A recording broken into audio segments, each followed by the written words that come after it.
The titles. You didn't are not leave it that. as this? The titles are not that. The titles are President Musk and VP Trump. Well, there. Doesn't matter. Now I should have fixed it.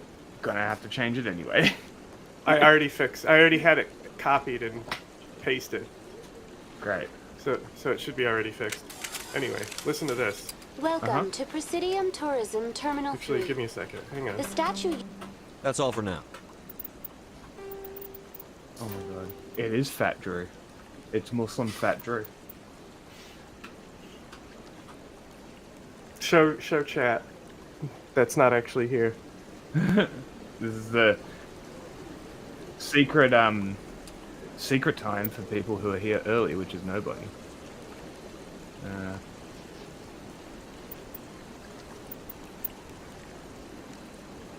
Two earlier plans failed in the House after Elon Musk and President-elect Trump rejected Muslim the bipartisan Fat bill. Drew. Can we not?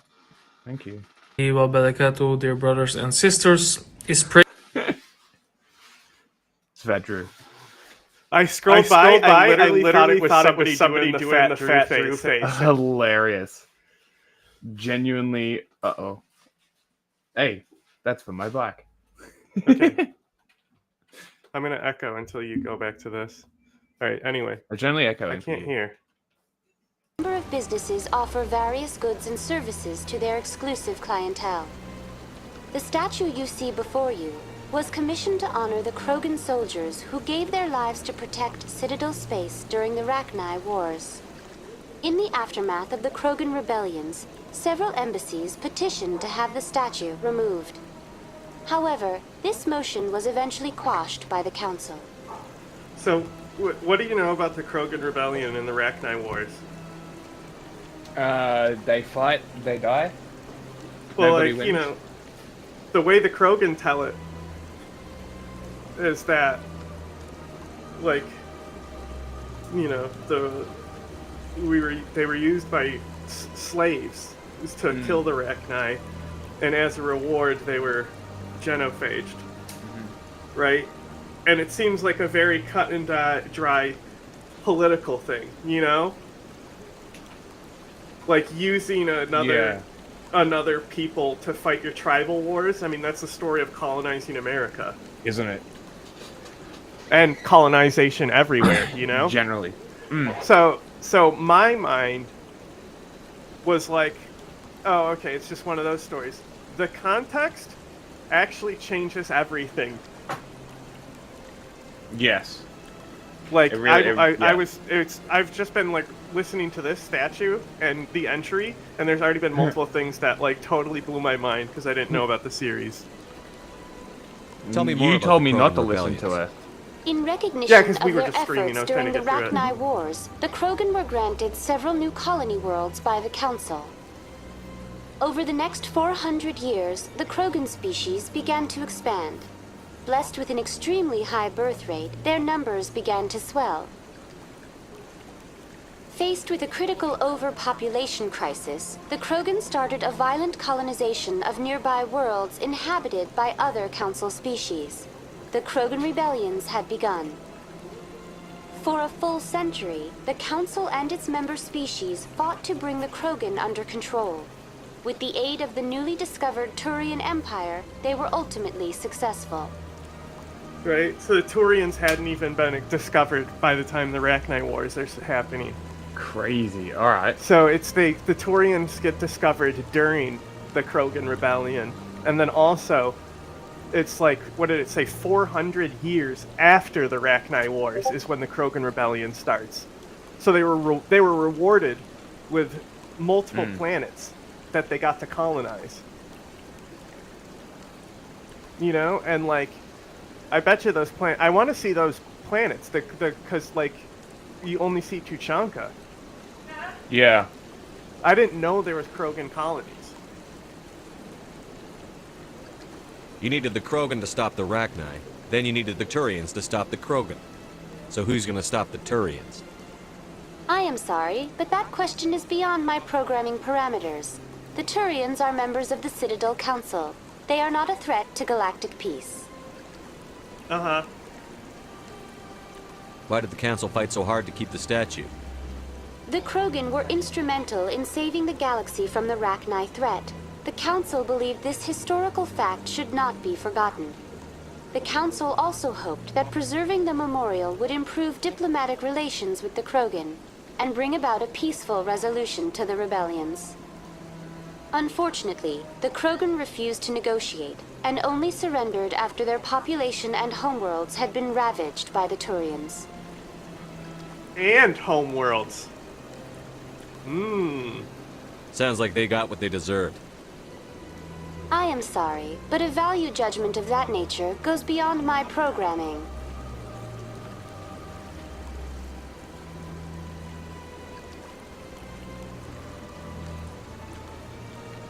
What were the Rachni Wars?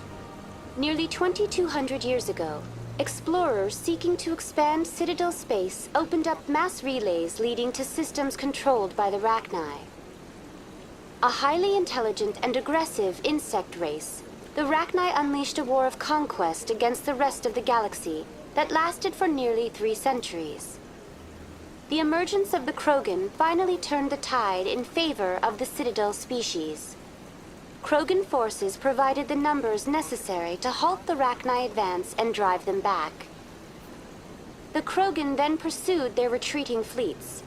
Able to survive the harsh environments of the Rachni homeworlds, the Krogan hunted their enemy to extinction. Was it really necessary to wipe them out? I am sorry, but a value judgment of that nature goes beyond my programming. Dude, it's literally like, I'm sorry, but you have to have your own politics about this. That's all for now. Thank you for using Avina. Have a pleasant day. Thanks, Avina.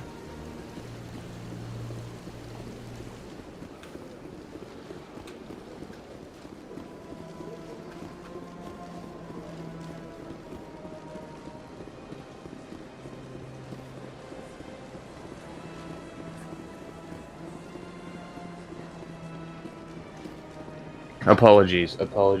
Had Did to you help. hear all that? Yes, I was vaguely half listening because I was also helping Abuma set up technology.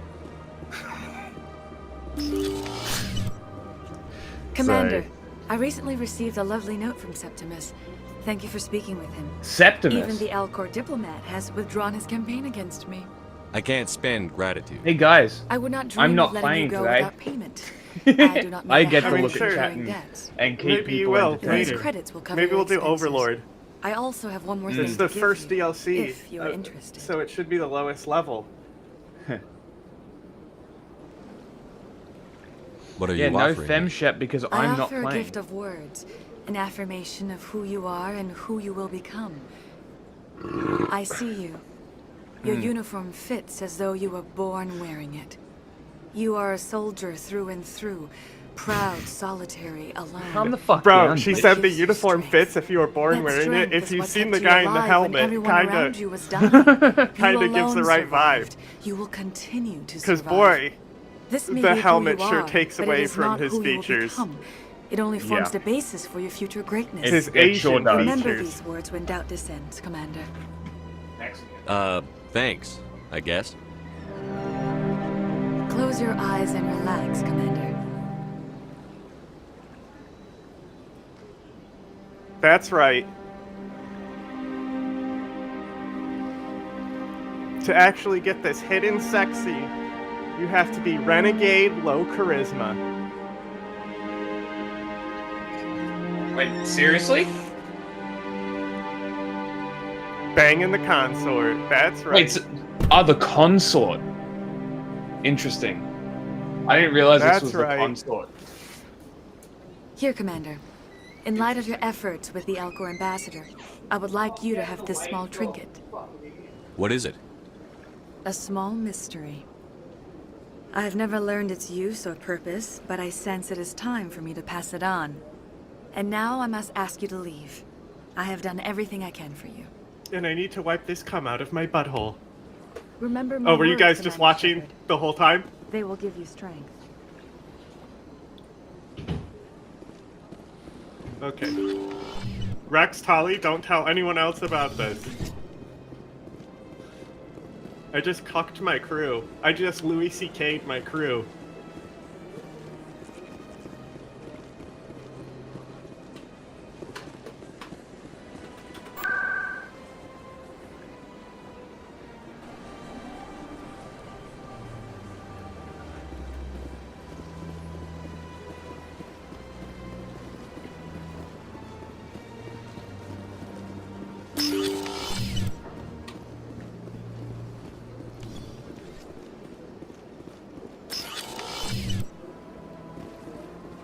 My goodness, you're Commander Shepard. Your activities made for quite a briefing in the diplomatic corps. Is there something I can do to assist you? You can cut the red tape for a grieving husband. I I love want you that to his release the face body of clips through Nerali his own Baccia. face. Commander, nothing would make me happier. I'm afraid, though, that it's not quite that simple.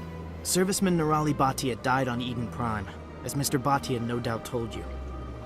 Her wounds are inconsistent with any type of weapon damage we've seen before. That is why her body is being held. I don't care how badly the Geth mangled the body. It's the husband's right to claim her. We are not holding Nerali Baccia's body out of discretion. We are, frankly, holding the body for research. The tests we're conducting may lead to better defenses against Geth attacks. Respectfully, Serviceman Baccia may save more lives in death than she did in life. I'll tell Samesh. Next time you cut up a dead soldier, at least tell her husband the truth. That was just the reaction we were hoping to avoid, Commander. But if you think it will help, tell Mr. Baccia the truth. Perhaps he will understand. Please let me know if you have any other questions. You don't understand. In my religion, my wife will now burn in hell because we didn't give her proper burial. And I'm gonna be like, I don't care. God's fake. I'm a cringe atheist. Hello, Commander. Has any progress been made with Mr. Bosker? Will he return my wife's body? They're running medical studies on Nerali. That's why they won't release the body. Tests? They're holding my wife's body for tests? Yeah. My wife served Pretty cool, the huh? Alliance faithfully. She gave her life for humanity. And this is how they repay her. I'm Yep. not going to go against the military, Mr. Baccia. I can't help you. Nerali always said that the military sticks together. Why should this be any different? I knew my wife might one day give her life for the military. I did not think you would take her body as well.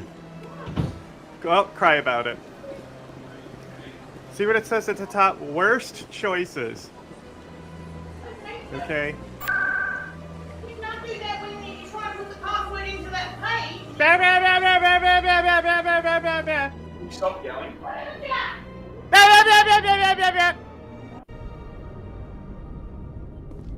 Logged. The commanding officer is aboard. XO Presley stands relieved.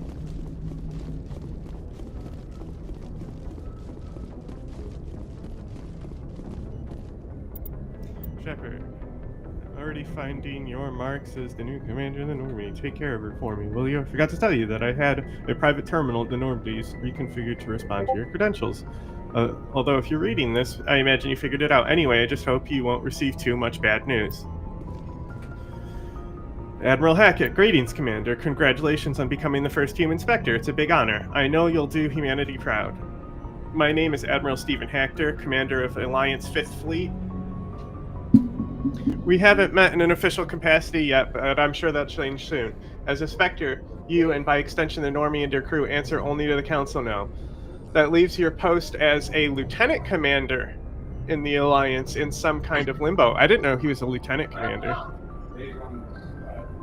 That's our bean counters are still trying to wrap their heads around. Okay, limbo that our bean counters are still trying to wrap their heads around. Shepard, I'll be clear, we didn't invest all those credits into the Normandy for no reason. We had several special operations in mind for that ship.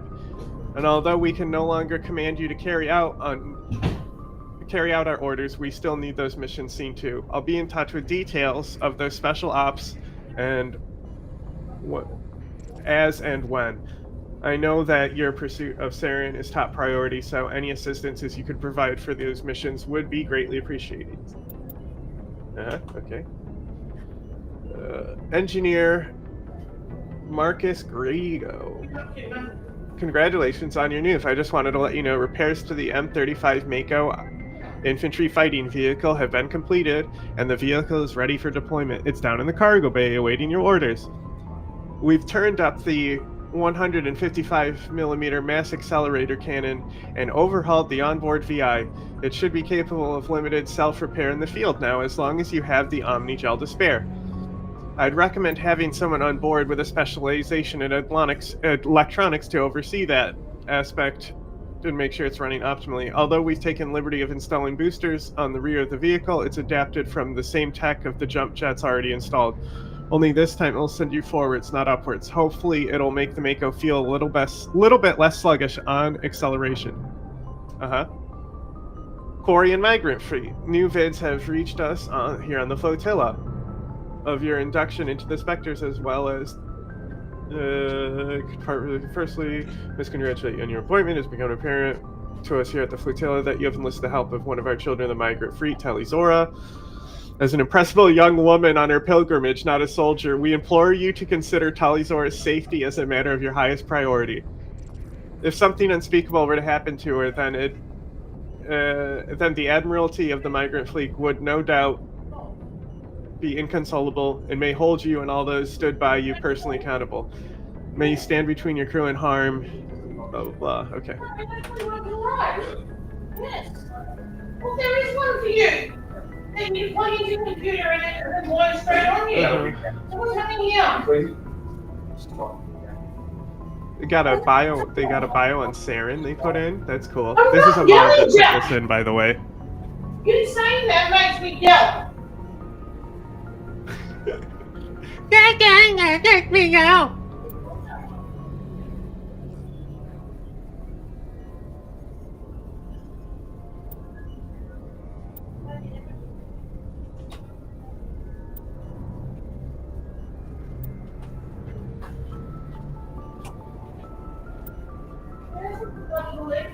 Quest.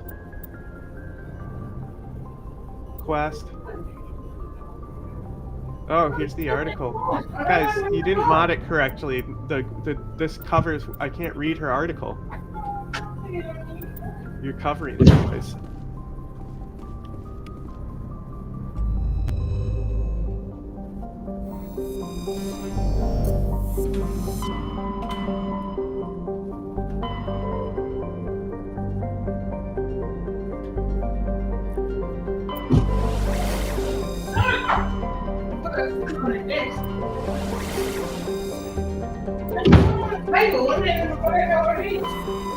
What's wrong?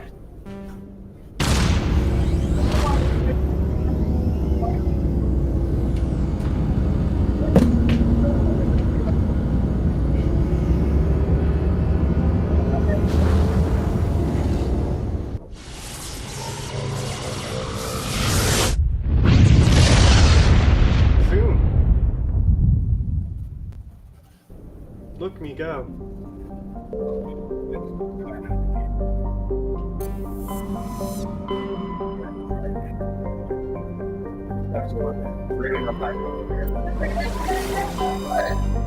Probably would. I'll set it up.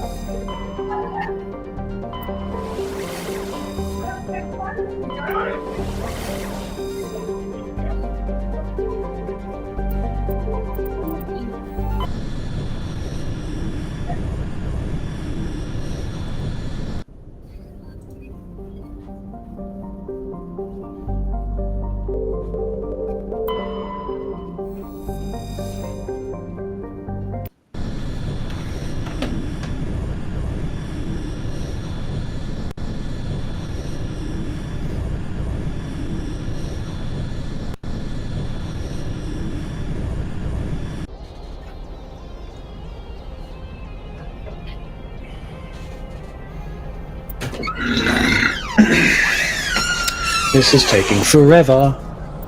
Take the big guy.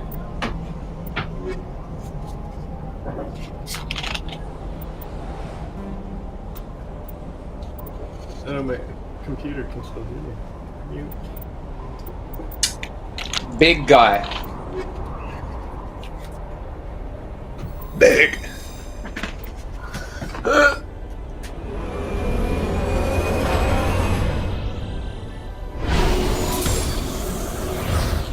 My monster condom! Magnum Dom!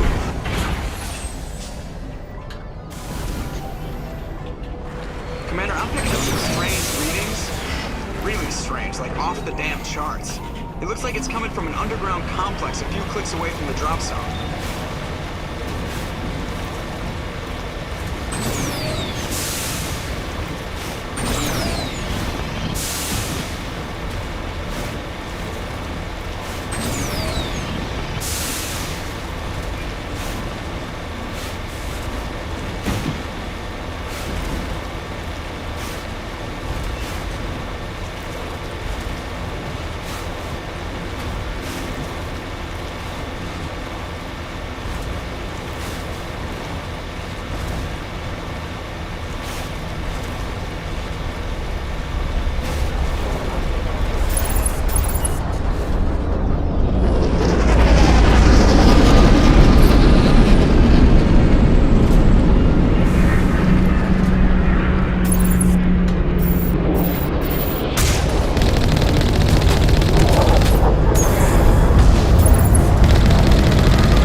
Ouch.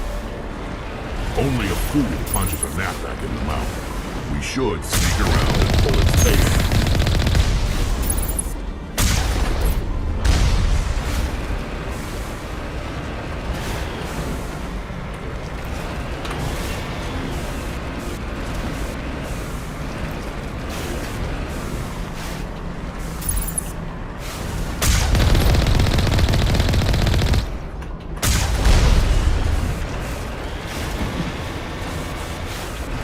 Damn it! That was my first crash. I was about to say, look at this expert Mako piloting.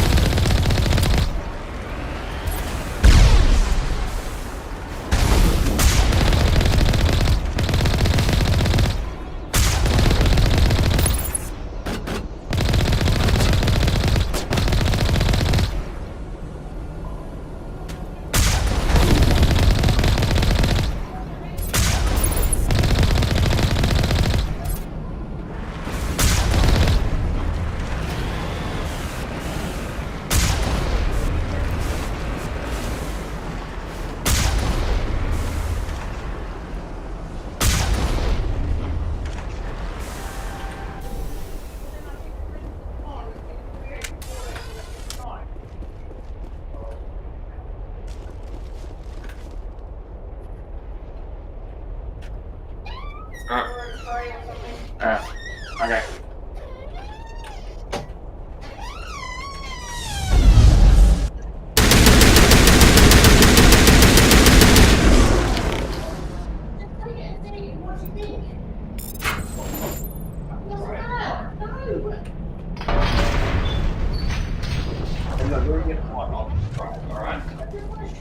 Oh my god.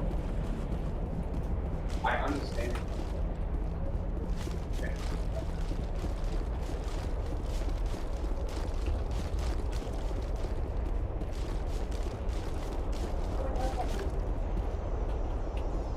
Empty.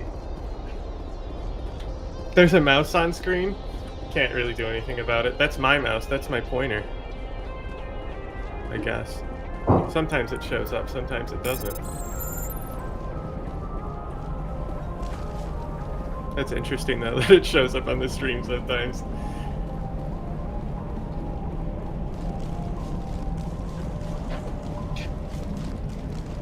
It's probably because it's in windowed mode.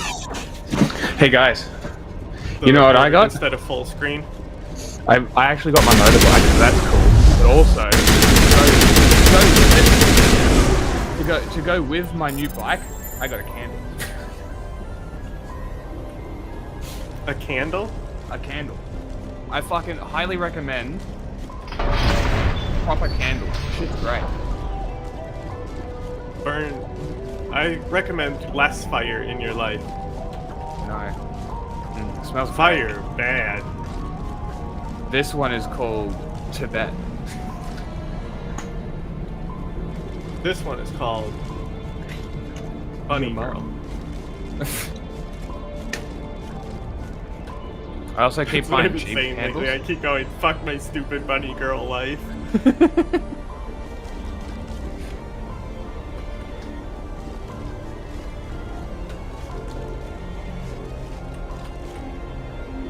You've been missing my expert Mako piloting. This I've isn't my been wheel, by hearing the your way. This commentary. did not come off of my car. Is this the mission I did? The one with the Geth thing at the end?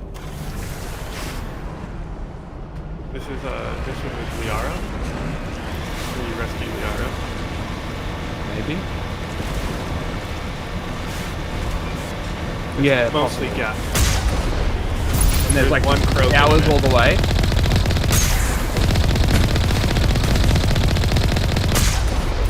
Nah. My mate.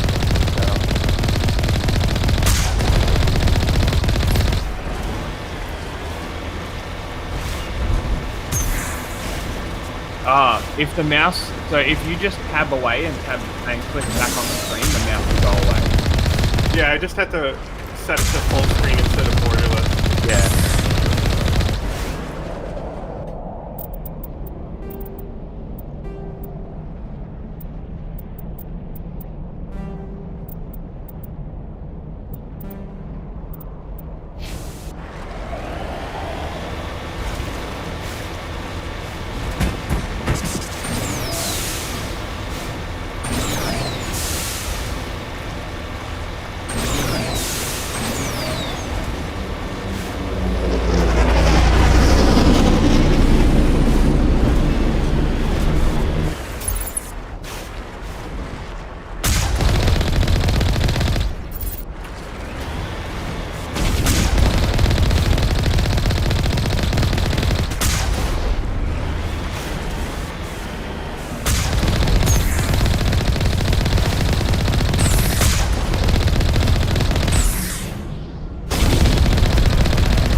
I muted myself.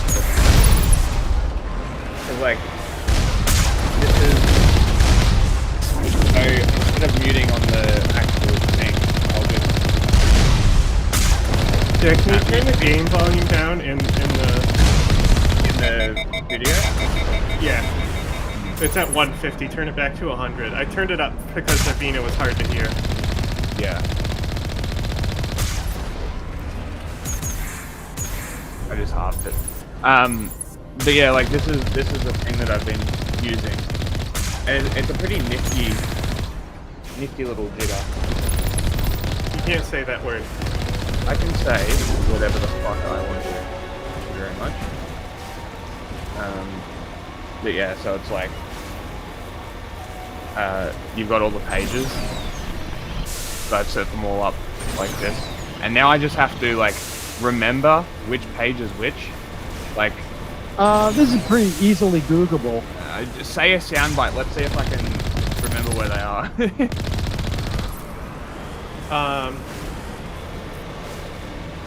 It is Al-Qaeda. I don't think we have that one. Yeah, I was trying to think of one specifically that we didn't have. Yeah, I said jigger. You know, like, AKA you know the pussy little... telephone. That's on page 16. Listen to me, motherfucker. AKA pussy telephone. There it is. Almost. AKA pussy telephone. Maybe it needs to be louder. Because we have so clean assholes. That's the science! Maybe get rid of that one. But... Nice.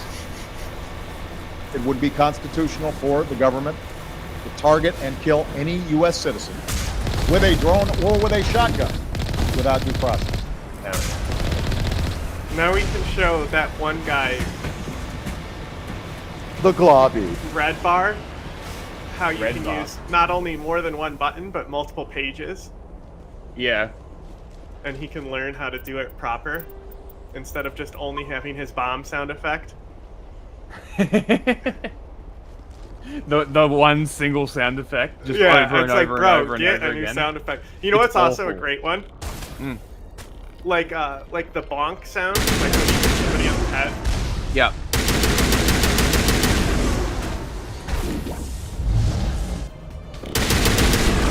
Like imagine if we had an entire soundboard, because we know that he does have other sounds, right? Because he's played them. But he only ever uses that one for some reason. Now imagine if the only soundbite we played was you'd get pretty sick of it pretty quickly. Right, soundbite. I'm already over it. Where are y'all?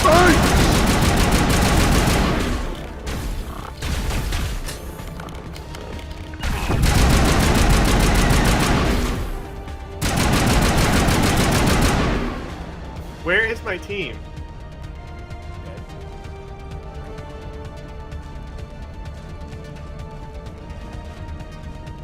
What are y'all still in the Mako? They're stuck behind the Mako. The pathing in this game, incredible. Fucking stupid bunny girls. Tali? Oh my god.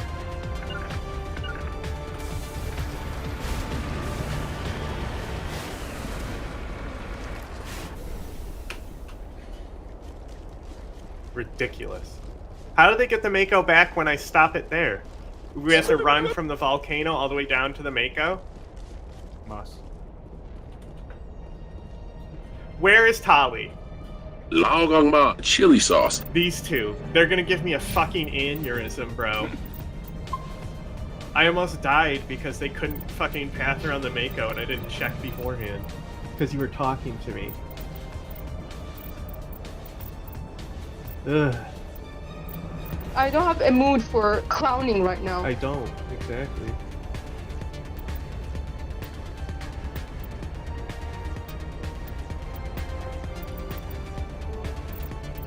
I am a Stegosaurus. Rex? Cyclops there.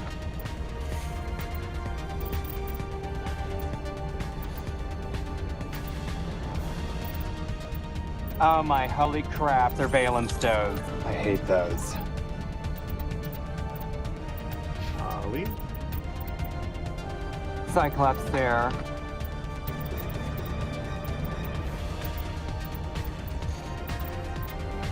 Dan says you're a cunt. See, he doesn't look bad with the helmet on. Mexican chef. He's Asian.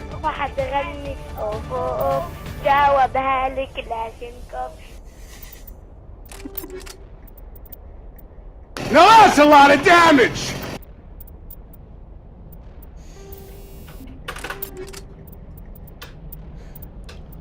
What's that? Spec into armor so I can wear heavier armor. Why would I do that when you can just fucking glitch it? Come on. What is it, amateur hour here? Fat armor. Yeah, your armor's fine. I got anything for you? First aid in your base. You don't need that. Smash damage? Toxic resistance. There, I'll give you some. How about smash damage? What do you think of that, Rex? You can have that. Here's a Banshee for you. I'll take the Scimitar. Okay. We got upgrades for your ass. We'll give you those. One of these. Got Sledgies. Hammerhead. Yep, that's what we want. Take that. Tali. Pistol. Okay, you already got frictionless materials. Some of those.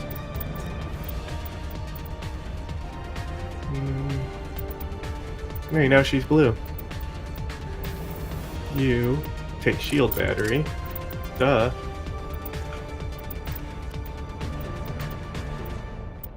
Why do you have these? Did I give these to you? You don't use assault rifles. Oh, probably because I didn't transfer them out of the last gun. Empty. Confirm, please. Okay, now they're not in there. Who do I... Yeah, he's the pilot! Great! Sure, I'll take this. Cyclops there.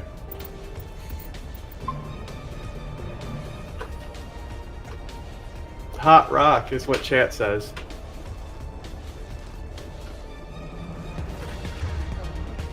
Poggers! Wrong one. Ooh, hot rock. Oh, put in mouth.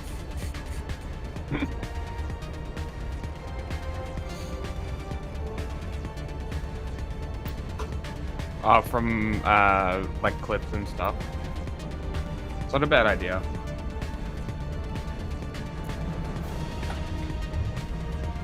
If you start noting time codes for good segments too would be cool as well.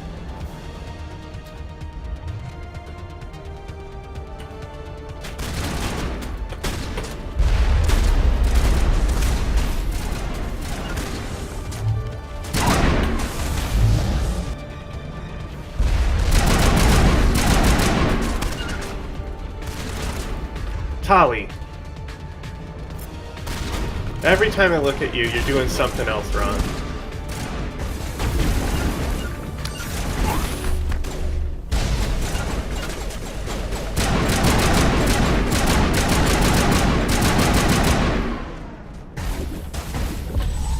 If you take out the shields, they're easy to kill.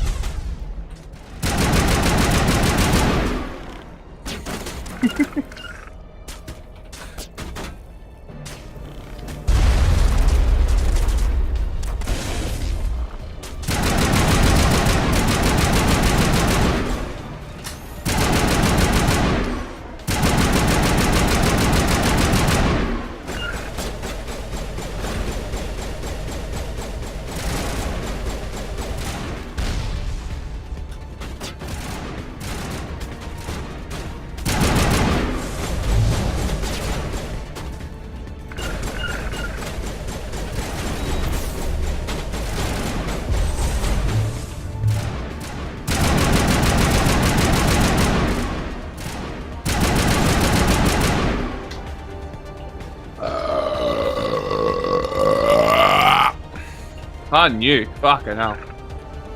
There you go. Get that as a soundbite. Clip that.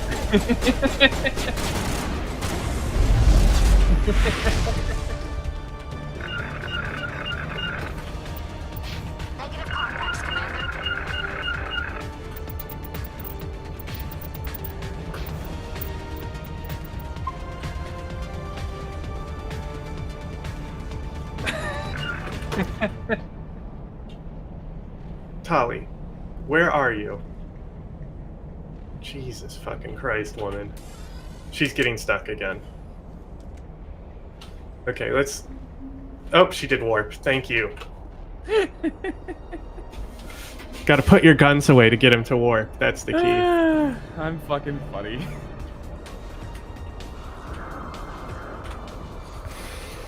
Also, alright, here's the hardest part. Fuck McDonald's. Honestly. Do you know McDonald's is the reason why Chipotle exists? Chipotle? Mm-hmm. Why? How does that work? I don't know. Look it up. Look up McDonald's and Chipotle.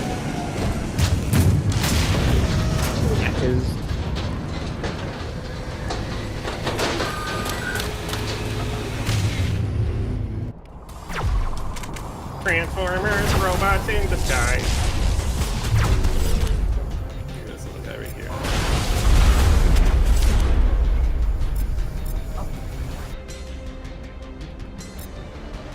Is he hacked? Tali, did you hack him? No, he's not hacked. You sabotaged him. Okay, that's fine. I'll allow it while you get obliterated. Oh my god, cast your spell, dude!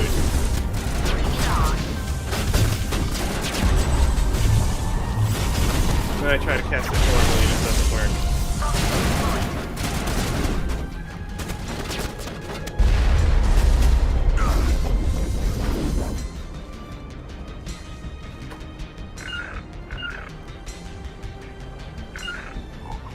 Thank you for warping, Rex, and then falling down.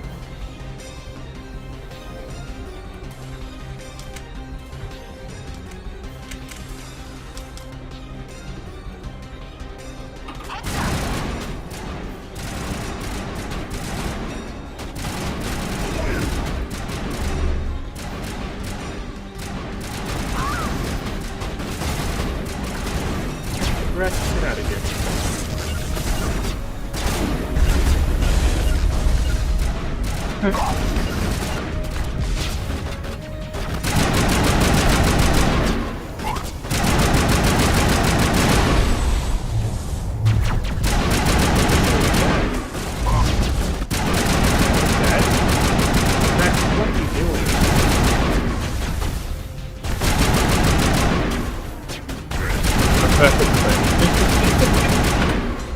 A better clip does not exist.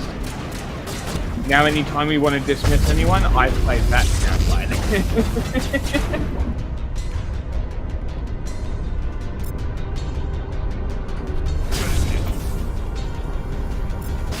Growing up from Macca's, that is a skill.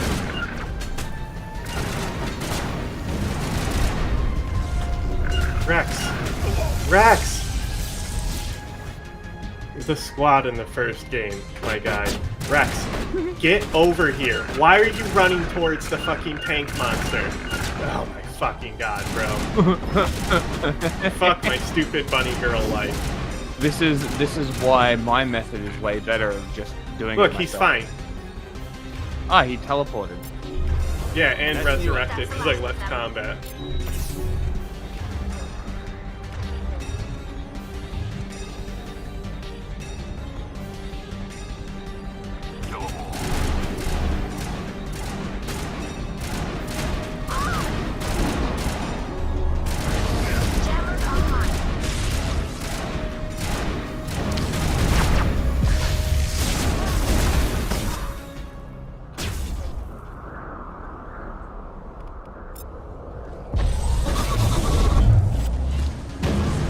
Wait, what is this end of year bonus thing? Huh? What is this end of year bonus? I can't hear you. What is this end of year bonus thing? I don't know what you're talking about.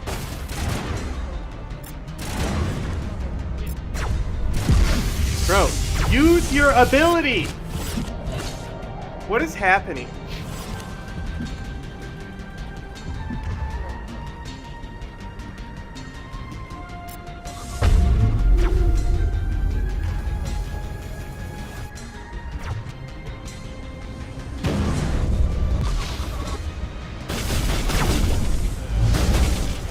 It's an actual. And then it gets stuck.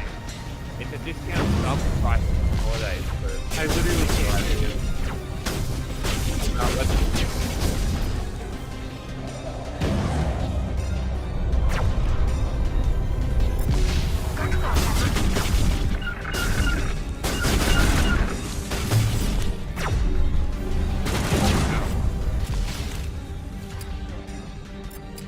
The game is extremely loud. I told you to turn it down.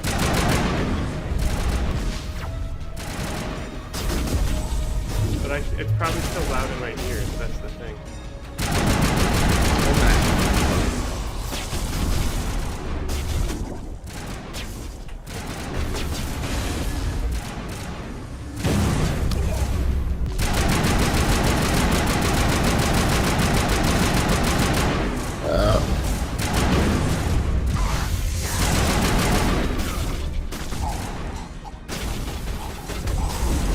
Oh my god, the death throws of Rex.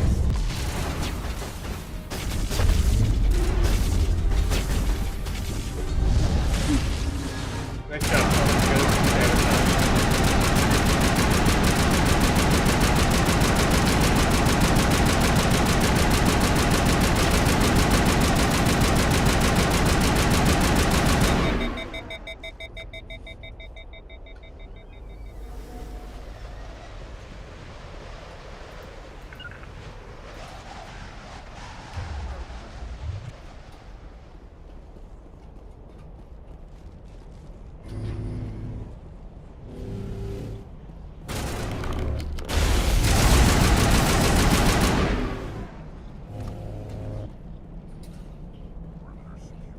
He's dancing. Get down!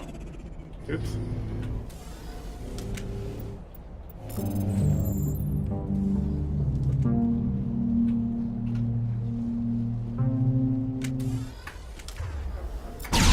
Vigil deployed. The fucking grenade blew up and hurt Tali right when I hit heal.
I love elevators.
Can you hear me out there? I'm trapped. I need help. Keep it down. Quit shouting. This place is crawling with Geth. Sorry, I am a little... Look, my name is Dr. Liara Tassoni. I am an archaeologist. Listen, this thing I'm in is a Prothean security device. I cannot move, so I need you to get me out of it, all right? There's some kind of repulsion field in the way. It's a Prothean barrier curtain. I knew it would keep me safe from the Geth. When I turned it on, I must have hit something I wasn't supposed to. I was trapped in here. You must get me out, please. You shouldn't have been messing with technology you don't understand. I wasn't going to let the Geth capture me. Besides, I know how it works. Mostly. There is a control in here that should deactivate this thing. You'll have to find some way past the barrier curtain. That's the tricky part. The defenses cannot be shut off from the outside. I don't know how you'll get in here. Be careful. There is a Krogan with the Geth. They have been trying different ways to get past the barrier.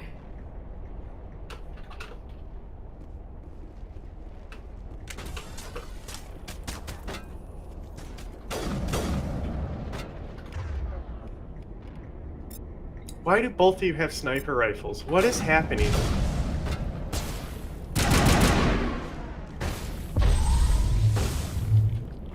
That really didn't hit him?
Americans inventing foreign language names. What are you talking about?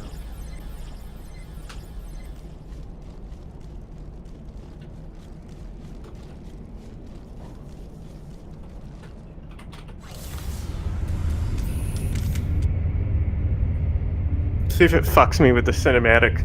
Like, sometimes right before the boss fights, it will like trigger you so you're facing away from the boss when the cinematic ends.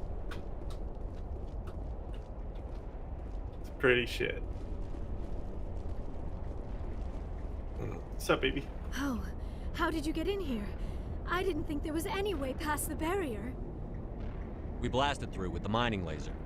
Of course. Yes, that makes sense. Please, get me out of here before more Geth arrive. That button over there should shut down this containment field. Not so fast, Shepard. You sure she's on our side? Her mother's working with Saren. I am not my mother. I don't know why Benezia joined Saren. I don't want anything to do with that Turian bastard. If she was with Saren, the Geth wouldn't be trying to kill her.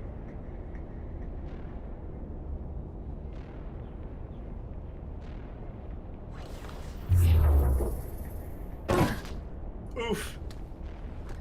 I want a mod that just replaces that with the Roblox oof.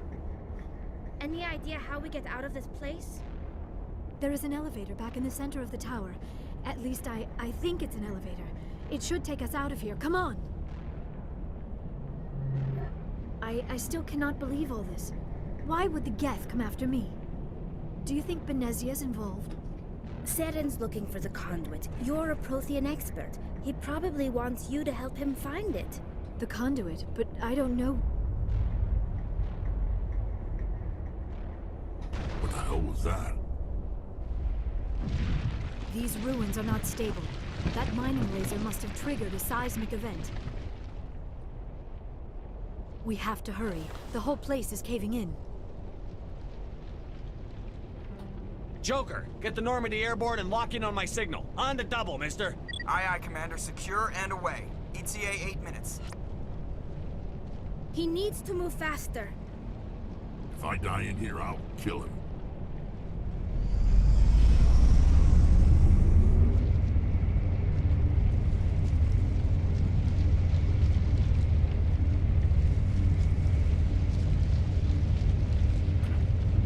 Okay, can't save. Epic. There, it auto-saved, right? Cool. Surrender or don't.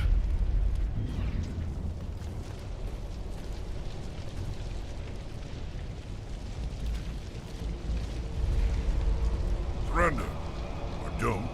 That would be more fun. We don't have time to deal with this idiot. Charge! I like your attitude.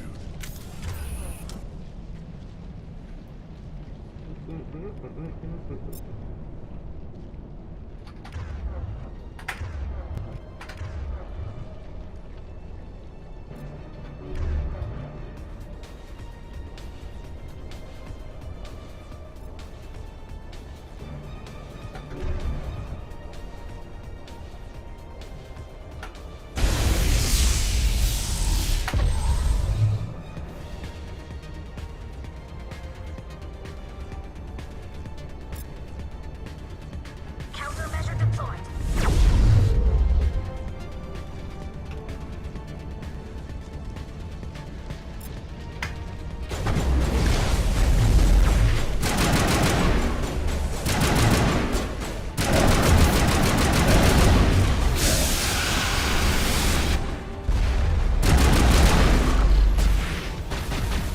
Krogan Battlemaster is still alive.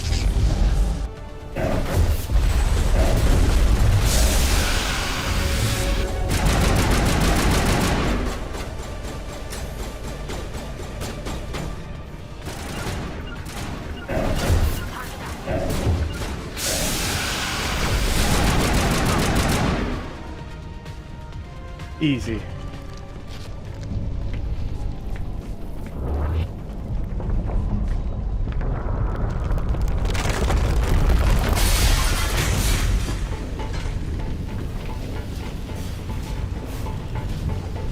Clank, clank, clank, clank, clank, clank.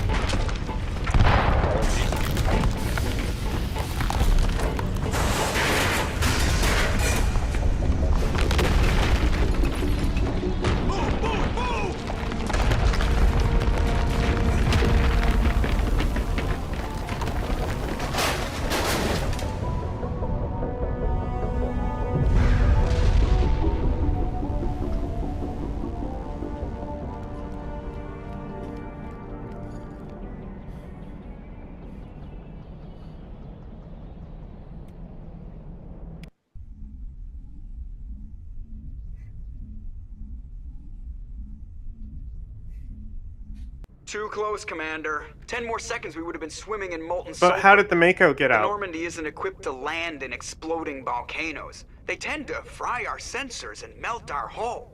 Just for future reference. We almost died out there, and your pilot is making jokes? Sometimes Joker's a real ass. Just try to ignore him. I see. It must be a human thing. I don't have a lot of experience dealing with your species, Commander. But I am grateful to you. You saved my life back there, and not just from the volcano. Those Geth would have killed me or dragged me off to Saren. What did Saren want with you? Do you know something about the conduit? Only that it was somehow connected to the Prothean extinction. That is my real area of expertise. I have spent the past 50 years trying to figure out what happened to them. I've got my own theory on why the Protheans disappeared. With all due respect, Commander, I have heard every theory out there. The problem is finding evidence to support them. The Protheans left remarkably little behind. It is almost as if someone did not want the mystery solved. It is like someone came along after the Protheans were gone and cleansed the galaxy of clues. But here is the incredible part. According to my findings, the Protheans were not the first galactic civilization to mysteriously vanish. This cycle began long before them. Get to the point. The galaxy is built on a cycle of extinction. Each time a great civilization rises up, it is suddenly and violently cast down. Only ruins survive. The Protheans rose up from a single world until their empire spanned the entire galaxy. Yet even they climbed to the top on the remains of those who came before. Their greatest achievements, the mass relays and the Citadel, are based on the technology of those who came before them. And then, like all the other forgotten civilizations throughout galactic history, the Protheans disappeared. I have dedicated my life to figuring out why. You're not much of an expert, Doctor. The answer's been standing in front of you the whole time. The Protheans were wiped out by a race of machines. The Reapers. The Reapers? There was a damaged Prothean beacon on Eden Prime. It burned a vision into my brain. I'm still trying to sort out what it all means. Visions? Yes, that makes sense. The beacons were designed to transmit information directly into the mind of the user. Finding one that still works is extremely rare. No wonder the Geth attacked Eden Prime. The chance to acquire a working beacon, even a badly damaged one, is worth almost any risk. But the beacons were only programmed to interact with Prothean physiology. Whatever information you received would have been confused, unclear. I am amazed you were able to make sense of it at all. A lesser mind would have been utterly destroyed by the process. You must be remarkably strong-willed, Commander. Okay, this isn't helping us find Saren or the conduit. Shut up, Of Ashley. course, you're right. I am sorry, my scientific curiosity got the better Hey, of that's me. the girl about Unfortunately, I do not have Fuck that any bitch. information that could help you It find says the at the conduit top, or worst Saren. choices. Looks like we wasted our time here. Wait, Commander. Saren might try another attempt on my life. I'd feel safer if you let me stay on your ship. Besides, my knowledge of the Protheans might prove useful later. And her biotics will come in handy when the fighting starts. We've already got every other non-human species on board. Might as well add an Asari to the team. Thank you, Commander. I am very grateful. Oh, Thank you for being I'm racist. afraid I am feeling a bit lightheaded. When was the last time you ate or slept? Dr. Chakwa should take a look at you. It is probably just mental exhaustion, coupled with the shock of discovering the Protheans' true fate. I need some time to process all this. Still, it could not hurt to be examined by a medical professional. It will give me the chance to think things over. Are we finished here, Commander? Go see the doctor. The rest of you, dismissed. Mission reports are filed, Commander. You want me to patch you through to the Council? Patch him through, Joker. Setting up the link now, Commander. We've received your report, Commander. I understand Dr. Tassoni is on the Normandy. I assume you're taking the necessary security precautions. Don't tell me how to do my job. You are free to act as you see fit, Commander. Our role is to offer guidance and advice. It's up to you if you're smart enough to listen. Sorry, Counselor. At least the mission was a success. Apart from the utter destruction of a major Prothean ruin. Was that really necessary, Shepard? We almost died in there. The Geth were everywhere. Of course, Commander. The mission must always take priority. Good luck, Commander. Remember, we are all counting on you. Stop fighting.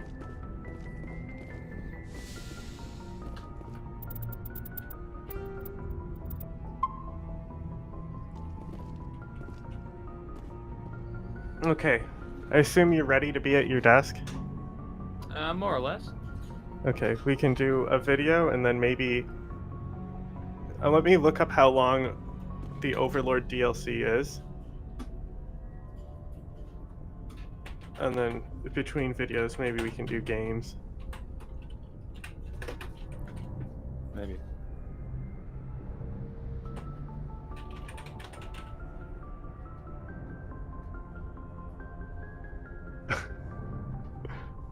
Okay. Overlord is generally considered to be 2 to 3 hours long.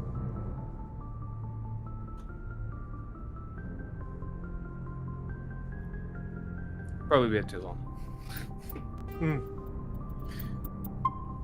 There must be a lot of story in it. Yeah.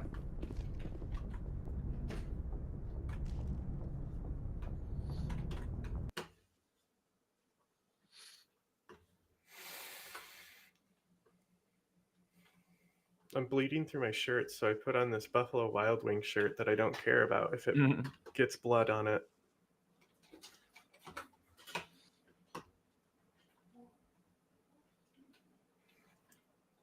Are you two fighting? I'm not fighting.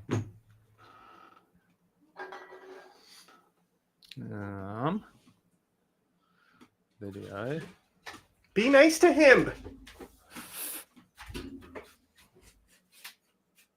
Phoebe. Don't be mean to Zapata.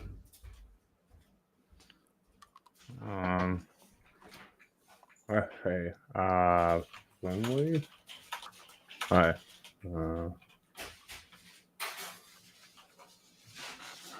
Alrighty. So there's a few videos covering this, but I'm just going to premise this with this is going to be a lot of Australian drama. So a lot is going to be about ray gun. And we're no longer fans. Fuck this bitch. You'll all see why. So let's go. I would have found all of like the stuff needed for this individually, but he's done it perfectly, and I don't think I could do it better. So we just do this and we discuss. So let's watch. Remember Ray Gun, the breakdancer that Jordy's made a Ray Gun video. I know it's about the same thing because they're all in like interconnected comedian circles. And whenever they do something like this or somebody goes after a comedian, they all make a video about it. Like all make a video about him. The Jordan's one is awful, to be completely honest. Country and herself into a laughing stock. Well, she's all back his videos and she are is awful. threatening to sue a comedian for telling jokes about her. Well, in other news, the Aussie comedian behind the Ray Gun-inspired musical vows to get the show back. Yes, a musical. Wait. If it's literally taking her likeness as a musical, I mean, on the road after the Sydney preview was. This is not America. Just listen. I understand, but I you're was- taking somebody's whole identity to do a musical about It's them. a parody. It's a comedian. I It's a understand parody. that, but it's still taking somebody's likeness. It doesn't matter. It's a parody. It's not a character she created, it's her literal likeness. It is a parody. Yeah, but it's still a person's likeness. Like Literally doesn't SNL matter. SNL In doesn't Australia, get it sued doesn't for matter. this shit though, you know? Yeah, exactly. But I see because it's why parody. she would be upset about this. Okay. That said, before get it's to over it. do. The Olympic. Yeah, You know what I'm exactly. saying? Like, I Exactly. understand why you would be upset. Like, we do, like, so, you know, there's plenty of celebrities and stuff on South Park and who have, like, tried to sue them and stuff. Yep. And you know what Like, happens Barbara to them? Streisand, I want to say, did. Yeah. No, she did it with her house. That was like her whole thing. She No, was well, like, they don't look at the they house. made the episode after the house thing. I Yeah. believe. It was a response to the Streisand effect, and then she tried to Yeah. come after them because they she was like one of their like main jokes in those early seasons. Yeah, no, I remember. But it's like he explains it all in the actual Breakdance's Also, legal team actually, had you know threatened. what? You know what? Ray Gun is a character. Yeah, that as well. Ray Yeah. Gun is her performing name. That's a character. Yeah. So then it would be more about, you know, like if you do a Mickey Mouse parody, how Mickey Mouse is it? Yeah. Farfour was too Mickey Mouse for Disney, apparently. Action over the show, claiming they're committed to safeguarding Rachel Gunn's creative rights and, you'll like this, the integrity of her work. I don't know if I would Okay, so describe that's rolling the around thing. on the floor like you're Okay, having so a. she's not going at, if they're saying they're not going after her for her likeness, it's because of her creation. As in, she's saying Ray Gun is her creation. So the like only equivalent I could see this in. So in professional wrestling here, WWE will almost never let wrestlers wrestle under their own name. Okay? Okay. So there's this wrestler. Is it because WWE wants to own the character? Exactly. No, exactly right. So there's this. So it gets really weird sometimes. Mm-hmm. There are certain people who have wrestled under the name. I think Ric Flair, but I'm not sure about him because he may when he does. So when WWE wrestlers sometimes if they're off contract, when they even do local shows on local wrestling circuits, they can't use the name. So Crazy. like for Ric Flair, instead of being billed as Ric Flair in this circumstance, he's always been under contract though.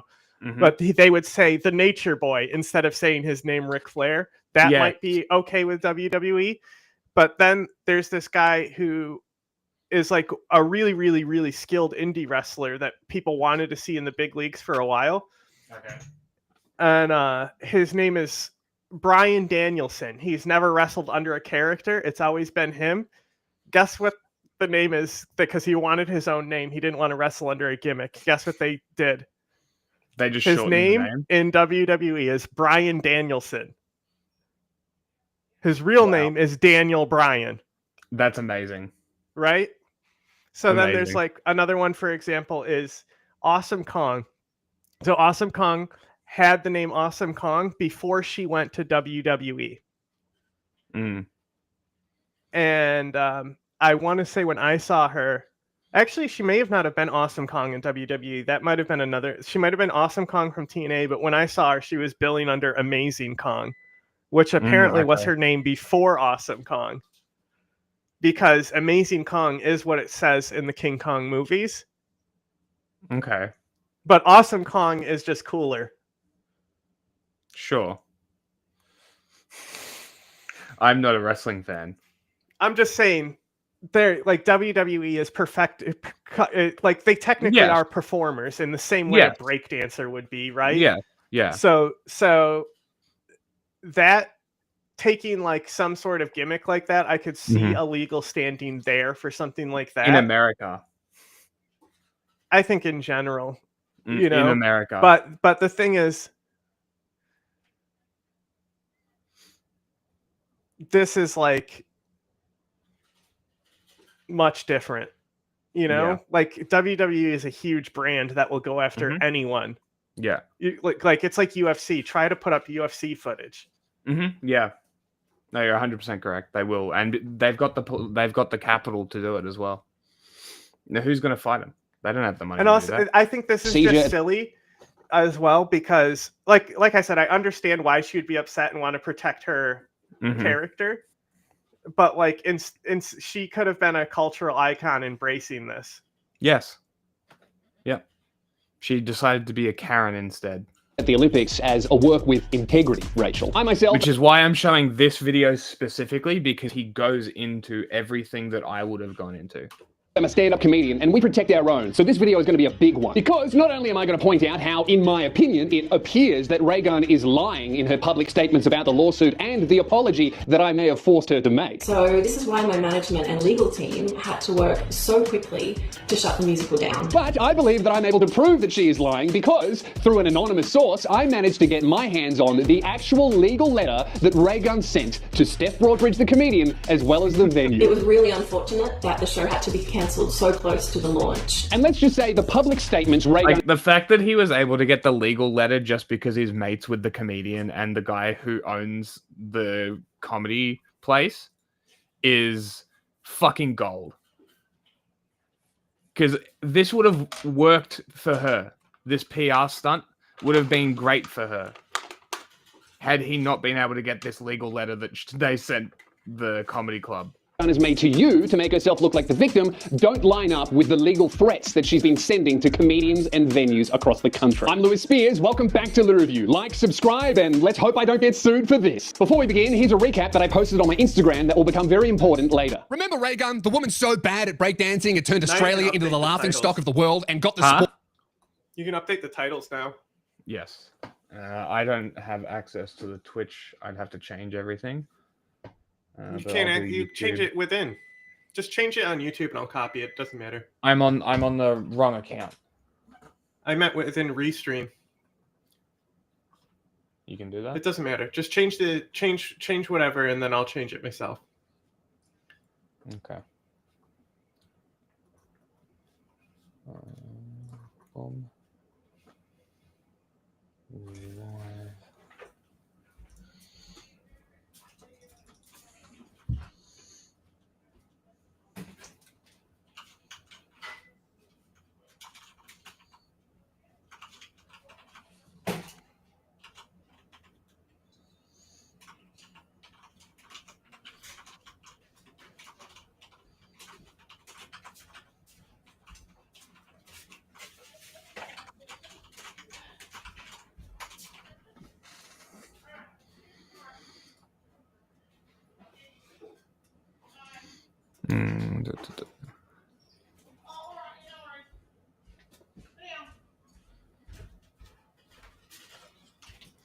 Okay.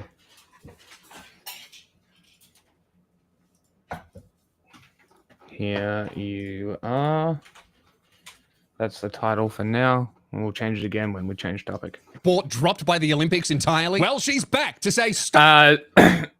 Just want to point this My one Instagram out. that will become very important later. Remember Raygun? The woman's so bad at breakdancing, it turned Australia into the laughing stock of the world and got the sport dropped by the Olympics entirely. Well, she's back. The Olympics, I'm pretty sure we've gone over this before, but basically breakdancing was not dropped by the Olympics.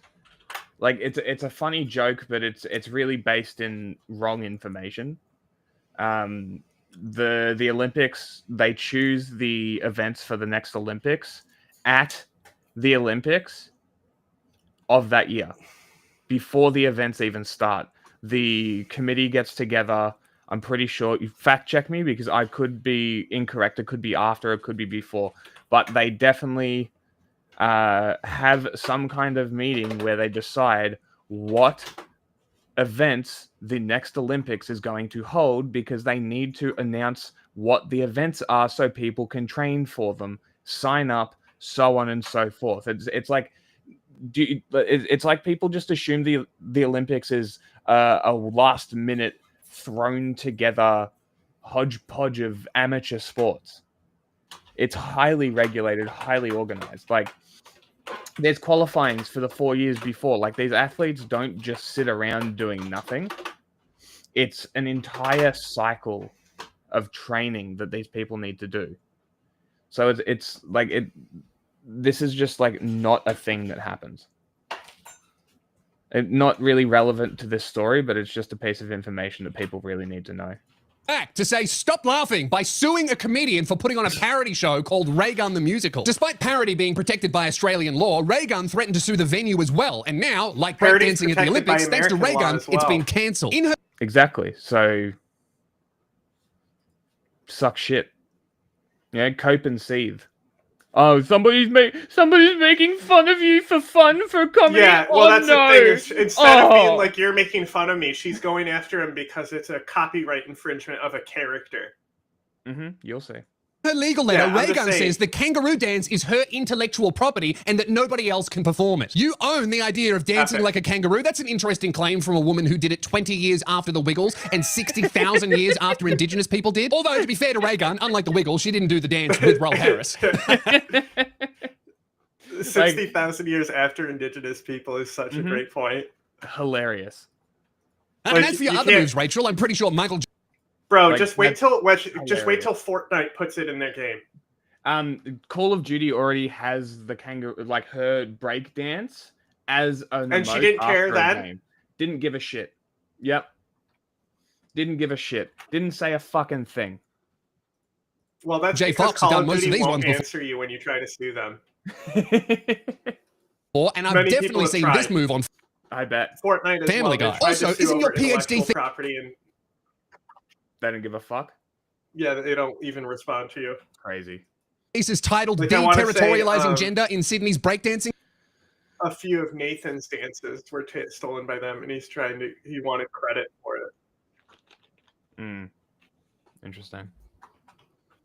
scene. Your entire doctorate is about why women are struggling to get into breakdancing, and here you are suing another woman for getting into breakdancing. Seems pretty territorial to me, Raygun. Look, Rachel, you had a real shot at becoming a relatable, likable, funny part of Australian culture, but with this move, you've blown your second. Like, you guys remember when I was saying that this is like she's got the opportunity to become the next succulent Chinese meal person? She could have totally done that.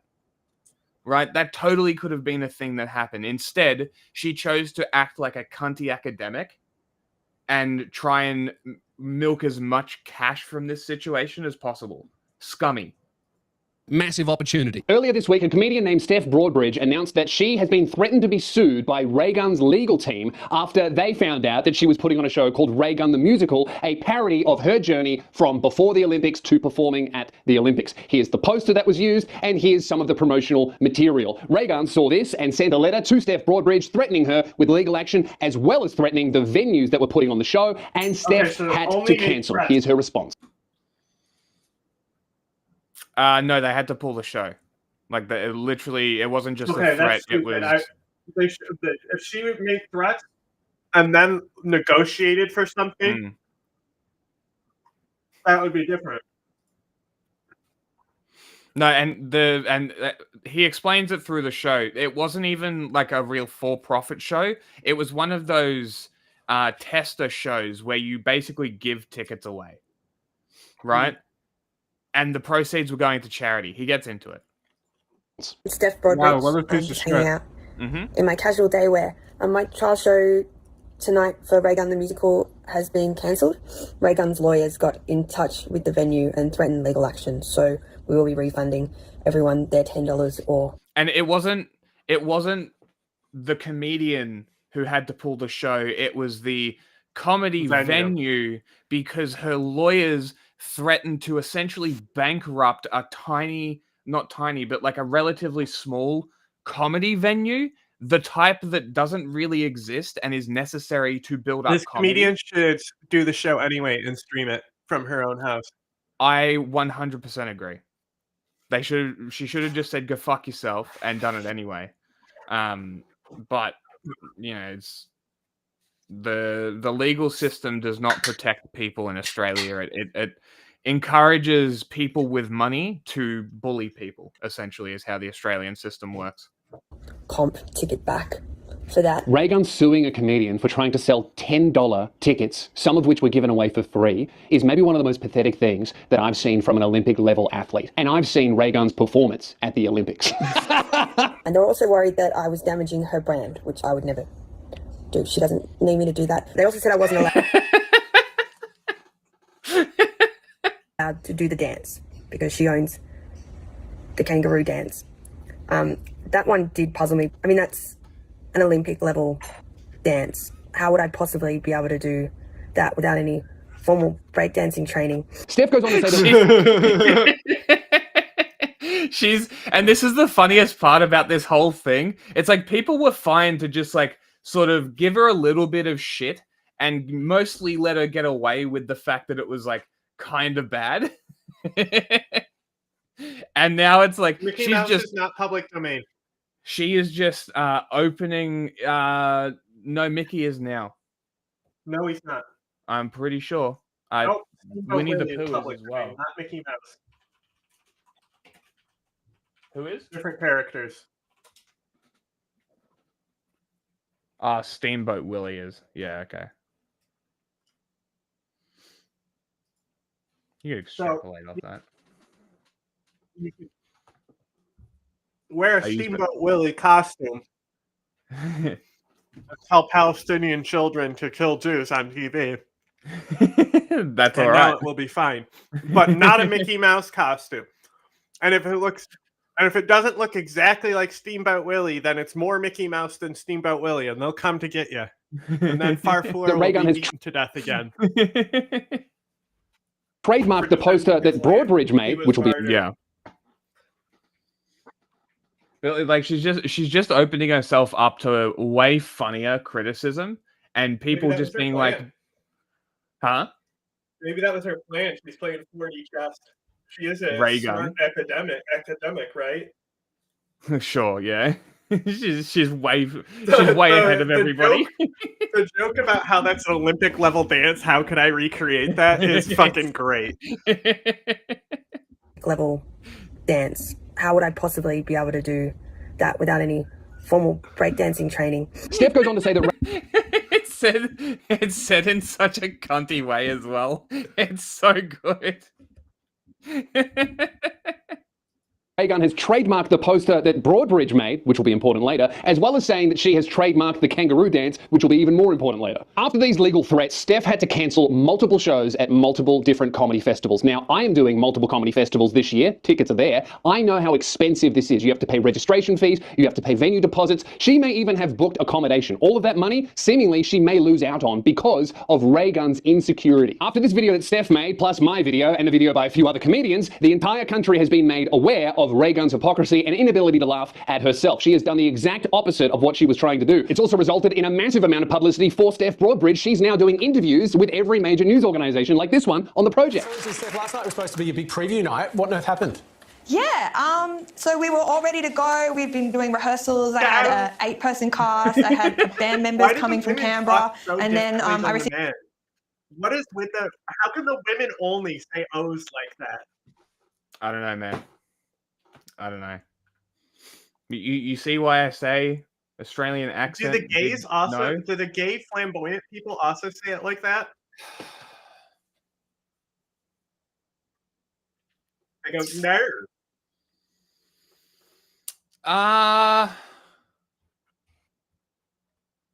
Maybe no. Wow, no, that's crazy not... how you said no as in N-O. No. How'd you do that? By having a penis? Received a message. Can you imagine from being trans and having a voice trained in Australia and like learn how to say all new words again as a woman? Bro, I've been opening packs, right? I'm like, dude, you have no idea how funny that is as an actual like legitimate joke. That is actually a legitimately funny premise. So I've been opening packs, and you know how I said I'm pretty sure how there's guns I don't have yet? Yeah. And so there's one gun I was thinking of specifically, and I was like, I wonder why it's not in here. Yeah. And I'm now checking the gun's lore to see if there's spoilers in there.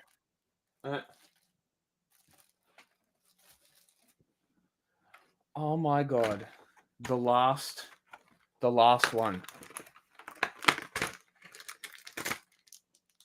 The last one. It's over. Okay. It's you want to see? Yes. You want to see the gun I had? Show me. It's not a spoiler to say that they've discovered Prothean technology. No. But I just wanted to make sure it doesn't say how the Alliance got a hold of this Prothean rifle. So, after the Reapers obliterated the Prothean Empire's warships, the Prothean resistance was forced to develop weapons that had not relied on intact supply lines. So it's an improvised Prothean weapon. Okay. So you can easily make these and produce these. Huh. Because that's how the Protheans designed them, is to be made from scrap and shit. The Prothean particle rifle is a stripped-down, powerful assault rifle modified to fire without thermal or specialized ammunition. The Alliance scientists agree that it appears to share some principles with the Collector's particle beam weapon, although this gun requires temporary cooldown period if it overheats. So the particle rifle, it has like a battery in it. So you have to like let the battery recharge before you start firing it again, and it has an overheat system. Interesting. But it has infinite ammo. Huh. That's neat. Okay, you can take it.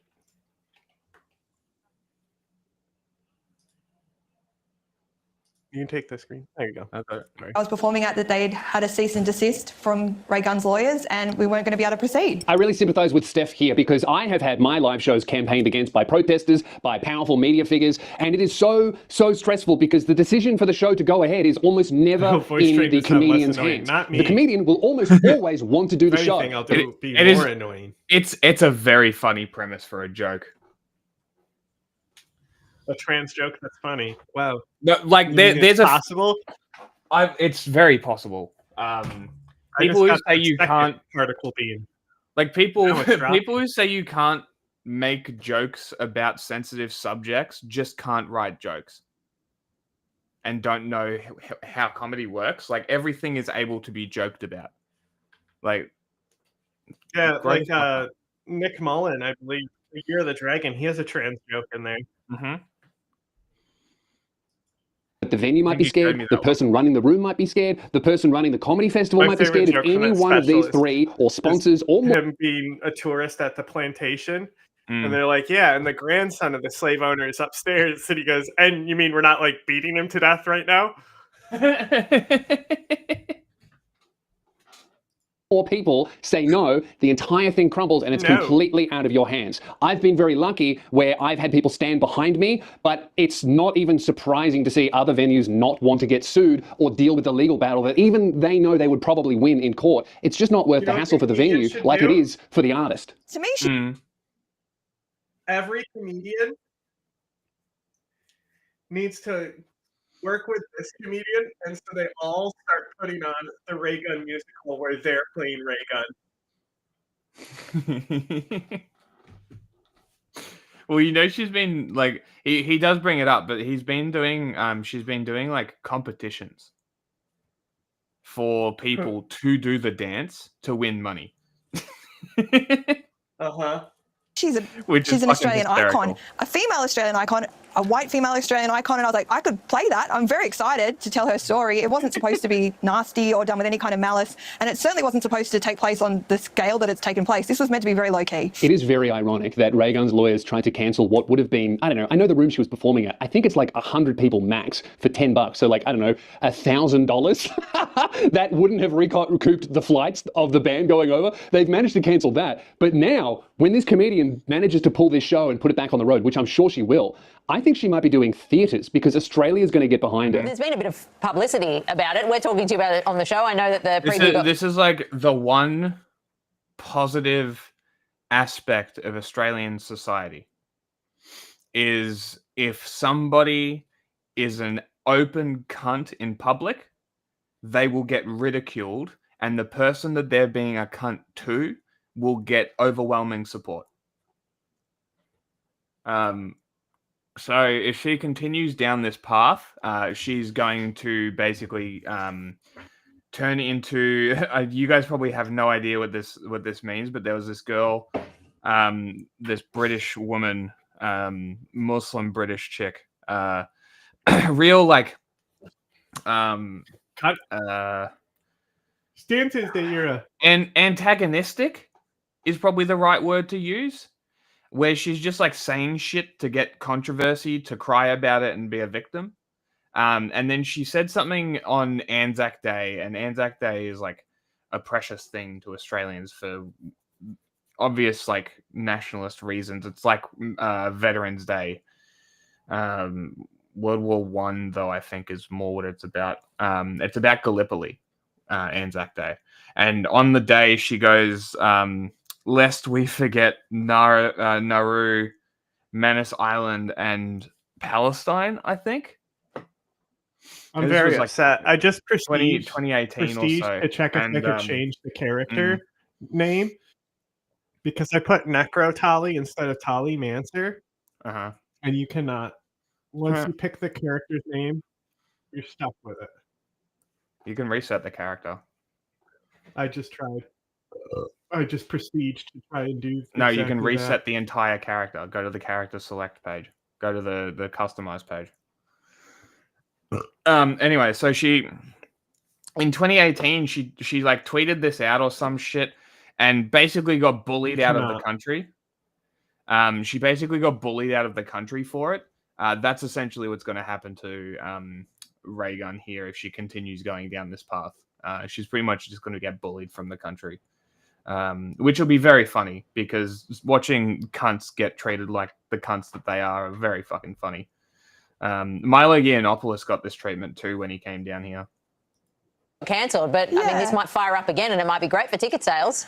I hope so. I hope it's good for ticket sales. I don't know how it's going to be for creativity if I'm going to have lawyers breathing down my neck telling me what I can and can't say on stage. That's going to be very frustrating, but we'll see how we go. And I think as Australians, we should stand behind our comedians who want to make fun of powerful figures like people who are bad at breakdancing. So with that said, I would like to announce this unofficial petition, not endorsed or known about by Steph Broadbridge. We don't know each other, Raygun's legal team. Come after me, not her. This petition, let Steph perform. Sign the petition, tell the world that you want to see her show, and whenever she organizes whatever show she's able to legally do, you feel, yeah, if you're watching, I just want to say I'm really sorry for all any negativity that you might have received as a result of this. I can promise you that was not my intention. This was supposed to be me trying to make you feel like the icon that I believe that you can be in Australia, and I just wanted to support you through it. So I side with her so much because I was so on board with making this chick like an icon, an Australian icon. Like she went there and seemingly didn't give a fuck about the Olympics, and then she comes back and acts like a total cunt the whole time. Okay, but anything can be funny, and that's so like Adam Friedland show. Okay, I'm talking to chat. Sorry. Adam Friedland show. Norm Finkelstein was like, no, not everything can be funny, and then Adam was like challenged him, and so he was like, and Norm Finkelstein was like, tell a joke about lynching. And he started telling the joke, and Norm Finkelstein was like, how could you even try to tell a joke, and didn't let him finish. Right?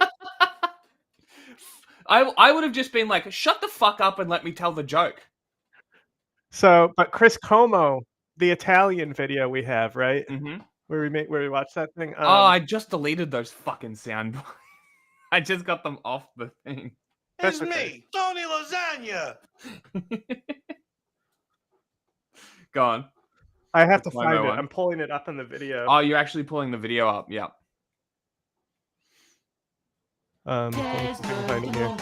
How did I get here?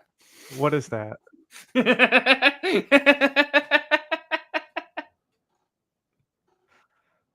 Why was that a soundbite? That's an inside job. I'd love to see you in the octagon with him. You think you'd kill him? That's my first question. Would you kill Michael Barbaro from the New York Times? No. Try to keep that negative. Brock Hudson is sitting next to Fran Lebowitz. Message known as a telegram. Again? I'm not movie. Which one? Silence of the Lambs. Yeah, you like? I was looking forward to that. Dr. Larry courtrooms. Yeah. For you. Oh my God, it looked terrible. I look Auschwitz. That is a cute dog. And I don't know why he doesn't like Dershowitz. Why? Because he ruined his life. And?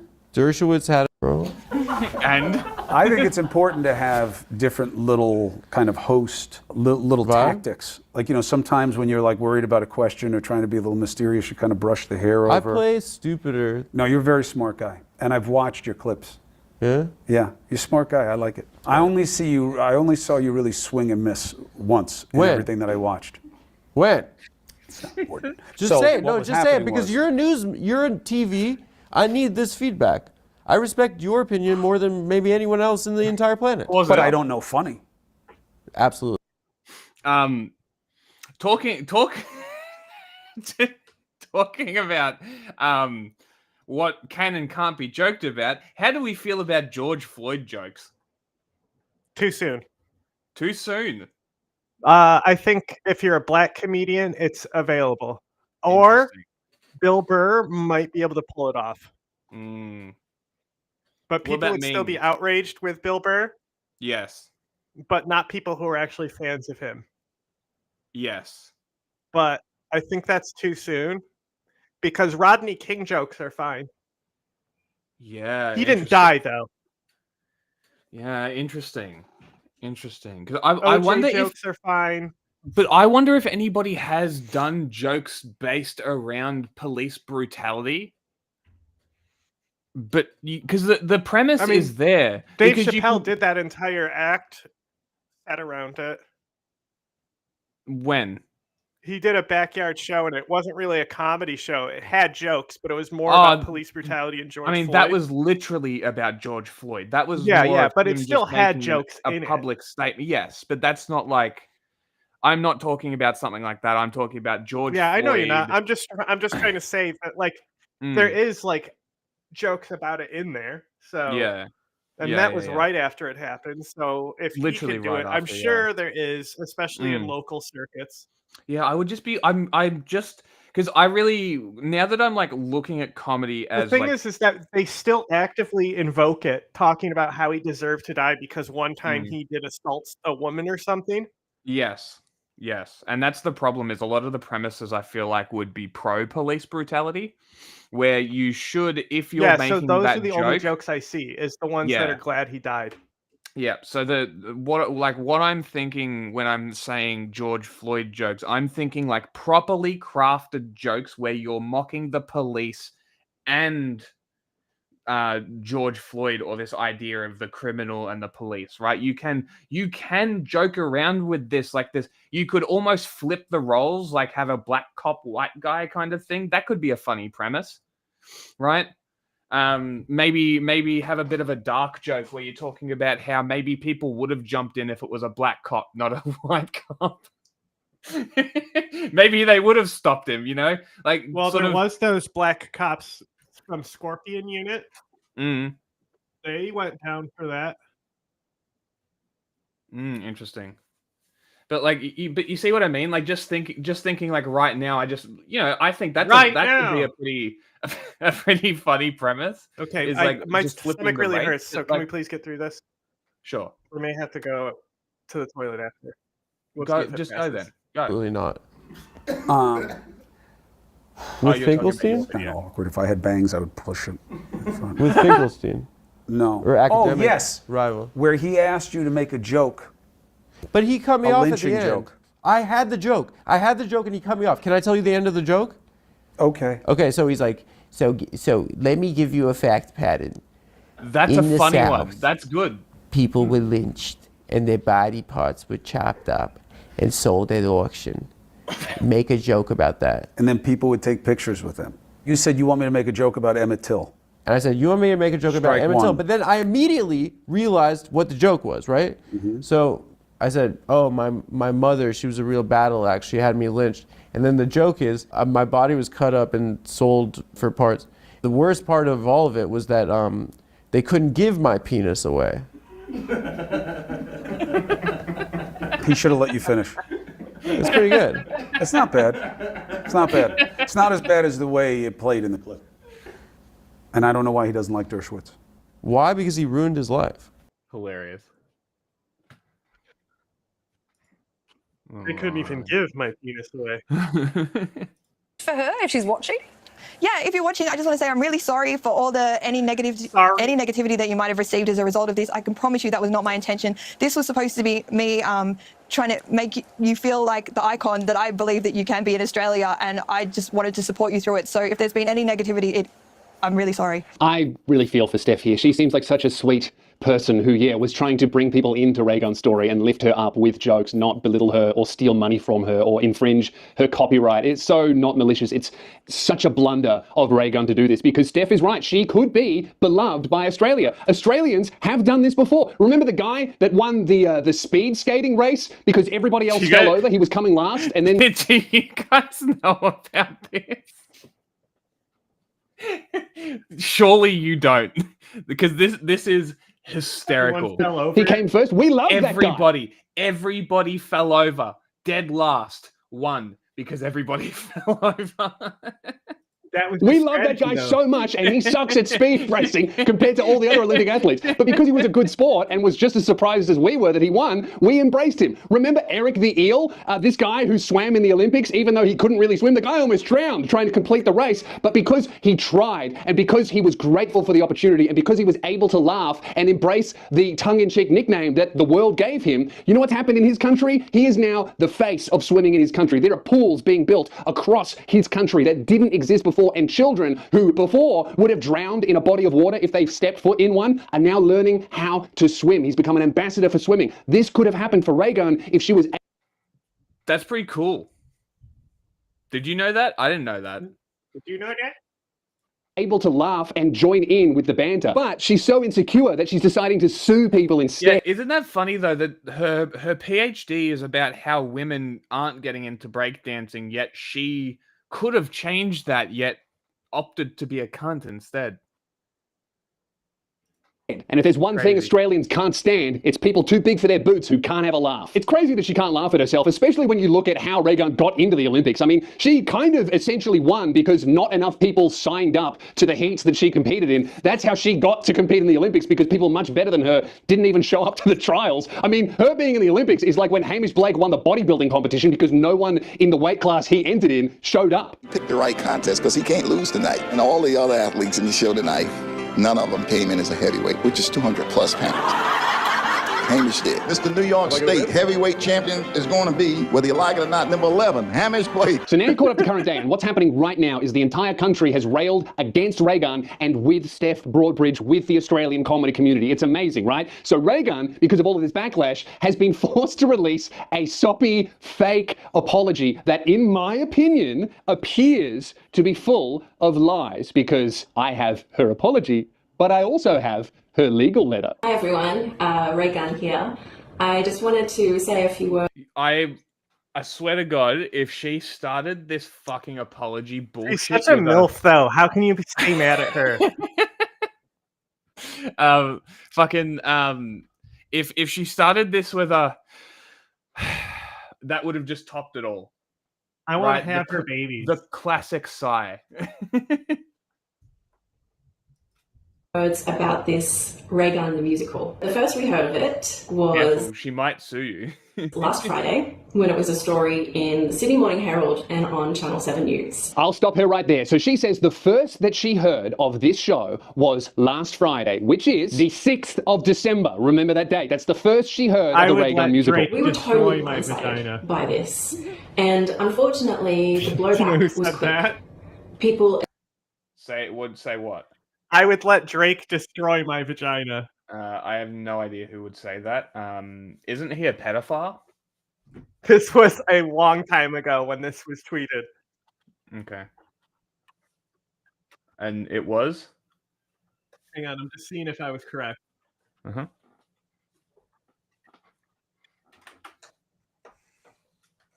Okay, it was murder my vagina. Fair enough. I don't know why. The guy's a fucking weirdo. Not as weird as this tweet.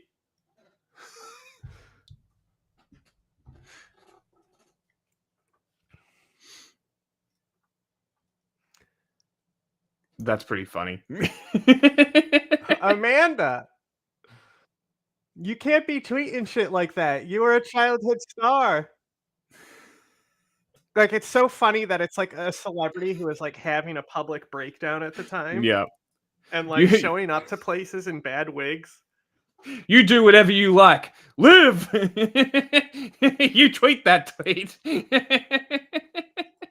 Assumed that we had developed it, that we had approved it, and it damaged many relationships, both personal and professional. What do you mean it damaged relationships, personal and professional? There's no way that anyone believed that this was actually her. And if they did, it would be clarified with a text going, nah, that's a comedian, not me, lol, read the poster. It's a parody. And parody in Australia, unlike a lot of countries, is actually protected in our copyright law. If this went to court, Raygun's team would most likely lose. But Raygun and her legal team know that Steph Broadbridge, Venues, and many other comedians probably can't afford to go to court and have an extended legal battle to prove that they are actually correct correct and that Raygun is wrong. So they just have to fold. It's bullying and it's throwing your weight around and it sucks. So this is why my management and legal team had to work so quickly to shut the musical down. And this is what happened with Clive Palmer and Friendly Jordies when he was calling him fat online. He sued him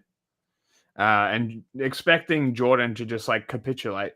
Instead, he crowdfunded $1 million to fight it. This is pretty fucking crazy. You worked really quickly, did you? So Raygun's claim here, like I said before, is that she first heard about the show on the 6th of December. Well, let's see how true that is when we have a look at her legal letter. I was sent this letter by an anonymous source, and it says, urgent response required, 3 p.m., 6th of December, 2024. It was sent on the 6th of December, but let's have a look at when they probably started writing this, because I'm told that they received this email at about 11 a.m. in the morning. So you're telling me that lawyers found out about the show, did all the research they needed to do about the show, and wrote this incredibly dense 3-page long lawyer letter in about 2 hours? I doubt it. You know why I doubt it? Because I have here a screenshot of a post from Steph Broadbridge, the first post advertising the show. As you can see here, we've got the Raygun the musical, we've got the kangaroo pose, the silhouette, and when was this posted? The 25th of September. We can actually see exactly when Raygun's legal team trademarked the silhouette of the kangaroo pose that you can see on the poster. That's right, it was trademarked the very same day, the 25th of September. Ooh, what? What do you think about that? You still on her side? No. I was never on her side. I just said. No, I know, but you're still arguing from that point. No. I wasn't arguing. Trademark I same day. I understand. No, I know. You're playing devil's advocate. Yes, I understand. Like it would be far worse if she was like, "I'm insulted because you're insulting me." Yeah. Like I wasn't expecting her to take the grounds of saying it's my character. Yeah. I was expecting her literally to cry about being insulted. It's so much worse. It's so much worse. It's like pure scum worse. A coincidence. So you're saying that you only found out about this musical the morning you sent off the legal letter, but we have here evidence that you trademarked the silhouette after Steph Broadbridge posted it on her Instagram. It seems, in my opinion, that it appears that someone is telling a few fibs. You know who else agrees? The producer of the show and the guy running the venue. Here's what he put on his Instagram. I saw Raygun's video about the musical I was producing and helping run. Basically filled to the brim with lies. She said she was blindsided by it, her and her legal team. Yet I've got proof here that they took the silhouette from the poster and trademarked it the same day, filed it the same day the poster came out. So, like, sure. Her lawyers told her we have to wait until it's about to happen. But, to literally shut it down. Then they won't negotiate. We'll make sure it's shut down. Exactly. Yep. That's exactly right. Like if she went ahead early and was nice about it, it wouldn't have been an issue. And that was the whole point. No, but the thing is, she wanted it shut down. That's the issue. Yeah. Which is even funnier because it was never going to get shut down. Also, this is how you do a video without reading a script, especially when you're going to apologize to the indigenous people. My God, grow up. Anything. Oh, what's that date say? Oh, 25th of September. Interesting. That's when it was filed. What's it? Hold on. Oh, what's that date say? That's acceptance. Okay, so yeah, 25th. Oh, 25th of September. Interesting. That's when it was filed. What's this? 25th of September. That's when it was posted by Steph. Very interesting. Blindsided, you say? Now look, I don't know if this silhouette is a photo of Raygun. If it is, fine. That's your copyright. Take it off the poster. Steph should be able to do her show. She can take a different photo of her in the costume, dressed as you, parodying you. That's completely legal. You can't cancel the whole show because there was some infringement around one poster. An infringement, by the way, that seems only possible because you copyrighted it after you saw her poster. It was really unfortunate that the show had to be cancelled so close to the launch. I know the artist would have put a lot of work into it. Why do they say it like that? She's so grating to listen to. Like, you used to love her. Yeah, not talking. She started talking. How would you have interviewed her?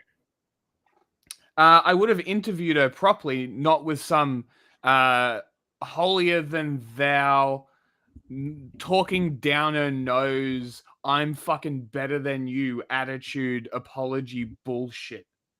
Like this attitude gets under my skin more than any other attitude of any person. No. This, like, I'm better than you, condescending bullshit. And that really sucks. A hot tip, if you are talking about someone wasting time, money, effort, and you stepping on their dreams, maybe don't smile when you're making this weird pseudo-apology where you just kind of justify your mean actions. Maybe don't smile when you talk about the harm you're causing another performer. But had we known about it sooner, there could have been a different outcome. Had you known about it sooner? You mean like when you filed the copyright claim around the same time Steph Broadbridge posted her poster? Seems like you knew about it way before you're saying you did. Also, what would that different outcome be? Well, let's have a look at the legal letter to see some alternative solutions that they offered Steph Broadbridge. Further to the online promotion, the musical is sold out, which is directly attributable to our client's popularity. I don't know about a popularity right now, but okay. The ticket sales are clearly a result of our client's influence and recognition. I would say it's actually because your client is quite easy to laugh at, and Steph Broadbridge is a good comedian, and it's comedy festival season around now, so that's why it was sold out. Also, she said she gave away a lot of free tickets. This was a trial show. So if your client is so popular, why were the tickets priced $10 and why did she have to give some away? Our client would like to resolve this matter quickly and amicably. To resolve this matter, our client requires that you undertake to immediately cancel the proposed show scheduled to be performed on the 7th of December. Provide evidence that you've announced the withdrawal and cancellation of Ray Gun the Musical by 3 p.m. today, 6th of December, only a few hours after they sent this letter. Provide a comprehensive list of tickets sold and the total revenue made using our client's IP. And provide a list of all future dates, times and venues in which Ray Gun the Musical was to be endorsed and performed. I really do strive to support creativity and have loved the ways my performance has sparked so many different artistic interpretations. And there were so many fantastic memes that were clever and funny and creative. I have a whole folder of them on my phone. Guys, isn't it amazing how cool I am when people use photos of me? It's so Jack great. put on a video I love he people can't even using sit through. photos of me and getting creative with them. But if a comedian does it to make fun of me, I'll sue them into oblivion. So not being able to take a joke is not what the issue is here. Wrong. I don't think Ray Gun knows how to take a joke. I think this is the biggest lie she tells in the entire apology. I mean, just have a look at her reaction to Jimmy Fallon parodying her dance. Are you suing him, Ray Gun? Or are you scared because they've got more money than you do and you're worried that you wouldn't be able to afford a legal battle with a much bigger entity? Kind of like what you're doing to Steph Broadbridge? I think the moment where I thought, okay, this is wild, this is now out of control, was when I saw the sketch on Jimmy Fallon. And it's just... I don't know, man. Look at this face. Do you think this is the facial expression of someone who loves to have a laugh and doesn't mind jokes being told? I also think because the Jimmy Fallon one was pretty bad. Like, they were not trying to emulate it at all. They were just sort of fucking around. So, I don't know. I kind of agree with him. I think she's a little too uptight to joke about herself. About her? Or is this like the narcissistic veil being cracked and we're seeing the darkness underneath? I don't know. Maybe I'm reading too much into it, but that's generally not the face I make at comedy shows. You have to wonder where Ray Gun is right now. Where's that music coming from? What was going through your mind when that happened? Mixed emotions, I think. Like, I don't know whether to hug him or yell at him. I haven't actually seen the sketch because I don't think I'm in a place yet to watch it, but I will watch it at some point. And, you know, a few different people have kind of explained it to me and given me different takes on it.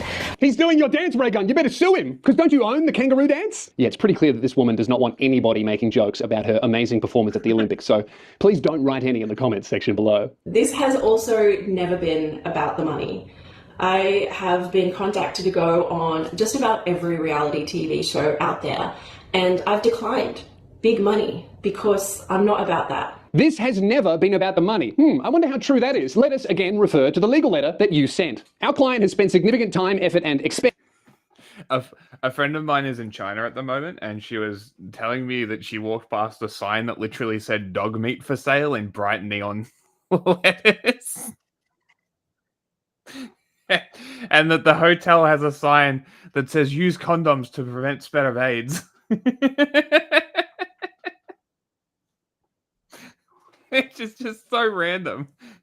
expense in extensively promoting and using her intellectual property, including her ray gun representation. The intellectual property rights accrued to our client have become a very valuable asset, and our client takes the protection of their intellectual property rights very seriously. Our client's rights and their intellectual property are very valuable. Our client will take whatever action is available to protect its rights. I don't know, in my opinion, reading through this, it sounds like money is very important to Raygun, especially when you see the actual threat of consequences that they hold over Steph's head in this part of the legal letter. Our client's choreography is an original dramatic work. In our view, if the choreography is used, our client will suffer loss and damage by reason of the infringements committed, including loss of a licensing fee. That's them asking for money to be paid for Steph to do her dance. But it moves pretty far beyond asking when you get to this part of the letter, the consequences. As such, our client will have a clear course of action against your company for copyright infringement. We note that in the event I wonder if there's a specific ratio of like height to dance move that you need to perform to be in breach of this copyright. It would have to be very specific instructions for the dance move, no?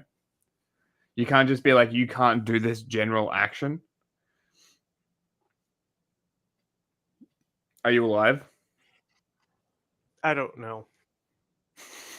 A successful copyright infringement action, the courts may grant our client the following. A, an injunction. B, declarations of your company's infringements. And either B, damages, or C, an account of profits. We note also that the court may choose to award additional damages having regard to the flagrancy of the infringement. In this vein, please accept this letter as a notification of infringement should the choreography be used. Bumping that down from legalese to common man speak, they're saying, if you do this show and do our dance, we'll take every dollar you make. I don't know about you guys, but that sounds like it's very much about the money to me.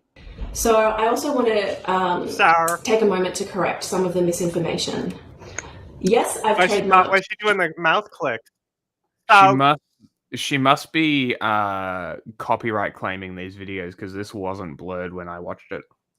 My name and my now famous kangaroo silhouette pose, which is being used in just about every piece of Raygun merch out there, which I'm not profiting from, by the way. Again, may I point out that this kangaroo pose was coincidentally filed for trademark the very same day that Steph Broadbridge posted the poster of Raygun the Musical. So this sounds true, but I'm not sure if it actually is. But to take a pause here from trashing Raygun, I would like to say that I agree with her. She should be protecting her copyright when it comes to bootleg merchandise. There will be a lot of people making a lot of money selling t-shirts with her likeness on it that aren't parodies, that aren't like comedic works, that aren't comment and criticism, not protected by copyright law. So in that case, if people are making hundreds of thousands of dollars or millions of dollars selling photos of your face, go for it, sue them. But if a comedian is putting on a parody musical about your life story, that's protected by copyright law, specifically parody, and you have no case. In terms of the kangaroo dance, I did not trademark it or claim any trademark ownership of the kangaroo dance. This is an important point, which we'll get into later, again, referring back to the legal letter, but this is a big point of criticism that I pointed out in my video that almost did 2 million views in a day, which is she's claiming to own the kangaroo dance, but obviously Indigenous people were the first ever people to dance like a kangaroo. They've been doing that for 60,000 years, and after them, the Wiggles did it like 20 years ago. You can't own dancing like a kangaroo unless you are, I don't know, a fucking kangaroo! I did get this one comment, though, from this guy going, oh, there's absolutely no evidence that Aboriginal people have been dancing like kangaroos for 60,000 years. I don't know, what do you want, bro? For them to pull out a camcorder in the year 58,000 BC?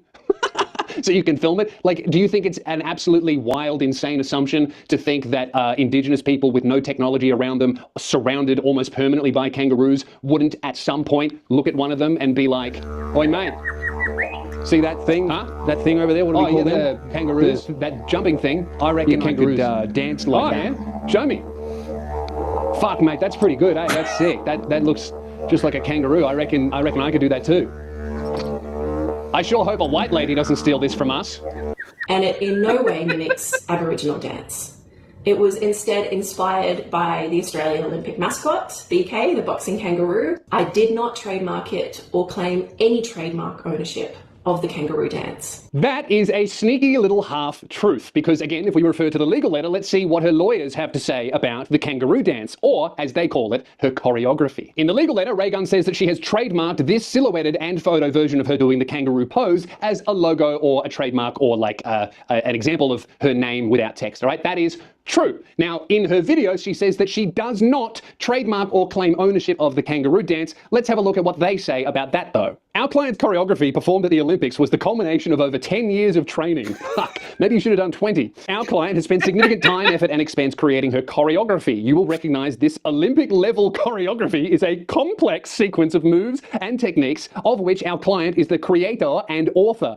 Copyright subsists in this choreography as an artistic work. So while yes, it is technically true that Raygun has not trademarked the kangaroo dance, it is also true that she is claiming that she owns the copyright to the choreography of which within the kangaroo dance exists. For the layman, here's a quick little rundown of how copyright works for artistic work and why you don't have to trademark any artistic work to defend your ownership of it in a court of law. For simplicity's sake, I'm going to talk about drawing a picture. If I draw a picture, I automatically own the copyright to that picture because I created it. If I can prove that I created it, I own the copyright to that picture. If somebody else photocopies it and starts to sell it, I could sue them for copyright infringement, even though I never paid for a trademark, I never had to register it anywhere. It is my copyright, my intellectual property because I made it. For example, this video that you're watching right now is automatically copyrighted by me because I've created it. It is my intellectual property. If you had to show up to a courthouse and pay a trademark registration fee for every single thought, idea, and creation that comes out of our heads, the court system would be bogged down for years. No one would be able to afford to create anything. So that's why this broad brush law of if you create it, it's your intellectual property exists. You do not have to trademark a dance, a song, a picture to own the intellectual property and sue someone else for infringing upon it. So while yes, it is true that she did not trademark the dance, she is still threatening to sue someone because she says they're using her intellectual property. It's splitting hairs and the effect is the same. You are trying to intimidate a performer by using lawyers to not perform your choreography, also known as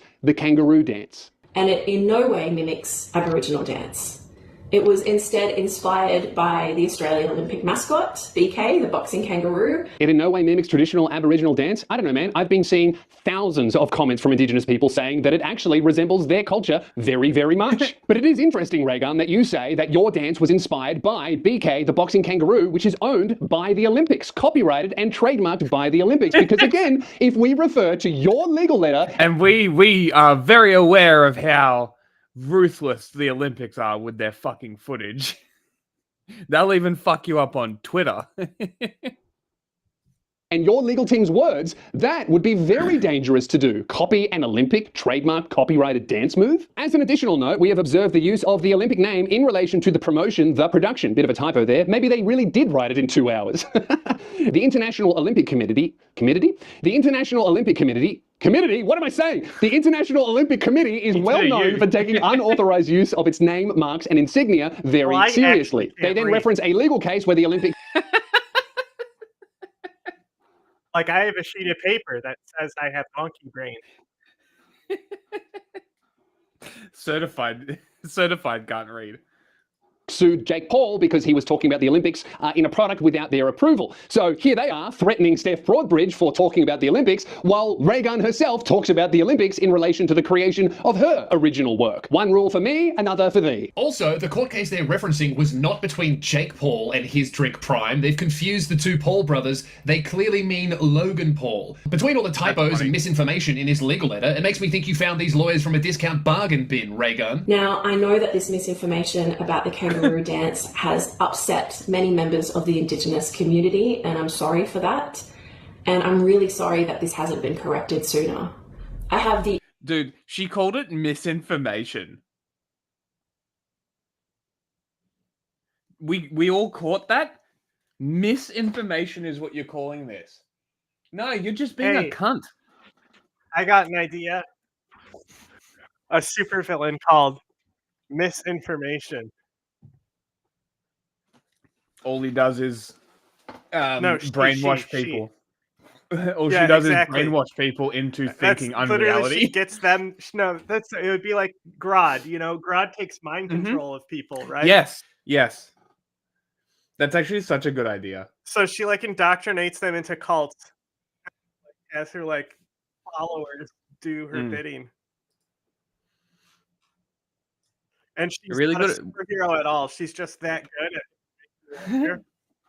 It's like they're Major, really but good at instead what? of hacking, it's information. Yeah. Or like you convince, or you convince half a population of a slightly different reality, and then they start killing each other because they're slightly disagreeing. Yeah, like you say, like you people who are exactly the same, you're actually the Hutus and Tutsis. Or literally the you know the capitalist meme about Occupy, where they throw the identity politics bomb into the crowd. Just do that, but that's the villain. Yeah, here's the slight unreality.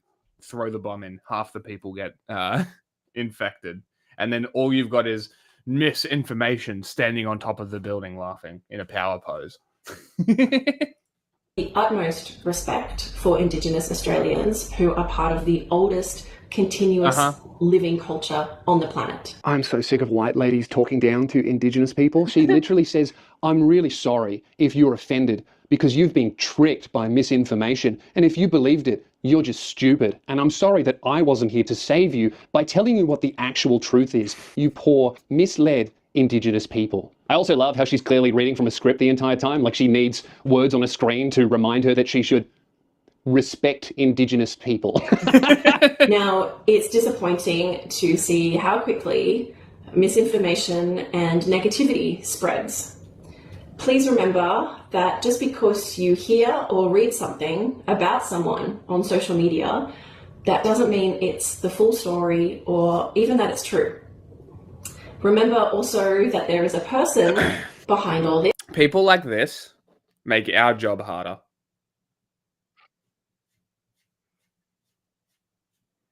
Legitimately, people like this using terms like this to shield themselves from criticism makes our job harder. It delegitimizes the actual threat that's going on.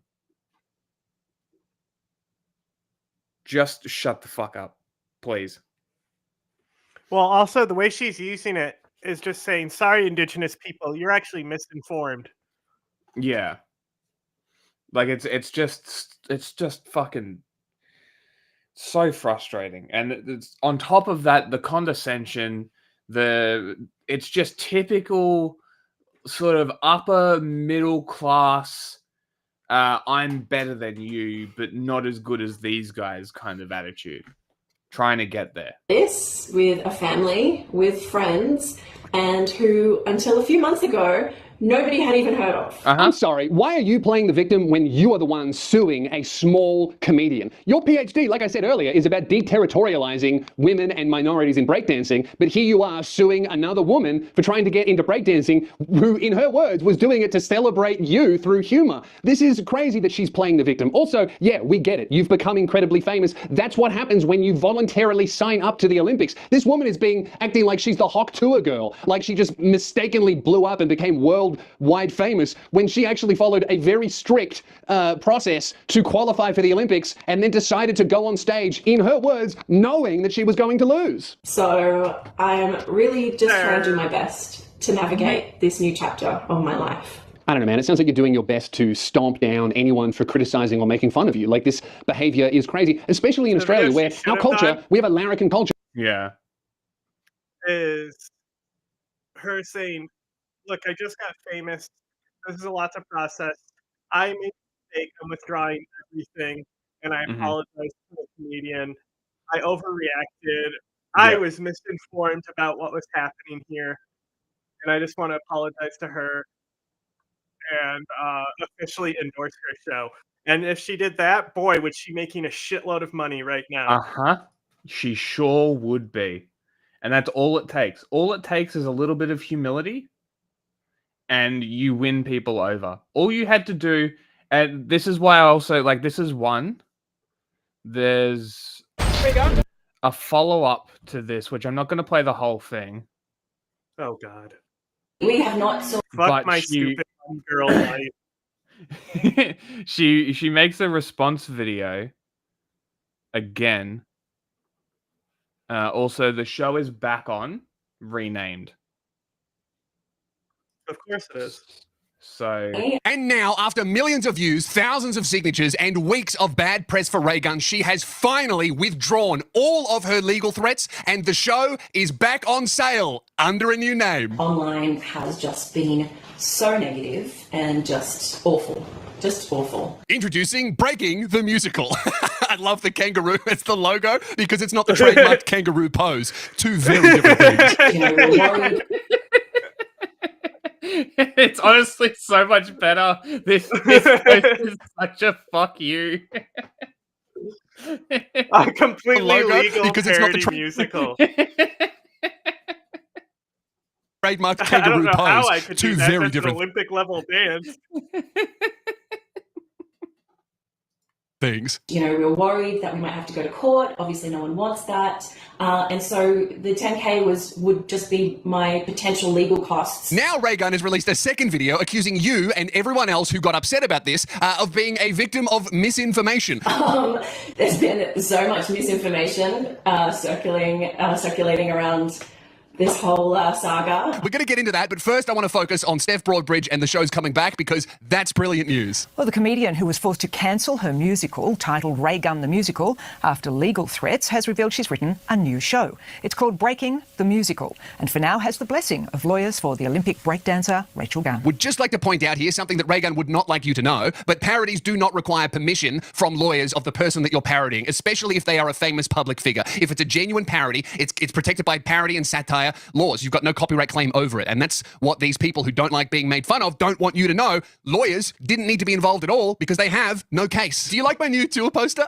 Do you like my new tour poster? I think it's really good. I think it's really good, and I think it's also like legally protected by parody because parody is a protected right here in Australia. Do you like my little kangaroo pose? He's done one as well. That's what I said. Every comedian should start doing Raygun shows. Mm-hmm. And even if it's not Raygun shows, mock her in the posters for their shows. This is and great. They should start their shows. I'm imitating kangaroo posing. Yes, like literally run out and then do the pose as she would in the performance, because you know how she kind of like leans back a little bit, and that's kind of the pose. That. You need to like come out, sort of jog out the way that she kind of does it on stage, and then pull it exactly the same way she does. That is what needs to happen. What can you do? Time will tell. We'll see how many actually do it. I imagine there's going to be a lot of them. A kangaroo and also doing a traditional indigenous dance here. We've also got a little paragraph about how much I love the ray gun from Call of Duty Zombies, and a few other little Easter eggs as well. And look at all of the people named Ray that you can just put on your poster. You can just put people's names on your poster. That's actually completely legal as long as it's a parody. Isn't that really cool? Anyway, grab your tickets to the tour at loosebeers.com. And if a particular legal team is upset about this poster, I'll make sure not to donate any money to charity from now until your inevitable legal letter, so I can offer that money to you instead. It's the new musical that may have some hopping mad. Comedian Stephanie Broadbridge has announced a new show called Breaking the Musical, after earlier this month cancelling Raygun the Musical in the face of legal action from the controversial Olympian Rachel Gunn. But she insists the two are unrelated. Okay. I love Steph doing the kangaroo pose is great. I would say I don't know what you're talking about. This is a completely fictional story. And that is all I will say about it now. Yeah, I'm reading between the lines here. I obviously haven't talked to Steph to confirm this, but it does appear like they've come to some sort of agreement privately between the two parties. Raygun's lawyers and Steph Broadbridge's team have just agreed to, you drop the name and I'll do the show, which, again, you wouldn't have to do, all right, because if this made it to court, the comedians would win. You'd think that Raygun would have a better understanding around the legality of parody, especially when you consider this photo of her in a parody of Run DMC merch. You're going to get sued for that? But again, that is the tactic of people who can afford legal teams when going up against people that cannot. Because even if it's a case that you probably would win, if you can't afford to fight it, what else are you going to do? However, the inspiration sounds familiar. The show is going to be about a breakdancer going to the Olympics. I know I keep saying this, but it is so funny to watch Raygun dance. Maybe that's the real problem between Raygun and comedians. We're just jealous because she's managed to make the world laugh much more effectively than we ever could. Just a day out from Raygun the Musical's debut, the lawyers threatened to sue Sydney's ID Comedy Club $10,000 for promoting the show. How could you threaten to sue a man who loves his little dog as much as Anthony Skinner? Look at him, he's a sweetheart. Would you send legal threats to this man? Look how lovingly bald he is. He loves his dog. Leave him alone. I'm never paying it. I'll go bankrupt before I give them a cent. Lawyers representing Reagan say the Olympian became concerned the club was misleading the public and consumers, that she was involved in a commercial venture, Reagan the Musical. The legal proceedings have since been dropped. Yeah, you know why they've been dropped? Because even if she had a case, which she doesn't, all right, if she won this, what, she would get, I don't know, 10 grand in legal costs, so she would be back down to $0, and she would have completely destroyed her reputation even more than what she already has. This is an unwinnable case for Reagan. Even if she did win, she still loses. You know, at the start of all this, I almost felt sorry for Reagan because I really wanted to like her, and I feel like the rest of the country did too. Like, yeah, we all got our laughs in at her performance, but we're a small country. We don't have many breakdancers. Maybe she really was our best breakdancer, and, you know, it was funny, and we love funny, especially if the person can lean into it like many other celebrities that we have embraced by going back and forth with banter with them. Shannon Knoll is a great example. If you go on his Facebook page, there are thousands of comments every single day, still to this day. It's been going for like 10 years of people saying things like, oh, I lent you $50 the other day, Shannon, can you please return it? Or, oh, hey, mate, I'm coming around to pick up the lawnmower. He's lent into this, and it's made him a cultural icon. We love taking the piss out of celebrities, but we love even more those people going back and forth with us. That's how you really become a cultural icon in this country. And we have a long, rich history of parodying famous, powerful, and influential cultural figures here in Australia. It's a really big part of our larrikin Aussie culture, is making fun of the people in power, whether they're celebrities or politicians. And we often do this with the musical. There are dozens of examples of this. There is Chappelle. That was an editing mistake there. Yeah, that's the most frequent one you'll see. A repeated line. Corby the musical, there's Shane Warne the musical. One of the more earlier references and the most powerful person who got their own musical was Keating, about Paul Keating, a former prime minister. It was all about... We know all about Paul Keating, don't we? Controversy surrounding his political career, making fun of him, making light of him, but welcome. He's the one that helped the Indonesian dictator. He's that guy. Oh, he was what's that guy's name? Suharto. I think that episode is still one of my favorite episodes because all the topics before that wasn't about guns. I really had to like hold your hand, and you were like the person who didn't know anything. I didn't know East Timor was even a country before we talked about it on that episode. I was just shocked that you knew all that stuff. It's all just sort of knowledge I've accrued over a couple sort of few years. It's just not even in my culture though. Basic, we don't talk about that. Australian stuff. I really didn't know it was even a country. No, these are just regional until that episode. Yeah, regional wars, man. That's all it is. We fucked over Indonesia so hard over oil. Like that's something that I should feature one day. Is how we fucked over Indonesia for the oil fields at the northern tip of Australia. It's real scummy, and I think Keating was the reason it's like this, if I remember correctly. Who's the one who is responsible for all those native lands being poisoned by blue asbestos? That I'm not sure. Blue asbestos? Yes, blue asbestos, and then indigenous Australians. It's a fucked story, man. How mesothelioma devastated the indigenous community in Pilbara. Does that sound right? Yep, blue asbestos. It's the worst kind of asbestos. It's a striking picture. 3 men riding high in the breeze, hitching a ride on a red truck in. Dude, you can see the asbestos contamination from Google Earth. Seriously? Yes. So I'm going to assume that this is all asbestos. Yeah.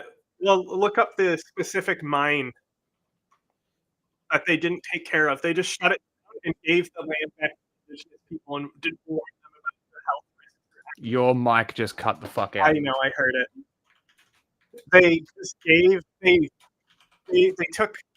decommissioned the mine, just gave the land back to the indigenous people, didn't tell them anything about it, and now there's indigenous communities infested. Wait, asbestos is mined? Mm-hmm.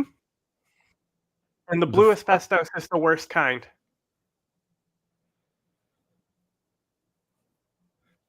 Still unresolved after 55 years. Yep. The asbestos mining waste continues to lay unresolved. So look up pictures of it from the sky. Well, I'm assuming that this is the asbestos here.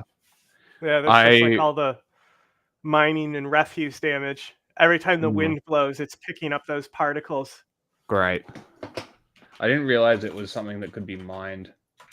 So it's a natural occurring mineral. No shit. Asbestos is the name used for a group of naturally occurring minerals. They have high resistance to temperatures and fire, making them great insulators. So were popular in buildings in Australia from 1940 to 87. Is this purely an Australian issue? The blue asbestos specifically? Yes. Or just asbestos in general? I mean, we have it here too, but... Okay. Asbestos-containing materials include flat and corrugated sheeting, cement pipes, and other stuff. Archaeological studies have found evidence of asbestos being used as far back as the Stone Age to strengthen ceramic pots. Fucking crazy. It was exciting for us. We used to think we were riding on the clouds, but little did we know that down the track we might get sick. Fresh from the mine at Wittenoom Gorge, bags of deadly blue asbestos were transported by trucks like this one. Mostly driven by local Aboriginal men, loaded and unloaded the bags at either end. Almost all of them have died from mesothelioma. So thousands of people who lived near and worked in the former town now have declared a declared contaminated site. For a place that's borne so much death and grief, the country surrounding Wittenoom is indescribably beautiful. Sure. There's more pictures. Crazy. 1944, Hancock sold his lease to the Colonial Sugar Refining Company, which mined Wittenoom Gorge for blue asbestos for the next 22 years. Yes, sugar refining Colonial Company mined asbestos and did this to the Aboriginals. That's cool. They from all over the Pilbara and like the thousands of workers cajoled here from Europe by company representative desperate for workers. They were obviously oblivious to the danger. This is a local Australian story that nobody covers. And it's still fucked? Yeah. Yeah. They haven't done anything to clean it up. Crazy. The government doesn't care. The government looks at the money it has to spend, and it says, we don't care. Fucking crazy. The mine was closed in 1966, but for financial, not safety reasons. Wow. The population of the town itself, 20,000 at its peak, started to decline in 2007. They took the town off the map. Yep. Jesus Christ. Because they can't force people to get out of their homes. So remember how we were talking about that with the They did a Simpsons. Yeah, they did a Simpsons. They literally just removed the town from the map. That's fucking crazy. Do you know about the town that Silent Hill is based off of? No. I tried to go to it and my car almost literally exploded while we were trying to find it. What the fuck? So when we gave up because it was getting dark trying to find it, and we got on the road and like my oil pump malfunctioned. So oil wasn't getting to the engine. Yeah. I had the car for a week, and a piston from the engine broke off and punched a hole through the block. Fuck yeah. Well, I found the town. This is what the town looks like.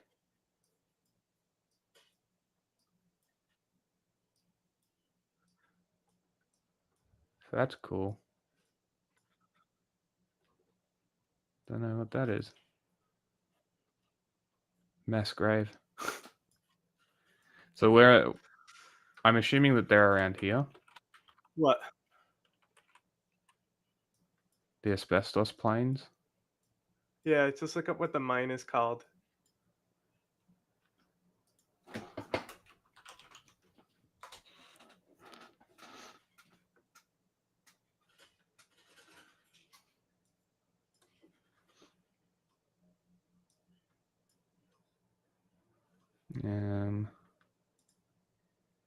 Well, that's it, but like, is it through here? Mm-hmm. It can't just be this. No, it's going to be a quarry. Like, look, there's a whole fence line here. Maybe it is if it's leading. It's just the town leads to the mine. Yeah, well, I mean, the fence line looks like it ends here. Maybe that is it. That looks about it. What do you reckon? That looks like a runway. It's an airstrip. Yep. So I would imagine it would be here. I would imagine that this is somewhere around here. Because if that's an airstrip, the mine itself, you can see stuff.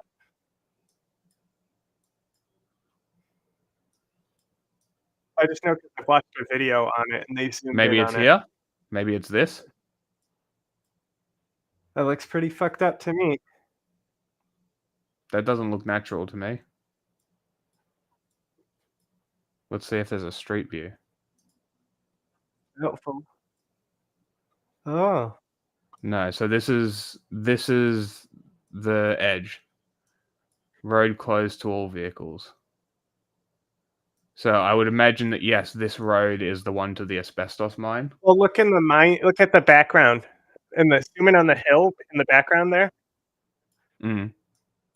And then keep zooming in, and then move a little to the right, a little more. See there between the trees. Here. Yeah. Maybe. Well, let's get out of street view and we'll see if we can't pinpoint where that is. Oh, that looks like some hills, maybe not.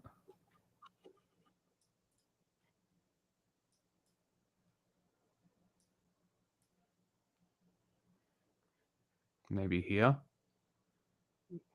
Yep.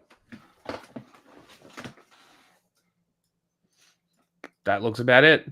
I'll tell you what, that probably, this vein here is probably it. From here. That's where the road is closed. Yeah. So I imagine that this might be it as well. And I don't know, but that looks pretty similar to this. Mm-hmm. And then if the airstrip is here as well, which is here, I would imagine. Maybe. It's here somewhere. Here. The airstrip. Then they're transporting it down from the mines up here. And that's what this road is. And I would imagine that this road is closed. Roebourne Wittenoom Road. Because where does this go?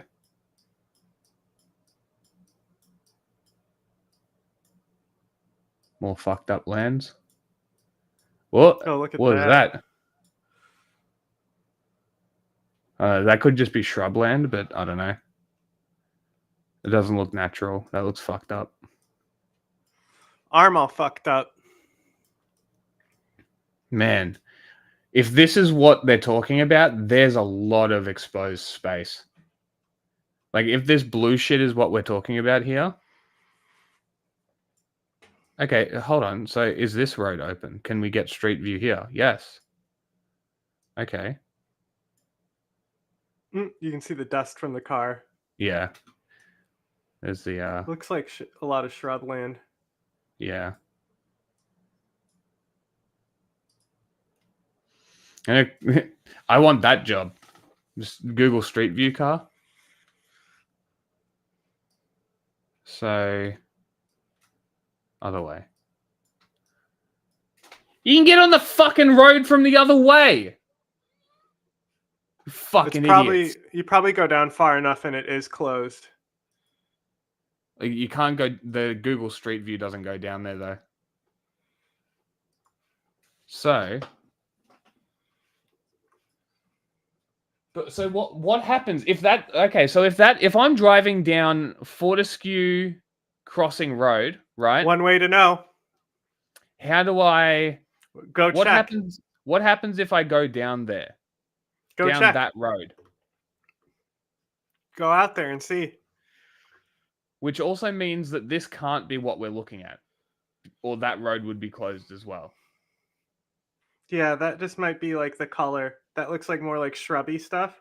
Yeah. But also the ground might be contaminated and colored blue. Mm. Well, I was trying to see if we could see what trees can't get mesothelioma. Like. This is true. So I want to be looking this way. But I think the shrubbery is going to block it regardless. Yeah, you got to find the mine specifically. I'm actually very curious because if you have a look at this, right, that's all it looks like. Mm-hmm. So, look on Google Images, and you'll see aerial shots of it.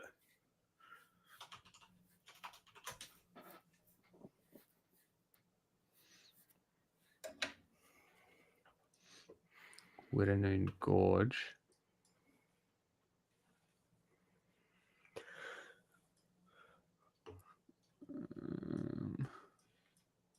Maybe it's been abandoned so long that it's all been grown over. Mm-hmm. Maybe you can't see it anymore. Anyway, what were we doing? Ray gun. We got very distracted.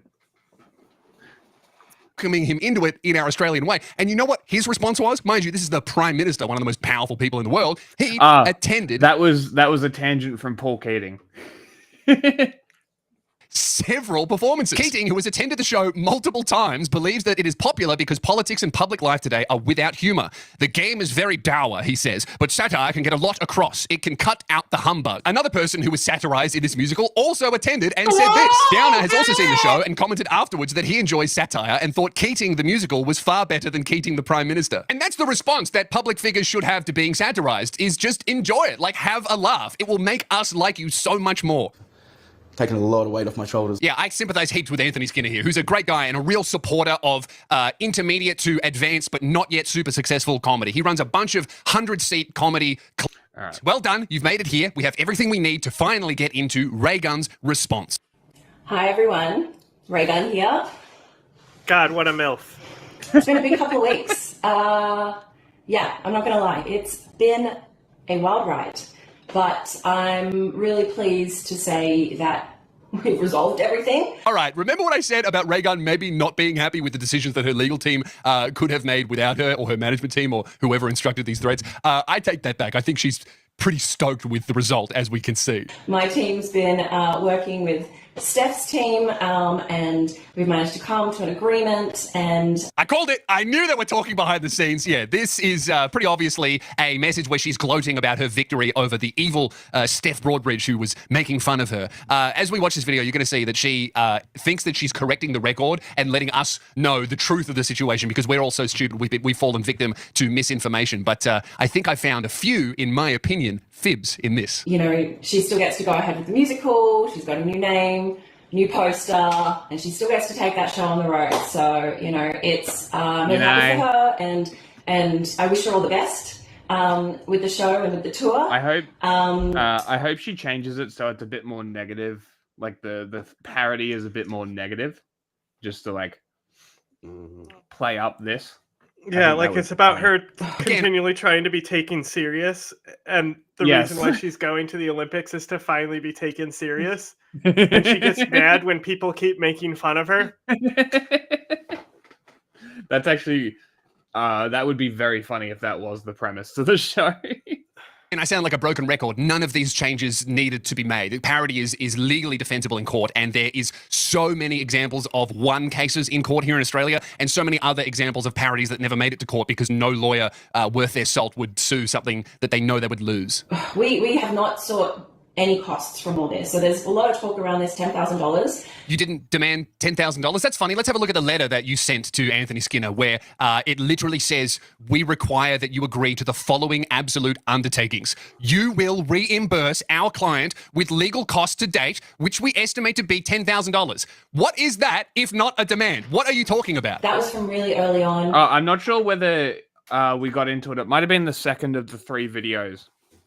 But I skipped over the second one because the third one basically includes everything that was in the second one. The guy who owns the comedy club tried to settle with the lawyers and give them the $500 that they made that they were going to donate to a battered women's shelter in Sydney. And they were like, no, we want 10 grand. They said, no, we want 10 grand, and the comedy club doesn't have 10 grand. It would basically put them in insolvency,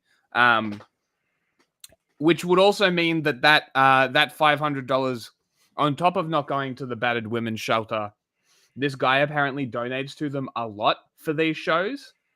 They wouldn't be getting any further donations from this business because of Rachel Gunn. Pretty cool. But there was no demand about money though. That never happened. This is why the legal letter being leaked was possibly the worst thing that could have happened to this whole PR campaign for her. I bet you this was carefully planned. As you said, she wanted it stopped, so they did it last minute on purpose. And then she didn't account for the fact that comedians are all friends and talk to each other, especially in a country where there's not that many of them.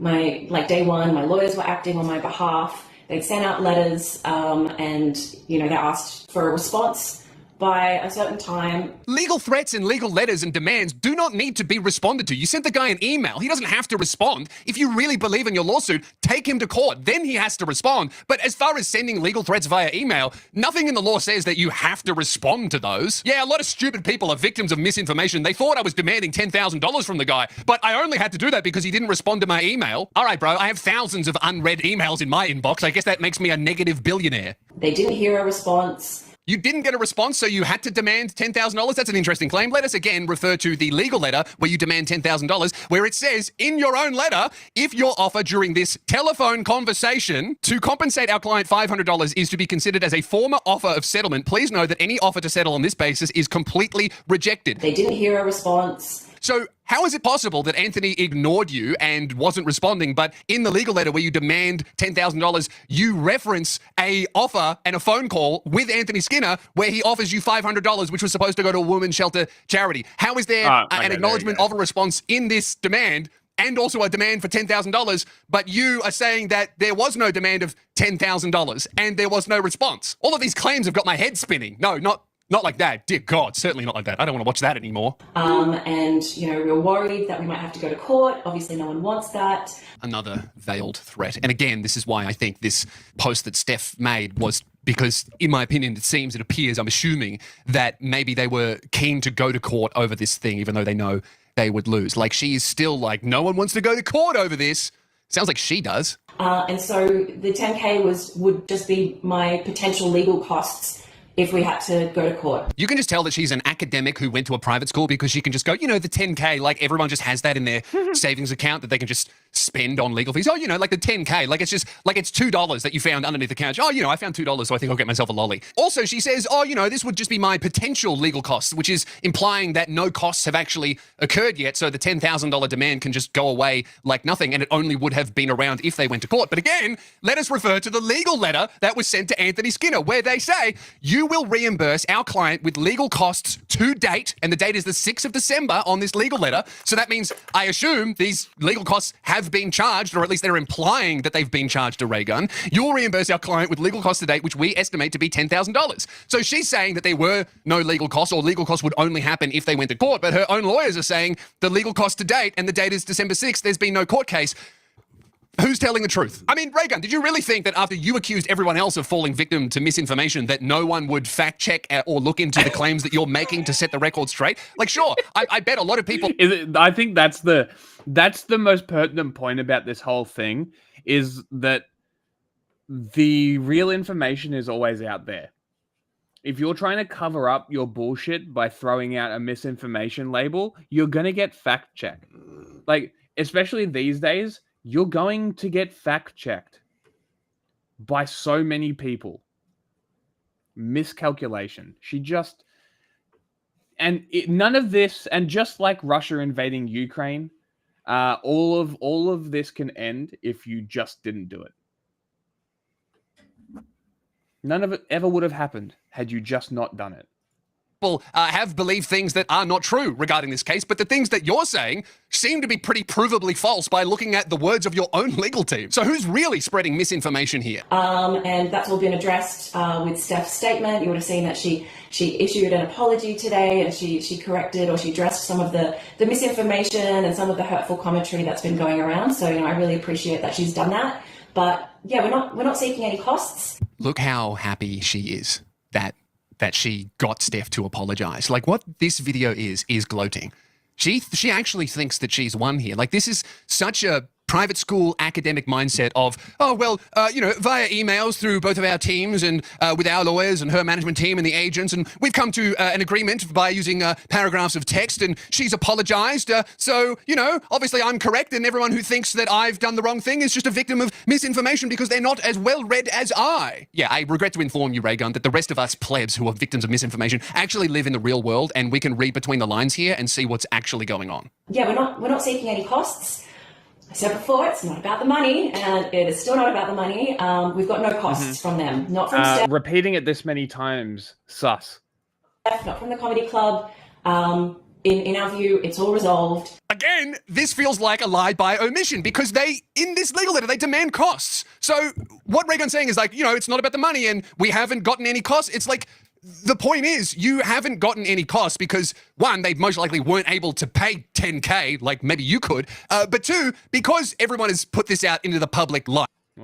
And everyone has, risen up against what you're trying to do here. The reason why no costs have been sought is because clearly, as you are saying, you have made the decision to not seek them any longer, but you were. Like... Okay, we get the point with this one. We'll skip to the last bit, the bit that really pissed me off. Before. I want to thank the people that have supported me through this wild ride again. There's been so much misinformation. Online has just been so negative and just awful. Just awful. Negative. No, it hasn't. It hasn't been awful at all. Every single person has been nice and everyone loves you. If you think that people have been mean, you're just a victim of misinformation. You're misinformed. There's so much misinformation floating around about this, and one of the biggest pieces of misinformation is that people are upset at you. No, of course not. Everybody loves you. You're really cool. Can you see how when you say things that are objectively untrue and then go, oh yeah, if you believe the truth, you're misinformed. Can you see how that makes you look like you live in an alternate reality? So I really want to say thank you to my supporters who have reached out with messages of positivity and kindness. And again, I'm not justifying anyone was somebody dumping a body in the background there? That's a sliding door. That's a glass sliding door. I know. That sucks. I've never stood for that. Could be different. They could sound different where you're in America. I don't fucking know. No. I don't like that. Threats, like a sliding door. Really, really mean language, insults. I don't like that. That's not good. What people are responding to, the vast majority of people, all right, I'm sure there are some psychos, and for that, I condemn it, all right? That sucks, okay? But the vast majority are just responding to, like, news reports of your own actions and going, that sucks. The girl should be able to do her show. Ray Gun is lame for doing this. Also, she did badly at the Olympics. I mean... how do you want people to respond to you threatening to sue people? So I'm looking forward to 2025. 2024, it's been a bit of a tough year for me, and I'm looking forward to 2025. I'm going to be manifesting some positivity. Manifest yourself out of the fucking news cycle. All right. I think we're done with that one. Mass Effect or another video? I have multiplayer open. Okay. Yeah, so basically just open your thingy. Okay. I have a little yes. I have a little video. So... I have a 10-minute video while you get your game loaded because I know you'll take forever doing it. I'm just going to give a recap. So basically, she sucks. Parody show. Yes. So we've gone from embarrassing performance at the Olympics, which could have been fine because it's, in my opinion, was incredibly memeable and is exactly what. And I said it on stream, right? People like this, performances like this, are perfect for Australian pop culture. They are the people who always launch to the top. The goofy one, right? You think the Steve Irwins, right? Steve Irwin, if he spoke like a normal person, not that interesting, right? Acted like a normal zoologist. I love the video of him breaking up the Kookaburra fight. Yes, yeah. Right? The guy, like, you guys have only seen a little bit. I grew up with him on TV. Like, everything about Steve Irwin was so fucking unique that it's not replicatable. I'm sure America has people like this as well. But it's people like this. I grew up with him too, out. just but you guys get he just wasn't our guy. Yeah, like he was you guys still get the most popular Australian wildlife guy.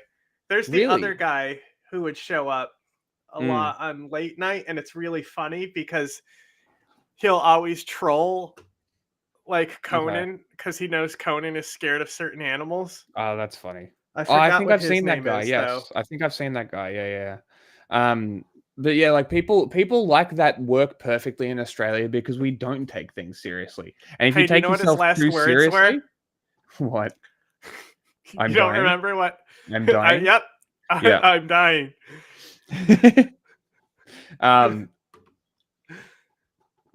People like that pop off in Australia, right? Dame Edna is another good example. Very exuberant, very out there, very flamboyant, very open, very loud, right? That's the kind of person that becomes the Australian celebrity. She could have done that. All she had to do was be a good sport. And she decided to, I mean, exactly as Lewis has said in the video, all she had to do was take it on the chin. All she had to do was laugh. All she had to do was go to the fucking show. Instead of sending a legal letter, you should have asked for a ticket. You should have gone to the show. You should have made posts about the show. You should have promoted it, explicitly saying, hey, Steph Broadbridge is running a show about me.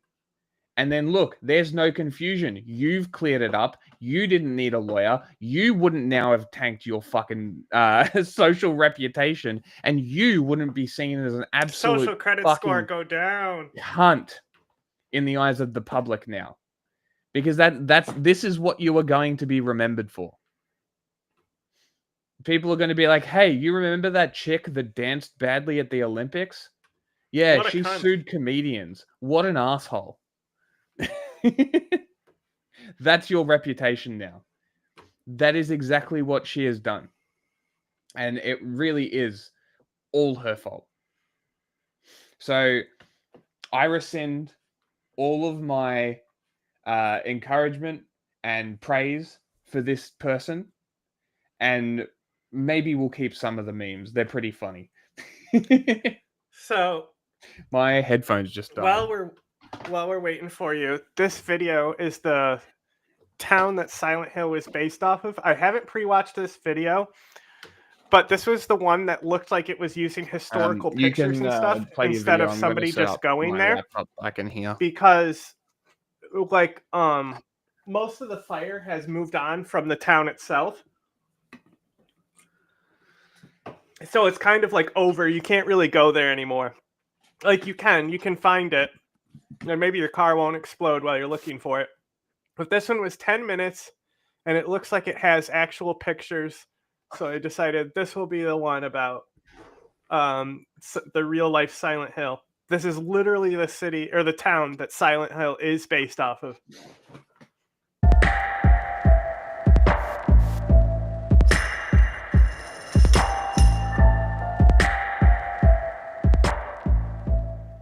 On the 27th of May, 1962, a small team of workers were tasked with cleaning up a landfill site just outside of Centralia, Pennsylvania.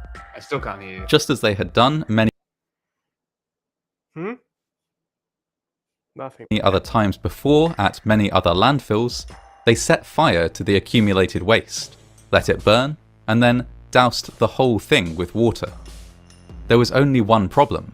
The fire didn't go out. In fact, it would never go out.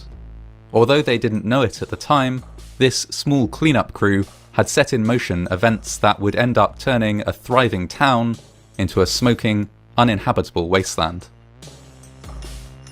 Before 1962, life in Centralia was good. It was home to a few thousand residents and resembled much of small-town America.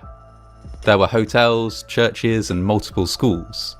It was a community like any other, and was considered, generally speaking, a safe and happy place to live. The main business in Centralia was coal mining. For more than 100 years, coal had been... It's not just coal. This is like the super coal.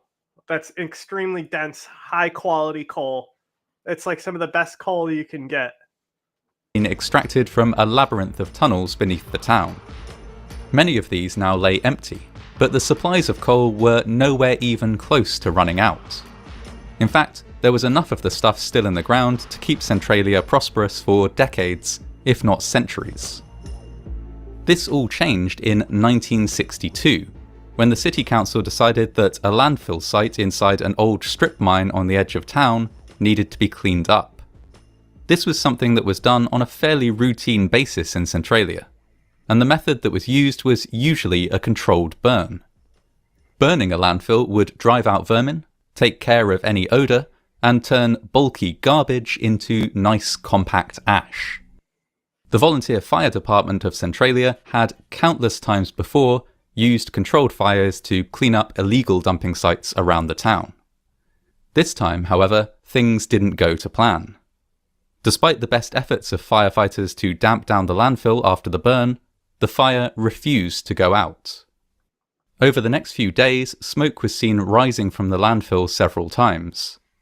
Volunteer firefighters attended again and again to pour more water on the smoking garbage and use bulldozers to stir up the material in the landfill. Each time, the smoke briefly stopped rising before returning again a few days later. As days turned into weeks, the firefighters dug deeper and made a terrible discovery. A mine shaft leading from the pit into a deep coal mine had not been properly sealed up before the pit had been converted to a landfill. Now, this open shaft had allowed the fire to spread underground and start feeding on the vast reserves of coal still in place there. Rather than a fire in a landfill, Centralia was now dealing with a mine fire. Mine fires are notoriously difficult to extinguish. In the average coal mine, there is an abundance of fuel, and the many corridors and shafts provide a steady supply of oxygen. Once established, fires in coal mines spread slowly but steadily, and stubbornly resist every attempt to extinguish them. Sealing every entrance to deny the fire oxygen is impossible, as there are often thousands of cavities in the rock through which oxygen can be drawn. Drowning the fire doesn't always work either, as incredible amounts of water are required. If even a tiny fire remains after dousing, it will dry out the surrounding area and begin to spread once more. With all this in mind, it's not unknown for mine fires to burn for decades. Huh? What are we watching? This is the story of the town that Silent Hill's based on. Oh. So they burned garbage, and then that fire got into the coal mine. And it's going to burn for thousands of years. So wow. I don't know if it will get into this, but what actually happened is the government looked at it and said that it's going to be cheaper to give everyone in town a check to leave than it will be to put out the fire. Right? But not everyone took the check to leave the town. There's still people there. There's like maybe 6 people left in the town. Why would they stay? People don't want to give up their homes. That's what we need to get rid of. Like, get rid of this anti-immigration mindset. Nobody wants to leave their home. It doesn't matter how shitty it is. Mm-hmm. And now it's because they're 80, 100 years old. So where is this? But it's in Pennsylvania. So anytime somebody dies or moved out of a house, they would bulldoze the house. Awesome. So now there's not even the town. But there's a church in the center of the town, just like the movie and the game. In the case of Centralia, quick and decisive action might have saved. What? Great premise for a video game or movie, though. Mm-hmm. Saved the day. Man, this part while of the fire was still. Fuck. Huh? What the fuck is up with this? This part of Pennsylvania. It looks like it's just been squashed together. Small and relatively contained, it would have been possible to dig up the entire area, exposing and extinguishing the fire, or else to dig a trench around the likely location of the fire and install a fireproof barrier. But, unfortunately, decisive action wasn't taken. Instead, the city council debated plans of action, calculated costs, and sought approval and state assistance. Questions of responsibility arose. Was the fire the purview of Centralia, or the township that surrounded it? Could the state government fund the operation? Letters were sent and appeals were made.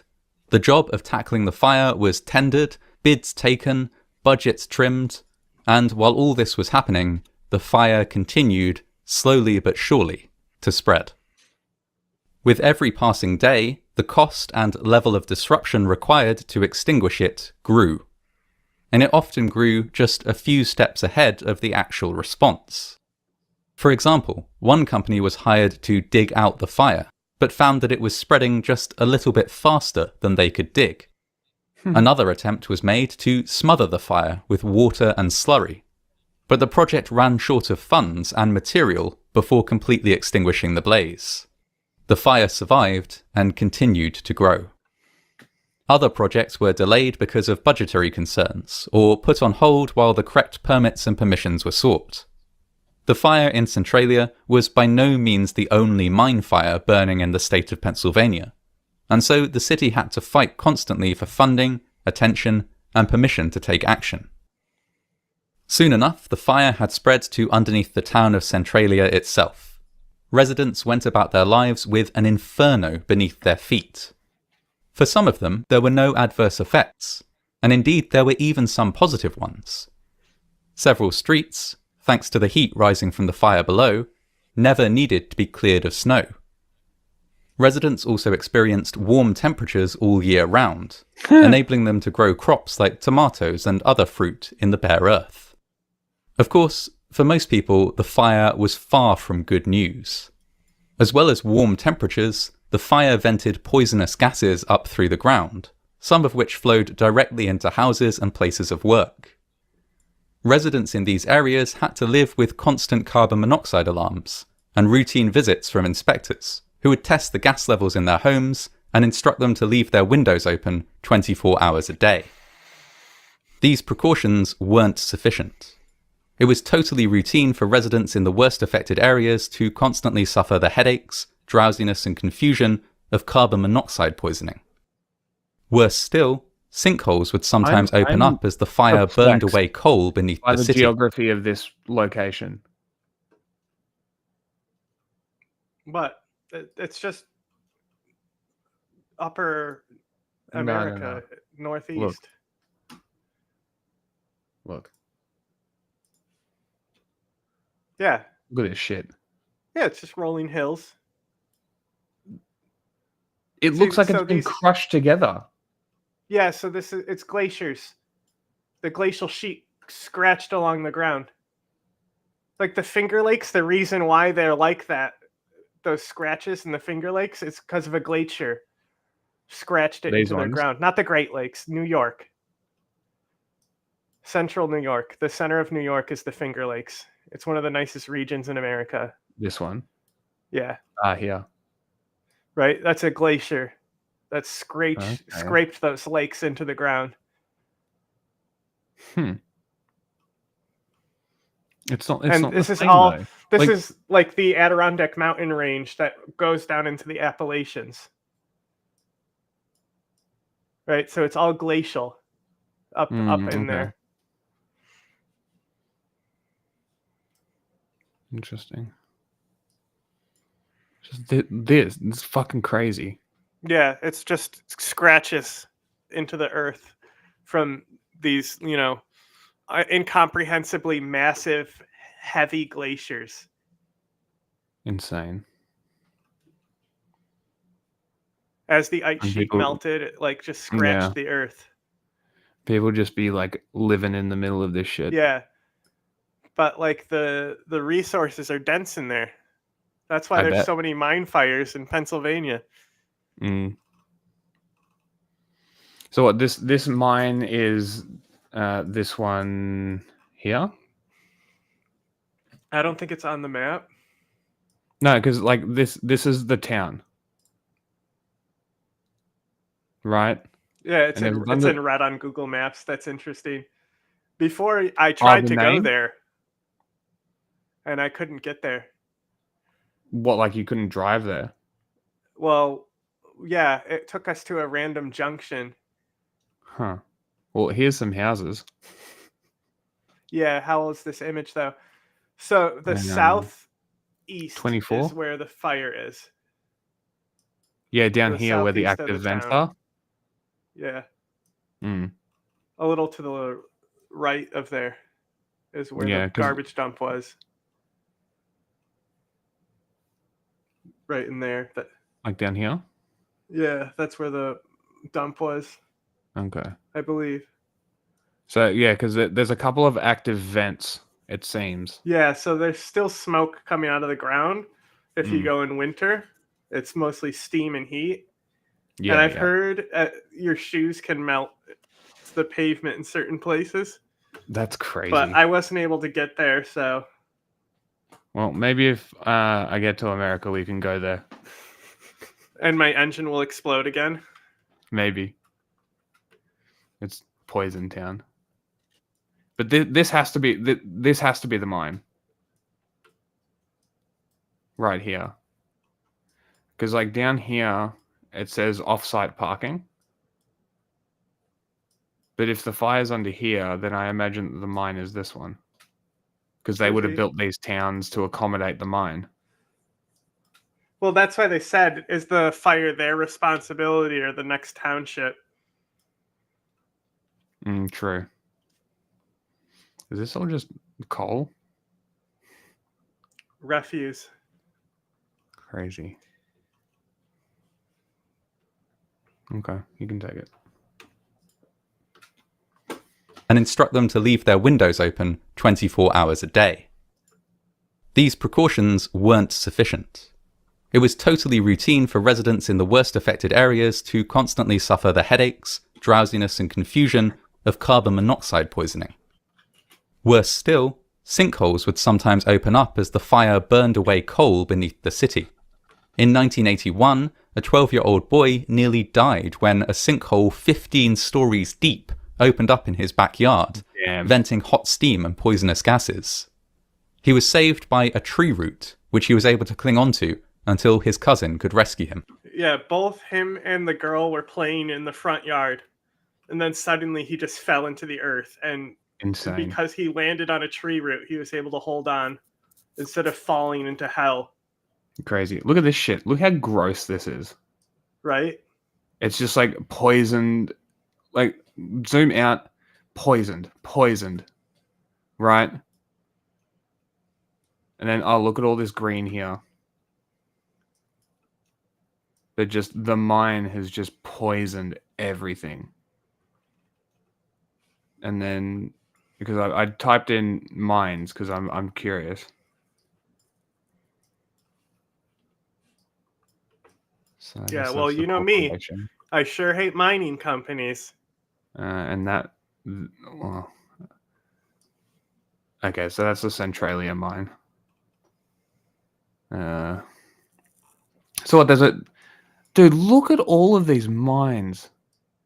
Yep, I told you. The reason why the region looks like that is because of how dense everything is. That's the thing. You're saying it got squashed together, right? So like the coal is denser than regular coal. It's super coal. It's better coal. Yeah, because it's been so condensed under the glacier. Okay. So it must be. It's like high pressure condensed coal. That's another reason why it's going to burn for so long. God, what's the? It's like 10 times as strong as regular coal. There's brown coal, another type, and then the black coal. It must be the black coal. It's like even more condensed than black coal, though. Flip it back to the screen so we can finish this video.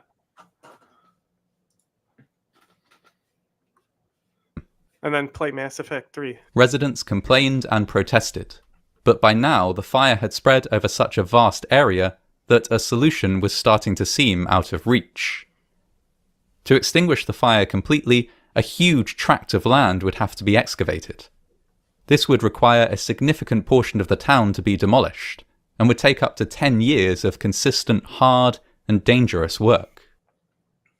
When it first began, the fire might have been extinguished by an investment of a few thousand hours of work, and a sum measured in thousands of dollars. Now, with it reaching under the entire town, the cost of extinguishing it exceeded the real estate value of Centralia itself. And so, years after the fire began, a new solution was proposed. The third most coal in the world. The town would be abandoned. Second, the US Australia does? Yep. Government bought out the vast majority of the remaining residents. The population dwindled as families fled. The town that had been home to more than 1,000 people in 1960 was home to just 16 by the year 2010. Centralia now barely exists.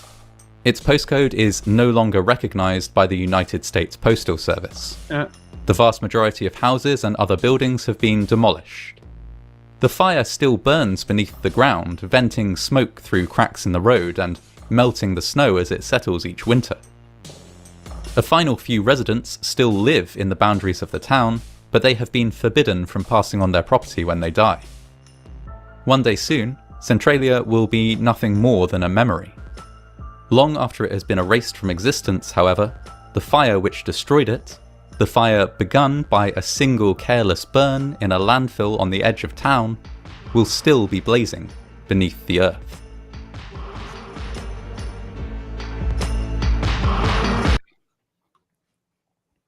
So it must be anthracite coal. Probably. Because it produces less smoke too, by the sound of things. Is that the clean coal? Yeah. And then as you get away from the anthracite, you get more smoke and less combustibility. I learnt them as like color types, so like brown coal, black coal, and other ones. I just can't remember them right now.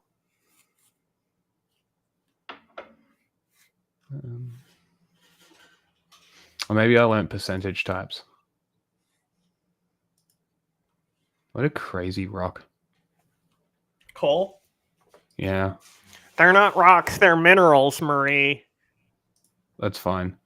Looks like a shiny ass black rock to me. That's from Breaking Bad. But it seems like it might be just anthracite coal. I wonder where the largest deposit. But that's a lesson in why government sucks. Yeah. The US has 7 billion tons of anthracite coal, all in northern Pennsylvania. Mm-hmm. That's why the region Crazy. looks like that. Mm-hmm. Wild. You thought Silent Hill was fictional, huh? I think I did know that it was based off something.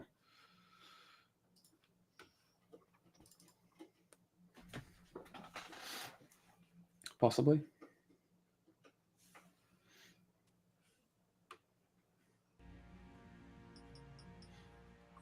Bro, I typed in, I think I had 1 trillion credits. Okay. Still haven't gotten everything, and I've spent Amazing. maybe 1 trillion credits. More than anyone who played this game would ever fucking get. And I still don't have everything.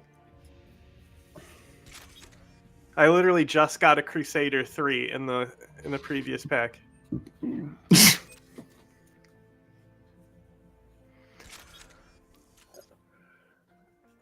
Hey, Valkyrie. Valkyrie. That was a What's that called, my pre-order guy? assault rifle.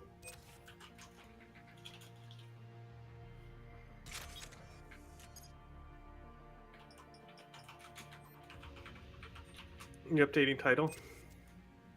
No.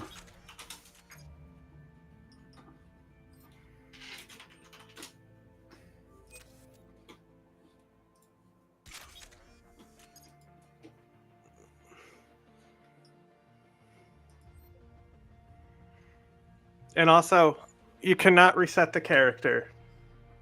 You'll have to screen share though. I already am. I need. Actually, I shouldn't. No, that'll be your audio.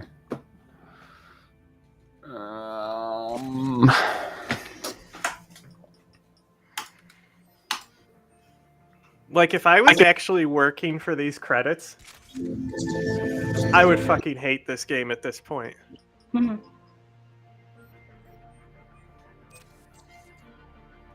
I was hoping it would be better, like it would cap the items at 99, so I wouldn't roll any more of the items, and that would ensure that I would get the guns. Yeah. It does not cap at 99. Huh. It's a little disappointing. I know, right? Look, my Hurricane is still a 7. If there's one gun I want at level 10, it's the Hurricane.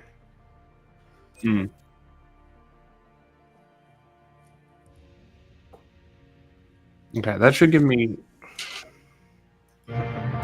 game audio. Yeah, I can hear you. Your game.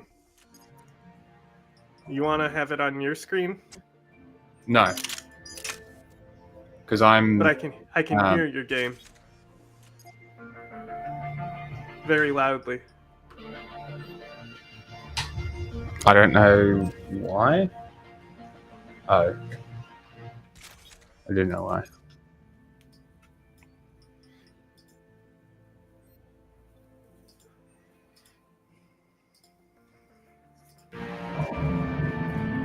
Now I can hear it again.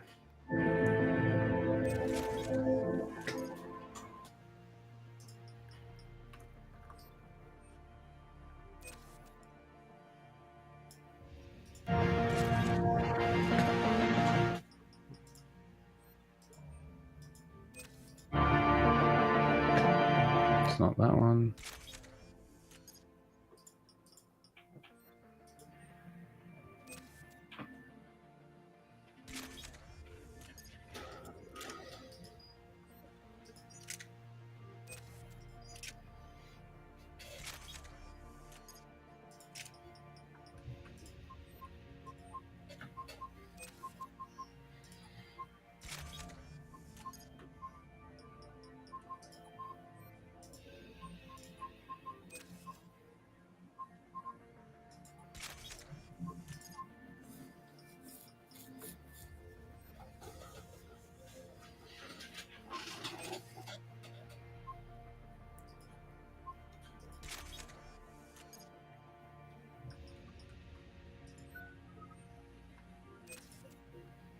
Crusader 3. You just opening packs? Yeah, I'm waiting till you got it all figured out. I'm ready. You ready? Mm-hmm. Okay.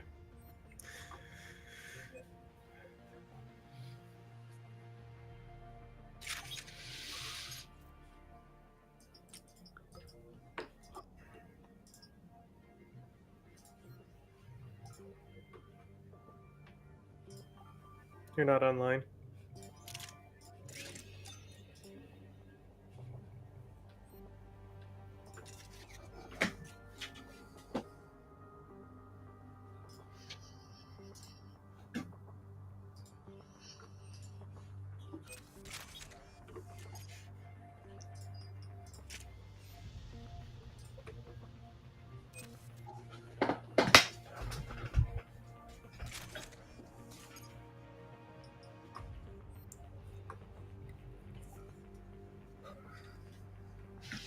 Okay, I'm just going to go to the bathroom. If you want to update the title with something silly.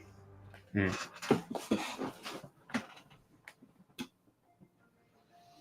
will try.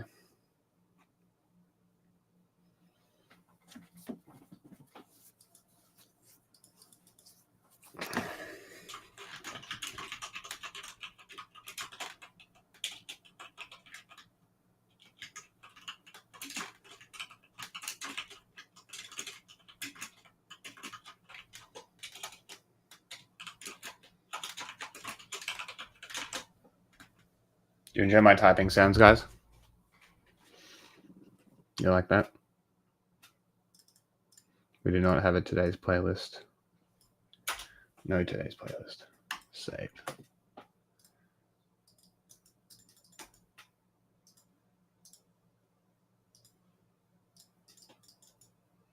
Boom. Boom. Boom. Changed. I'm going to open some boxes while I wait. Give me box. I love box. My name is Box.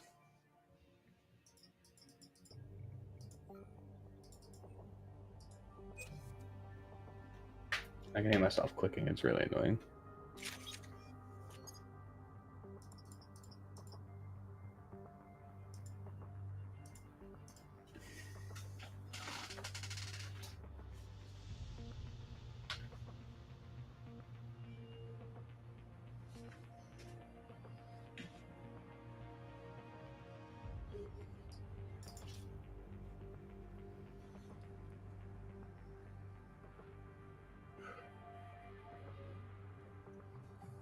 Why is it so sensitive? If I can hear myself breathing.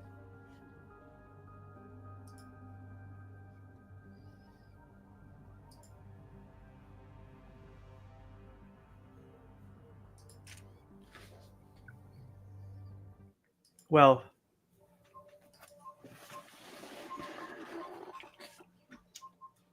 it might have been because you were isolated and I was muted. Maybe. Okay.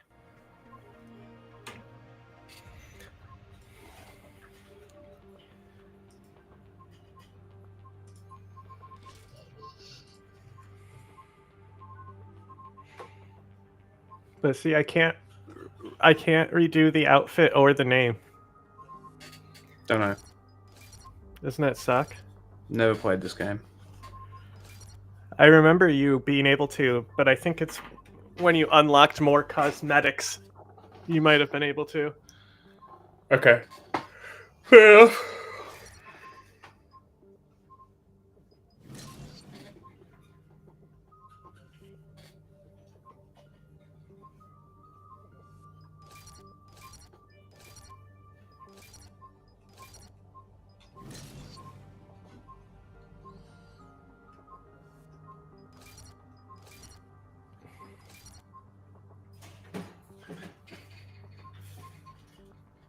What is going on?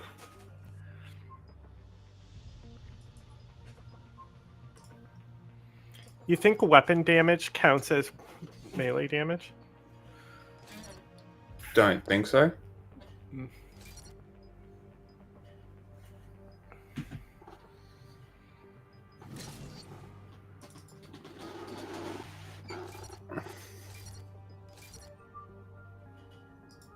Packs are fun. So Gambling. there's nothing in them. Gambling. Surprise mechanics.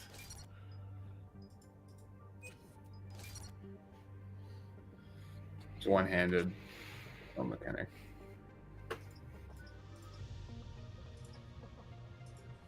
My assault rifle is getting lighter and lighter by the day.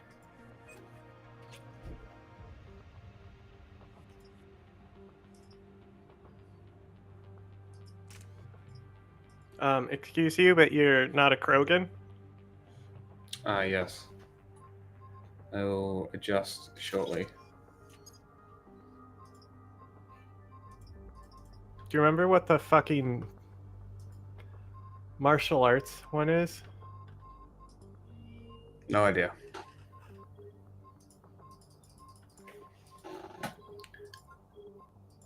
It's called hydraulic joints.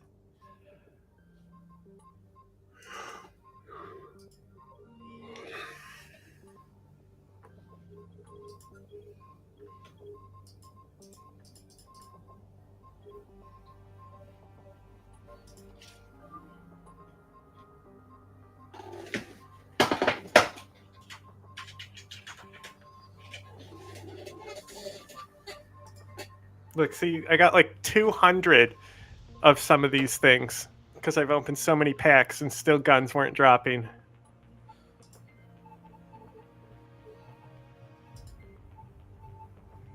Alright, Punchy 2 is ready.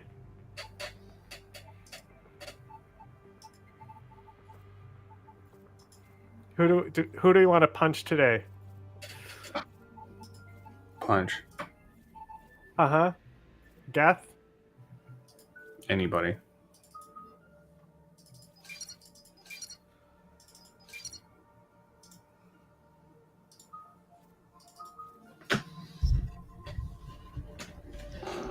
It's actually shitting me.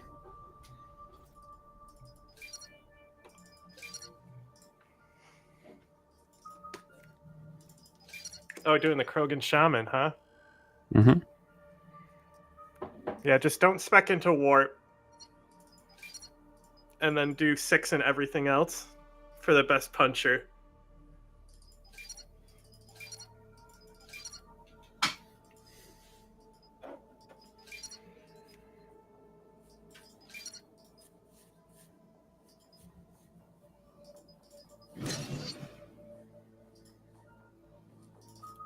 Technically, I can still hear your game. Yeah, you're gonna hear the game. If you can hear it, I can't hear it. Sorry, if you can't hear it, I can't hear it. So I need to hear it. Once you're in the game, you're not even gonna notice. They're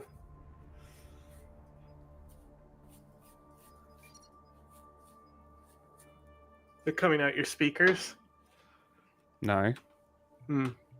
Well, yes, but it's not coming through the speakers. It's coming through the device like it always has. It's never been. It's never been different.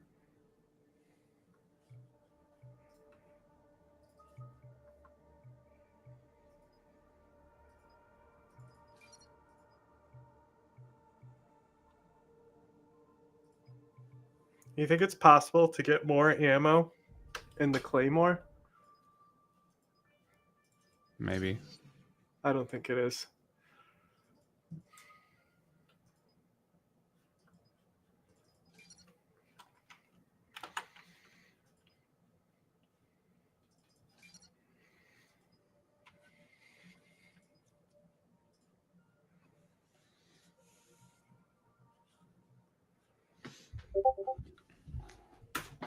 Now I hear 2 Discord prompts. Mine and yours. It went boop, boop, boop, boop. I'm just pulling up my Twitch dashboard real quick. Mm-hmm.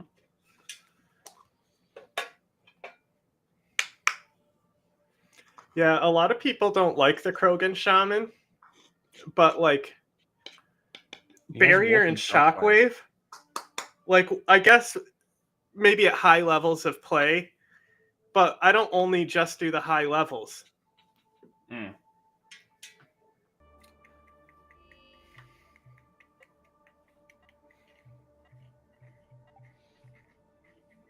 Why is my mic so sensitive?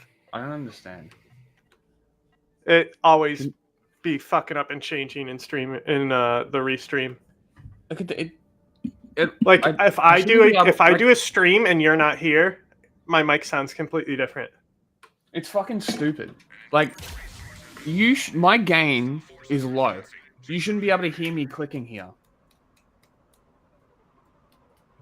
I shouldn't be able to hear that through my headphone here. But I can.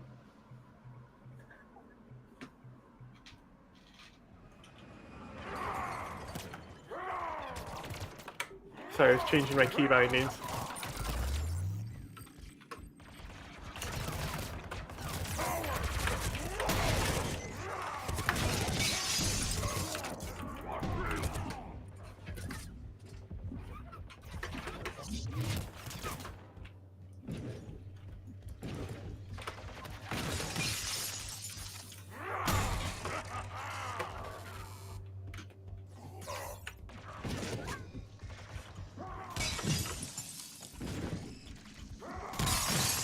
Did you just freeze him?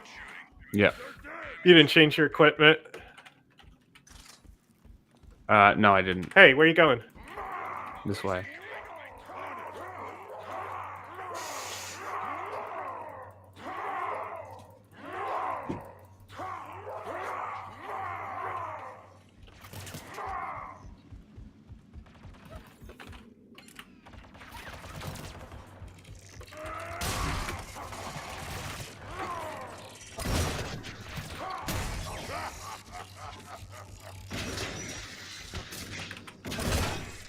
The shotgun insta-freezes them. What shotgun? I don't know, whatever shotgun I have.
Well.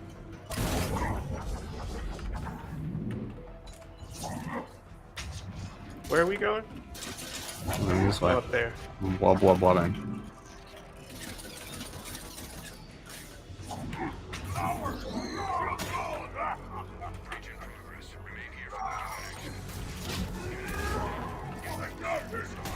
I'm dead.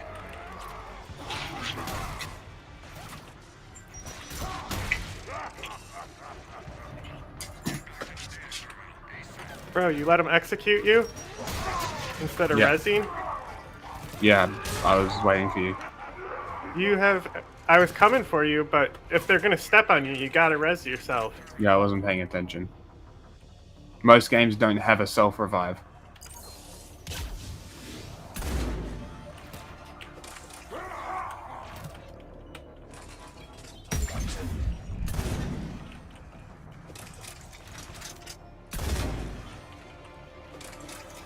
Look at this guy still hiding right here. Oh no, he's dead.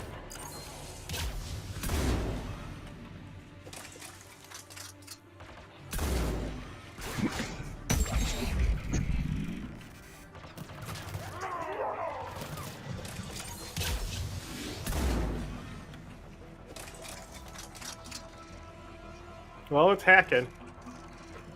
One person at a time hacking.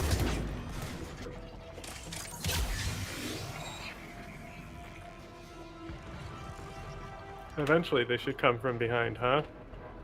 Ah! 2 in 1. Ouch, ouch, ouch.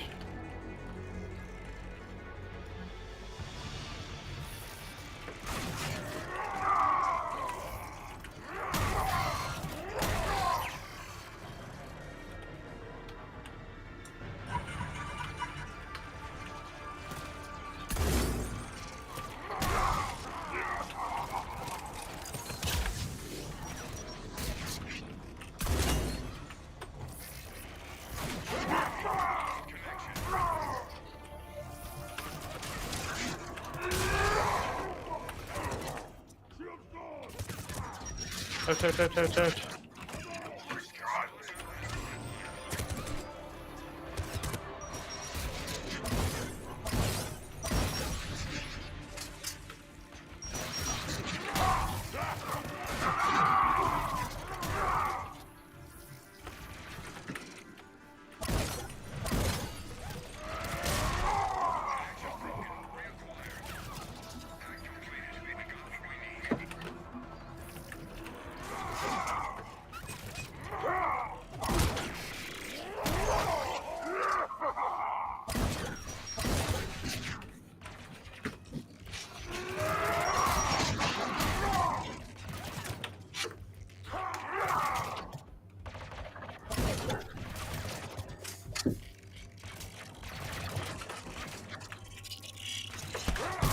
Cyclops there. Cyclops there. Cyclops there.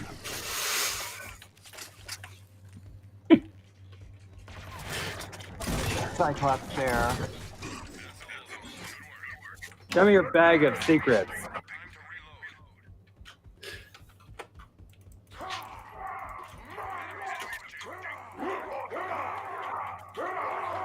Oh my holy crap, they're Balaam stove.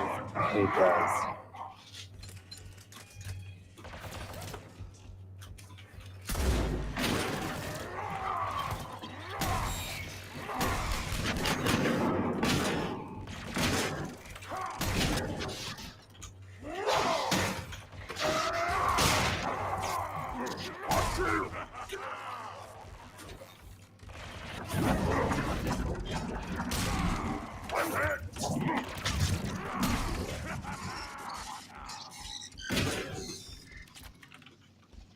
Geth just walked up to me and tried to punch me.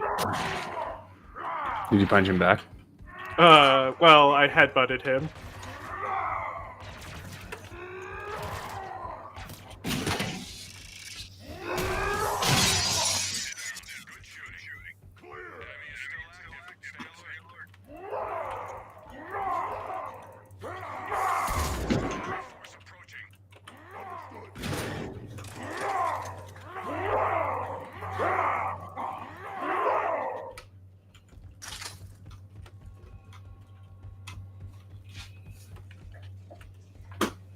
Where's the Cyclopses? Cyclops there. Got him.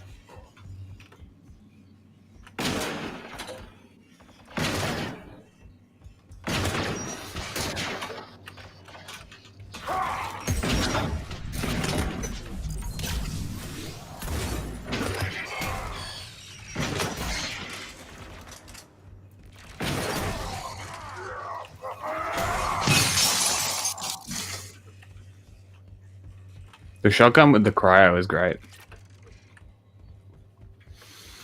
Do you want to do a fire and ice build next? Yeah. So, like, the ice combos, you make it so anyone frozen who is shattered, it freezes all the enemies around them. Okay. Sounds fun.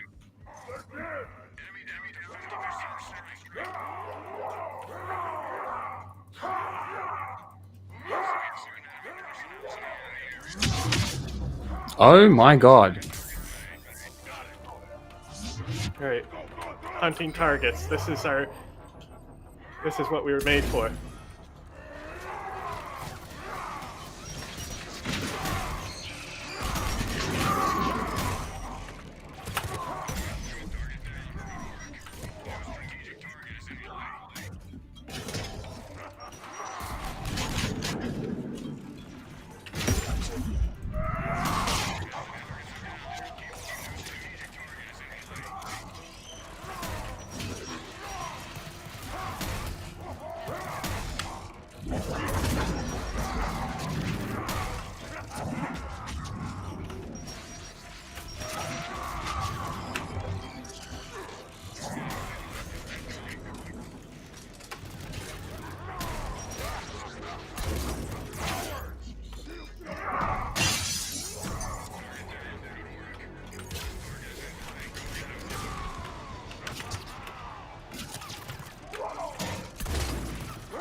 Yeah, we've been playing Mass Effect for a while. A lot of games. Who said it? A single YouTube's held out.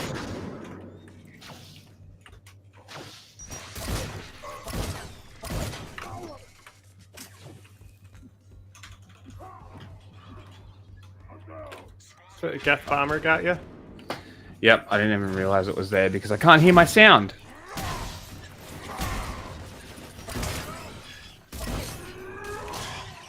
Well, you could potentially...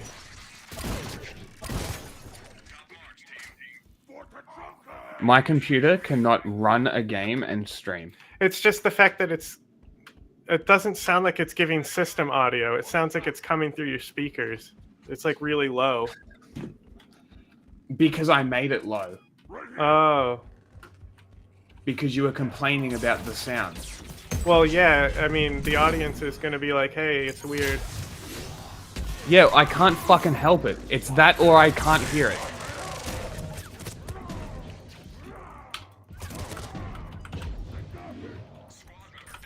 Geth Prime knocked me down.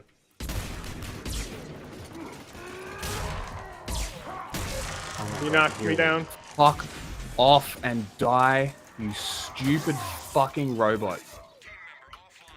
Geth Bomber. Oh, it just won't fuck off. Yeah, they'll get you. Most of the time I just shoot them.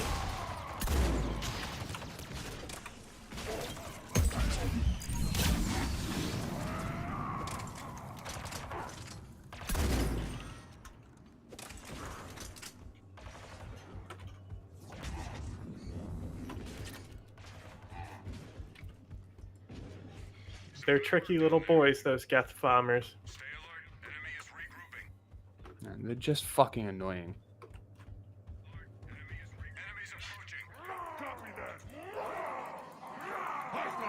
They're behind you. Geth Bomber! Missed him.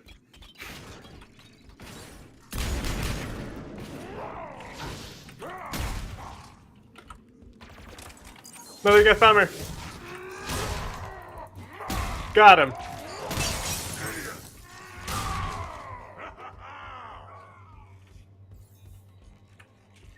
For Tuchanka.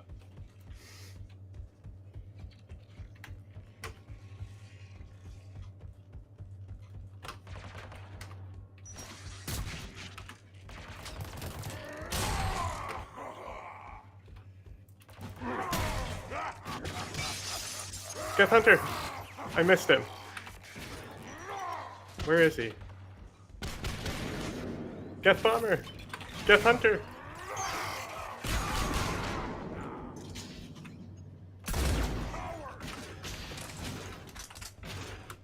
Fuck my stupid bunny girl life. Did I kill that hunter?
Not being able to hear is a real issue. Well, I don't remember it being a problem last time we played. Because we weren't streaming. No, we streamed playing. We definitely did. That's the first time we played was on stream. Not multiplayer. Yes, multiplayer.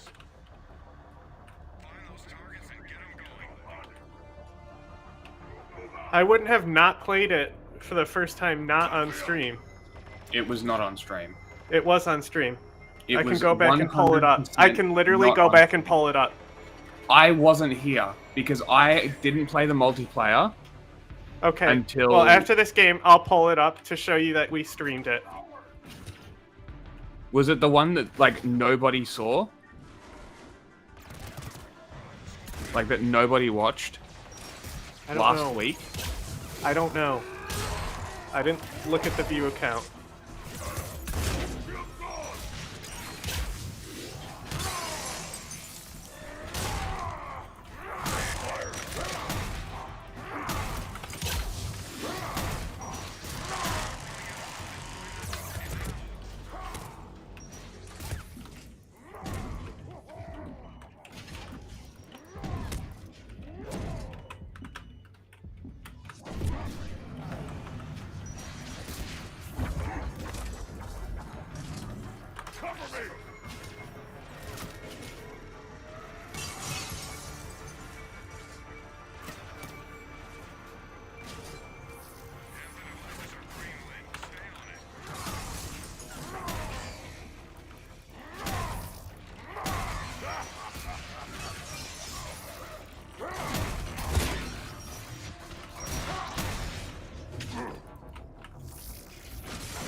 You bled out. You weren't even pressing spacebar. I don't have any gel, and the spacebar doesn't work since I changed the controls. So you just bled out? Yep. What else am I gonna do? Not change the bleed out control off of...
I also didn't get to change my fucking guns.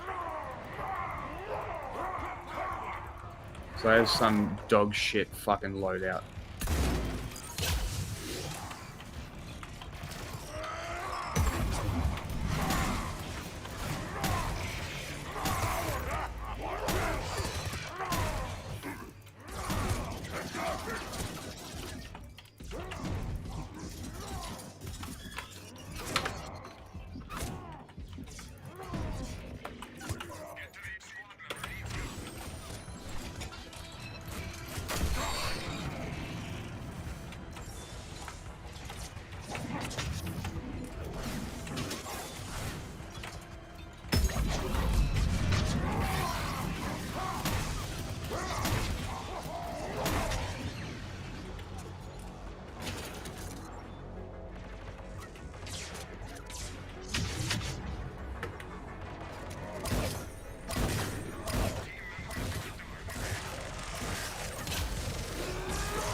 Cyclops there. Okay. I'm picking characters I want to play. Yeah, what do we want to do next?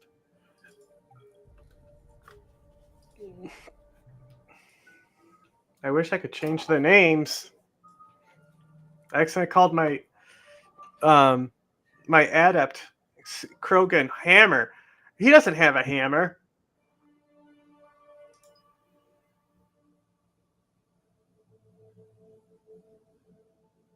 Mm.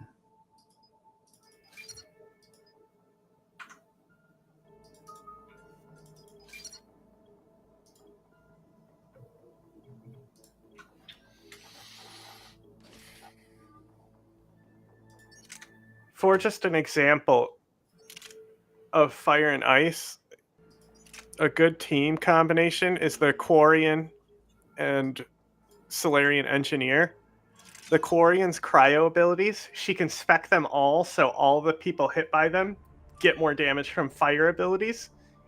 And then the Solarian maximizes his fire ability to do combos. And then the Solarian takes cryo ammo, and the Quarian takes fire ammo. Another good one for ice is the Alliance Infiltration Unit, aka the Sex Spot. It has a snap freeze power. It's like a gauntlet that you do at close range. She's pretty cool too.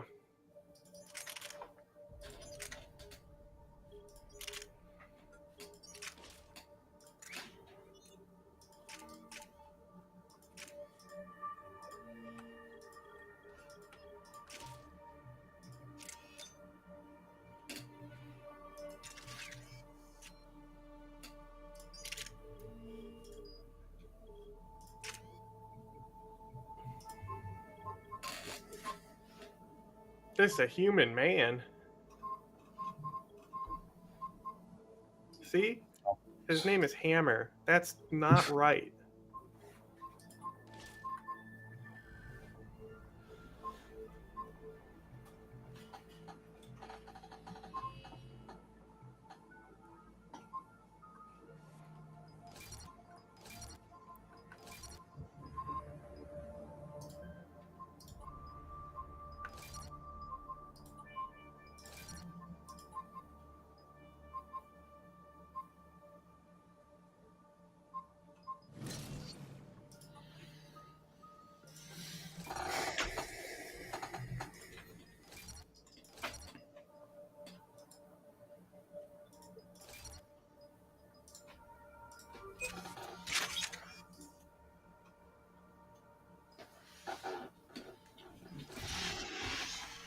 I point dog cam at dog, but I don't turn cam on.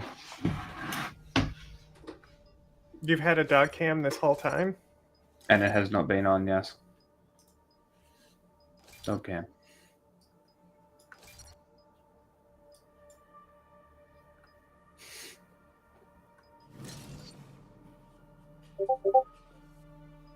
Dog cam. Archie! Archie! He's very asleep. His eye is open. Nah, it's close.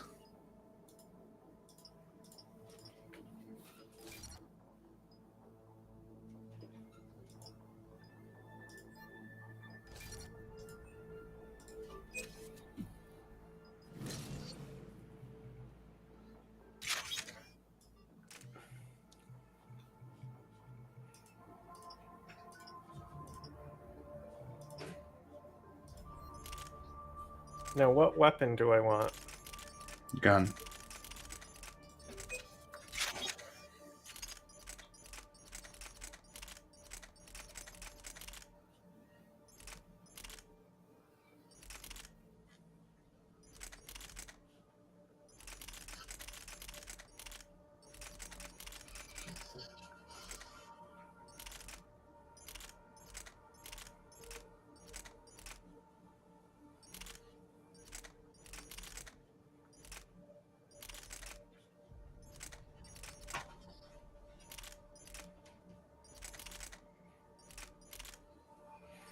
Is there a way to compare weapons? I swear to God there used to be. Maybe. Okay, the Seraphex.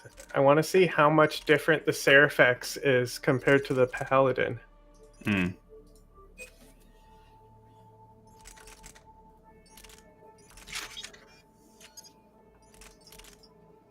I can't tell.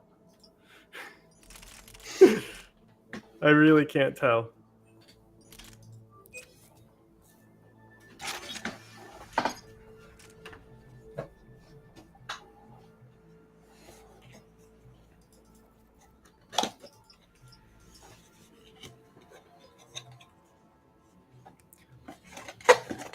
Crazy the lobby. Nobody joined in the middle of that last game. I know, I noticed that.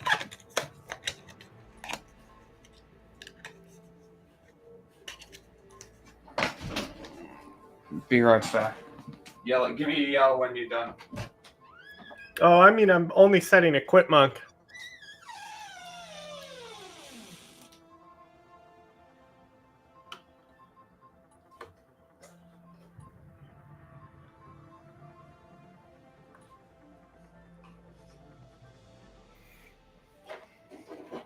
I ready.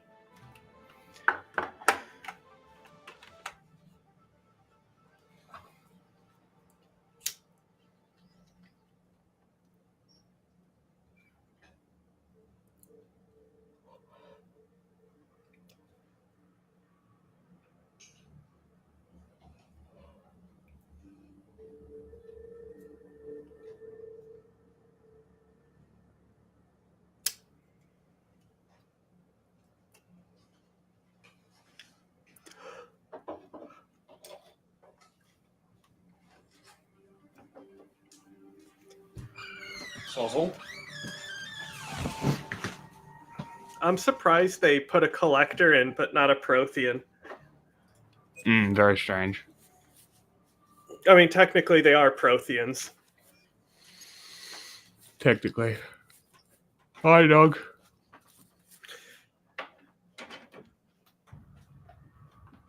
It's definitely still public. Normally the games fill up by the end of a game.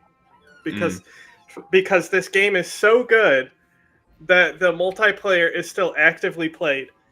And depending on who joins, we can tell if they've used console commands like us, if they've been playing for a long time and might have gear legitimately, or if they're absolutely new players. You can literally tell. It's there's no new players anymore. Yeah, there is all the time. I play with people who are our level all the time. That have just started, like legitimately just started. They literally still have recruit weapons. Crazy. Yeah, I know, right? Picking this game up 12 years later. Because it's that good. Picking it up after never touching it? Well, a Legendary Edition just came out not that long ago. True. Then that might have been on sale, and then people love it, the series, and then they hear about the multiplayer and how they don't have it, but that's on Game Pass or something. Yeah, it's a fair point. I'm going to actually recreate the lobby real quick. Maybe we got locked out from public games because they saw that we used console You just lagged commands. the fuck out. So did I. I just said that I'm recreating the lobby. No, I know.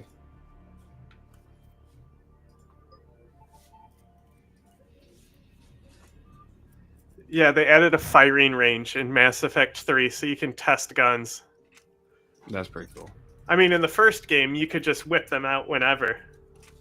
But that didn't really give you damage. No. I ready. Yeah, you don't need to send it. I ready. Cyclops.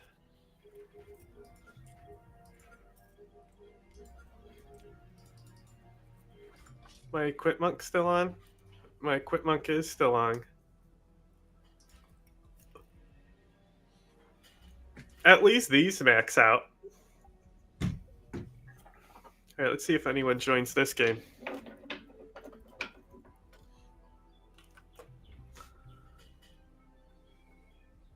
I can solo them.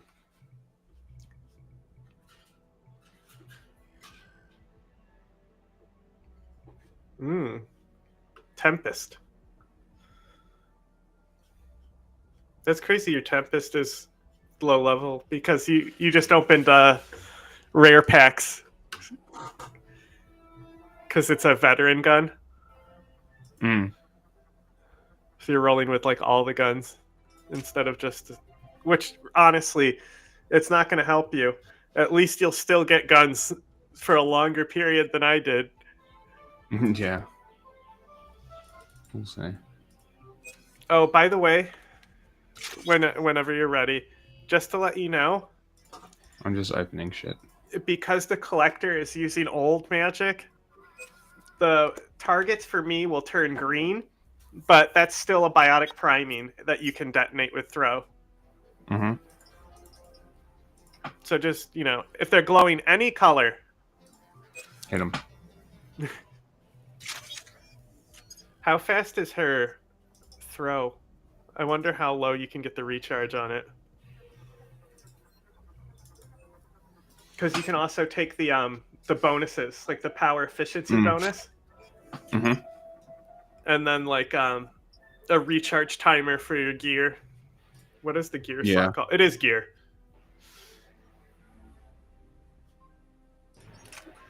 Actually, I might do that. I might take the recharge timer, even though I don't need it. I really need damage. You know what? I'm going to switch this to damage as well.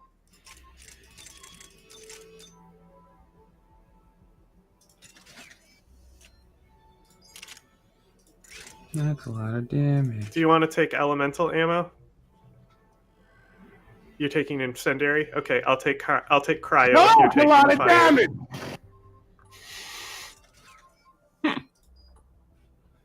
Okay. I ready. Yeah.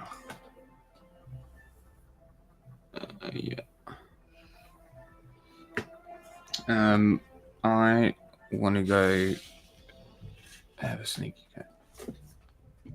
So, we can start. Are you able to handle the first couple rounds? Of course. Great. I am an expert at Mass Effect. I won't take any damage. Keep him humble, chat. No damage. Talking about health, of course. Hang on, I need to change my key bindings. Well, health doesn't. Just protect me while I change my key bindings real quick. Okay. I can do that. I have a fucking motorbike. Okay, got it. I good to go. Sweet. You look like the alien from Independence Day. I'm a collector. Independence Day alien.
Mic is so open.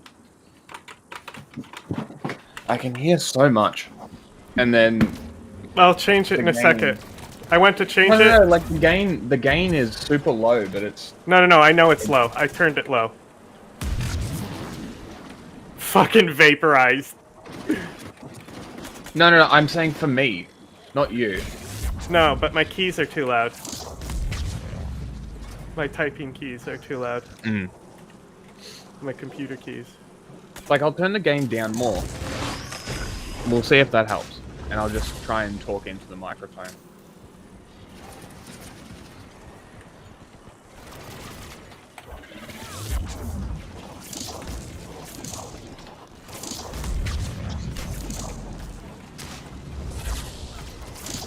What is that? Annihilation Field, throws, adoption. Okay.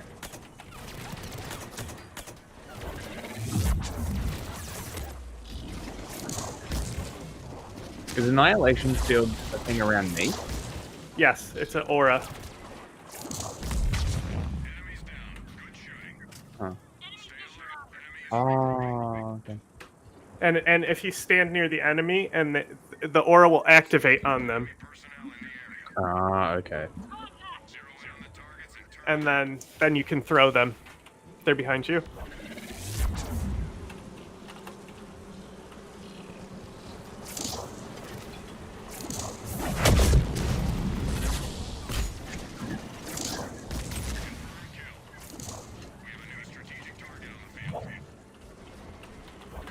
Oh, it's a really fast restart.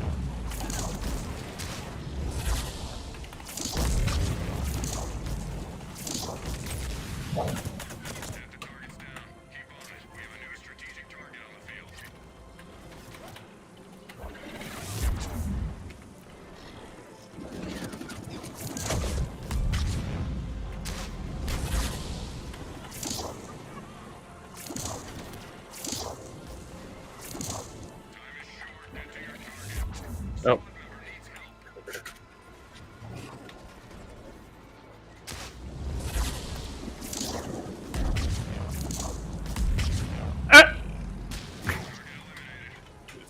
That was fucking awesome.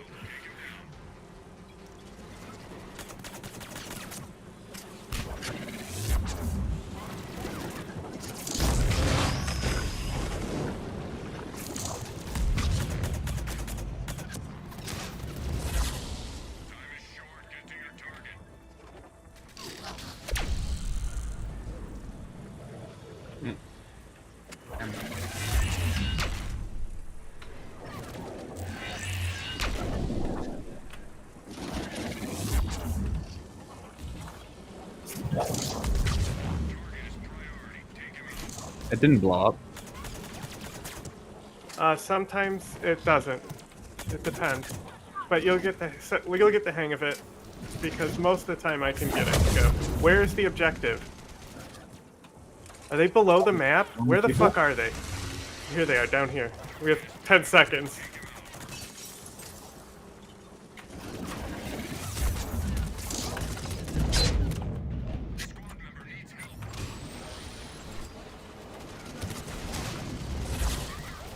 Okay. Got him.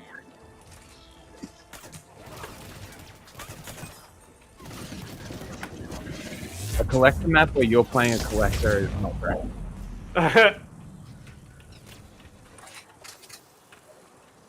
Well, I would say I'm the glowing green one, but I make them glow green, so.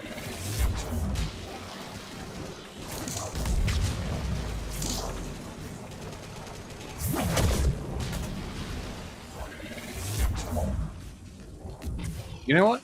Hip firing this rifle is better than ADS. That rifle's really good with the Turian marksman. Okay. Anyone who has marksman, that rifle is insane on. Oh, really? Yes. It is one of my favorite rifles in the game. I kind of like it. It is literally a support light machine gun. Well, ADS is awful. But hip fire is great.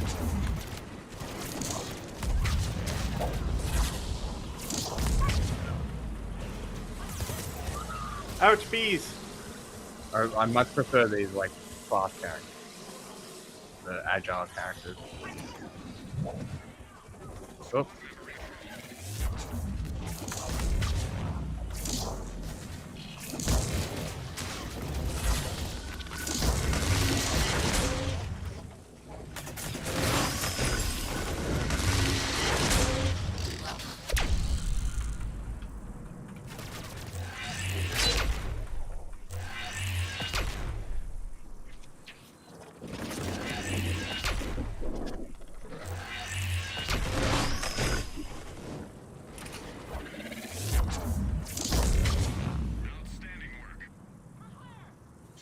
The N7 Fury is an awesome character, though. I do like it. Yeah, the dog's gone. I'll see if I can get him back. Archie, come here. Archie, come. Up.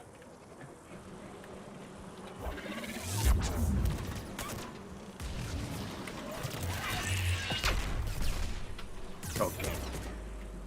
I took damage. I'm taking damage.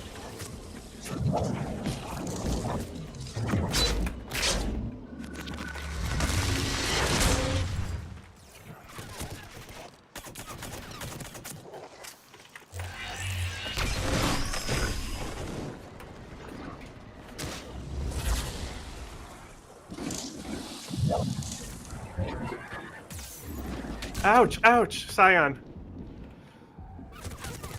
Ouchies! I'm right next to you. Go to pick me up, I'll save a medi. Get behind the crate first.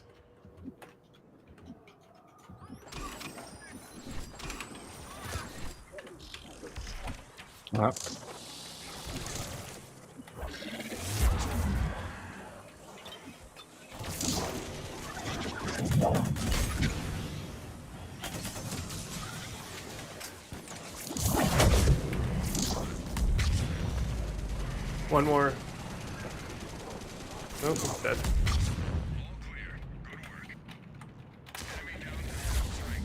I think I jumped 3 barriers there to survive.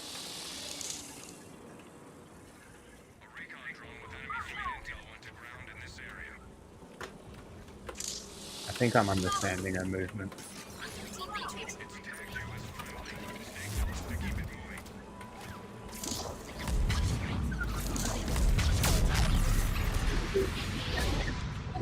Fuck. I gotcha. The collector has almost no health. So if I do start getting shot, I basically go down. Okay.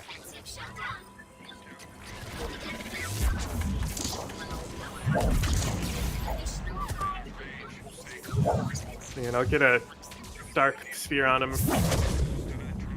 I hit him with whatever that is. I'm Ouchie. dead. Both of us went down.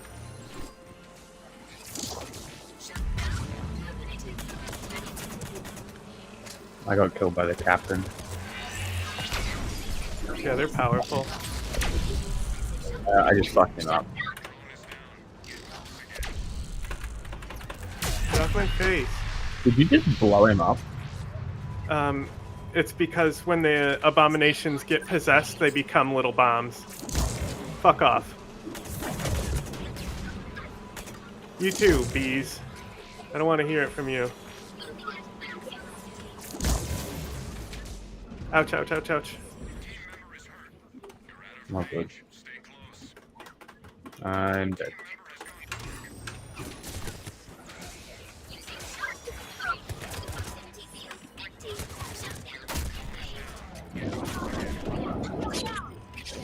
There's a collector captain here, that's why. Behind you. Yeah, there. You're gonna stomp me. They're gonna kill me by the time I was gonna pick you up. Hold on. I'm up. We gotta get out of here. Should have healed yourself and ran away. I didn't have one, it just gave me one. Run, run, run, run. I have one left. That's you.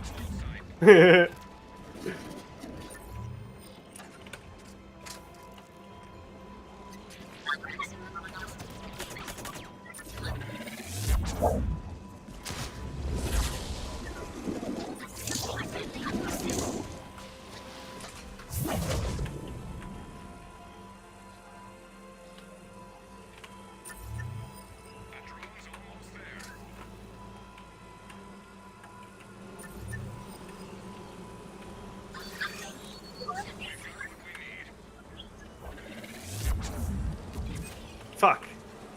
That's not where I wanted to place that.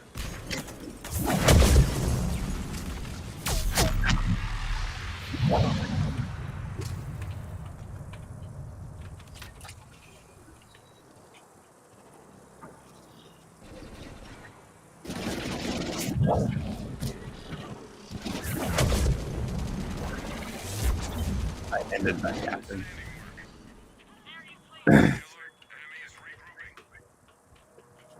See, my dark sphere, when I launch it, it's a slow-moving projectile that starts doing massive DPS to anything that passes in the field. Yeah. But then I can also detonate it. Okay. And that does massive damage as well.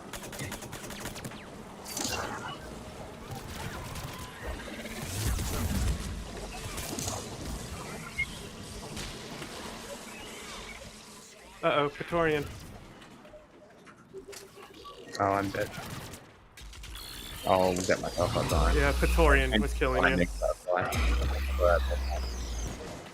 There's a Scion behind you, too. Yep. I hit him with one detonation.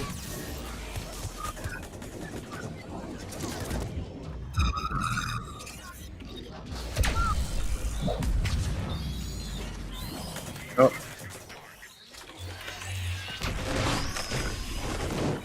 You should be able to get me if you can get to me. I'll try.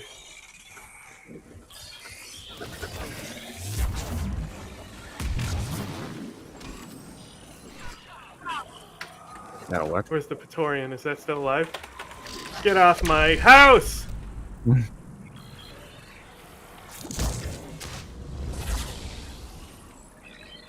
I do not. I hear it.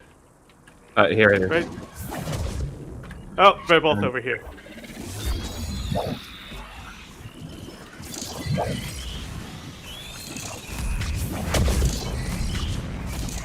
Well, that's what's up. Nice. That was all biotic and fire explosions there.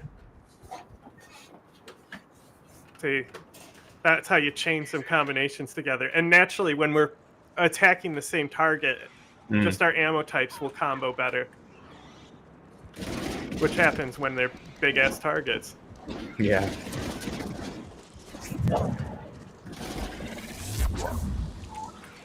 You can throw these guys right off as they come up if you angle your throw properly.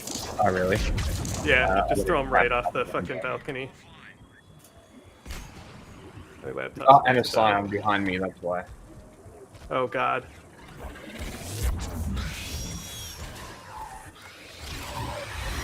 Nice. Run away. I'm right. Oh, wrong way. I'm stuck. I'm stuck. Oh my god. I'm so oh stuck. my god. Ah! I ran into another Scion! Holy fuck.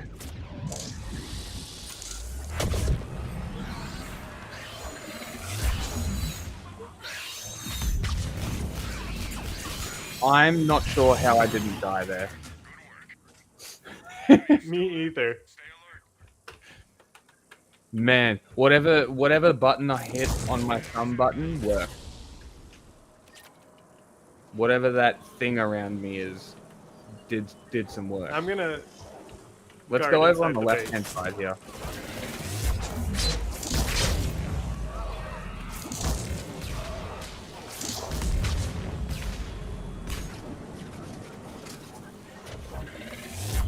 There's Praetorian. I'm just inside. I think it's safer for me in here.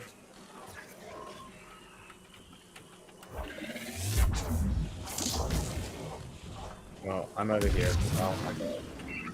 Who's that Praetorian from the field? I'm coming.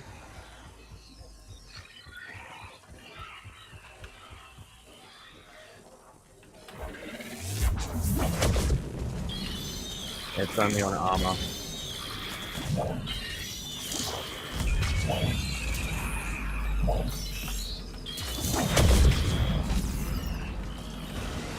Damn.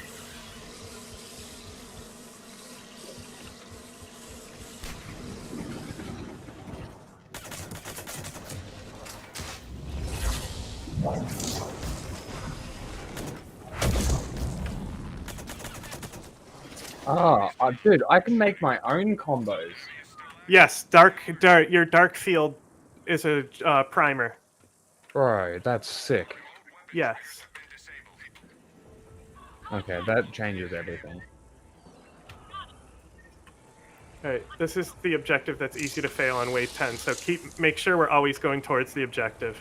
Don't worry about the guys. You want me to actually go to the objective? Yes, every time. Praetorian's down here. I'm dead. Well, I'm facing a Praetorian. I don't think I can get to you. There's way too many guys. Yeah, I know. I just got mogged. Okay.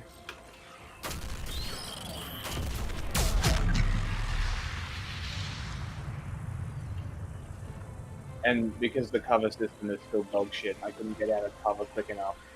It would just put me into another cover and then I would die. God damn it. Put an SOS baby down there.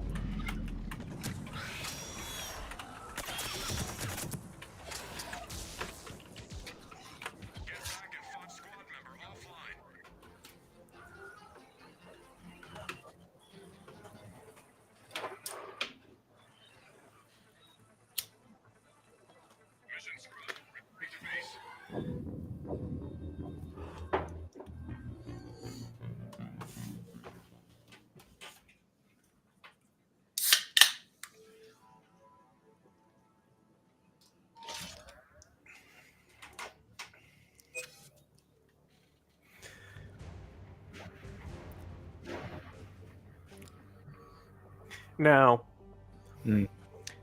some examples. The human adept. Okay? He can make his own biotic combos.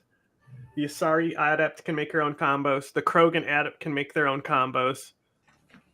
The Sentinel has warp and throw as well, but warp and throw is the standard combo detonator, but Shockwave also detonates. Mm-hmm.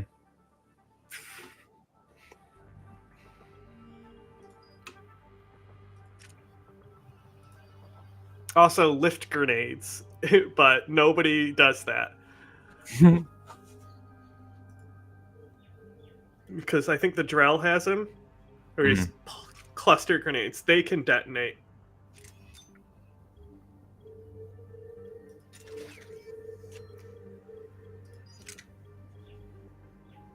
Oh my god.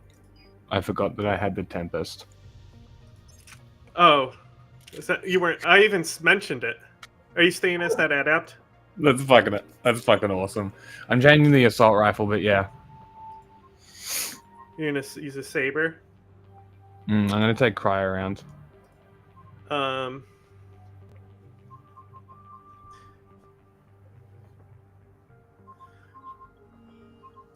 be something a little bit instead, so we won't be both fragile little babies.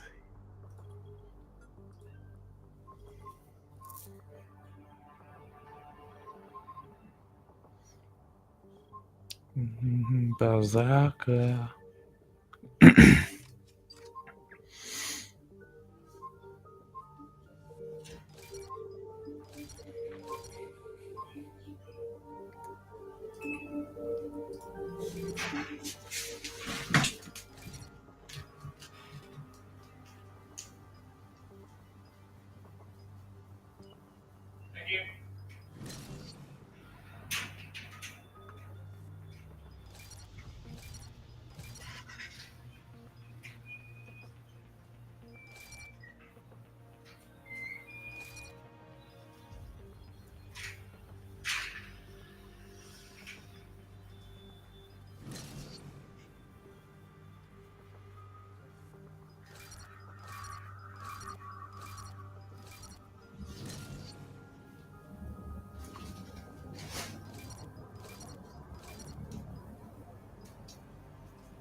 Look at that.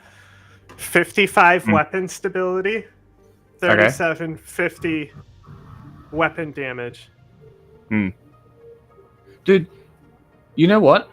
I don't think the gain button does anything on Restream. Because this, look, I'm turning it up. All It definitely did something. All it did was give me feedback. It did turn. I don't think it actually does anything. You got louder.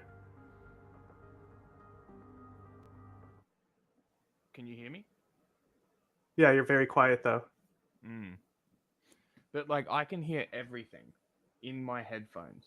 Can you hear Oh. everything as well? I can barely hear anything right now. Can you hear me? Now I can. Like, is it loud enough? Yes, but I can hear the background as well. I could hear somebody walk by. Like this is what I mean. Like, my gain is very, like, look at the dial. The pink one. That reminds me, I need to turn mine up. Right, the pink one. The pink one is the one that I am, and it is extremely low, and it shouldn't be able to pick up anything but my voice. But it picks everything up. Anyway, accuracy we got a bonus perk. here, 60%.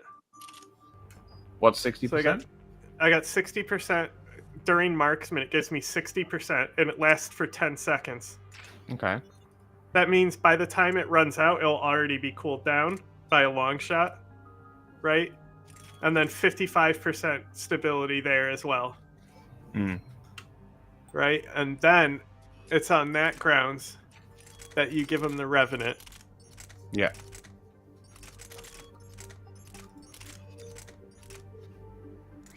Right? And you could give him even more stability, go to 70% here. Right? So 70% stability from that as well. That is a gun that's going to shoot in a straight line. Yes.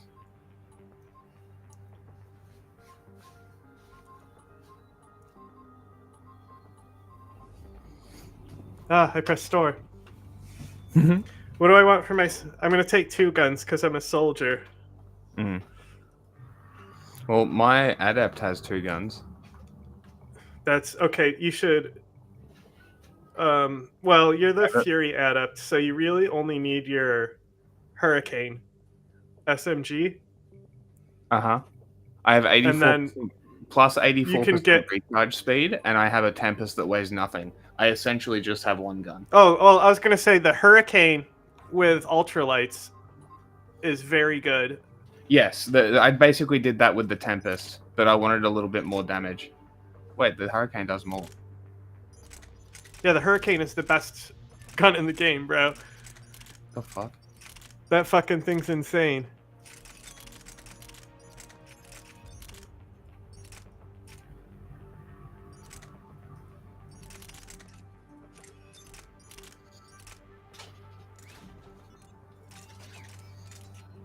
I mostly just want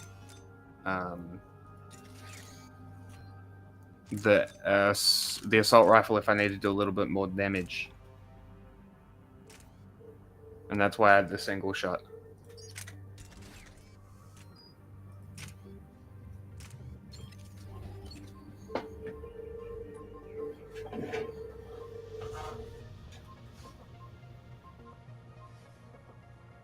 Hold up.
Are you opening packs?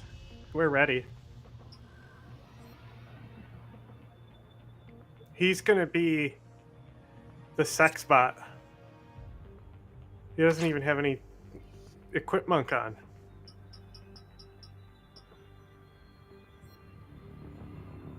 He's only taking an SMG amp. You ready?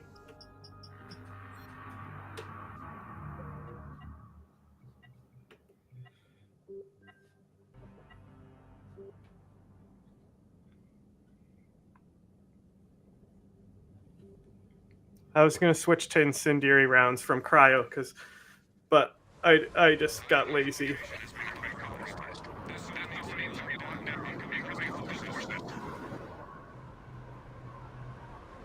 Okay, my key bindings are correct.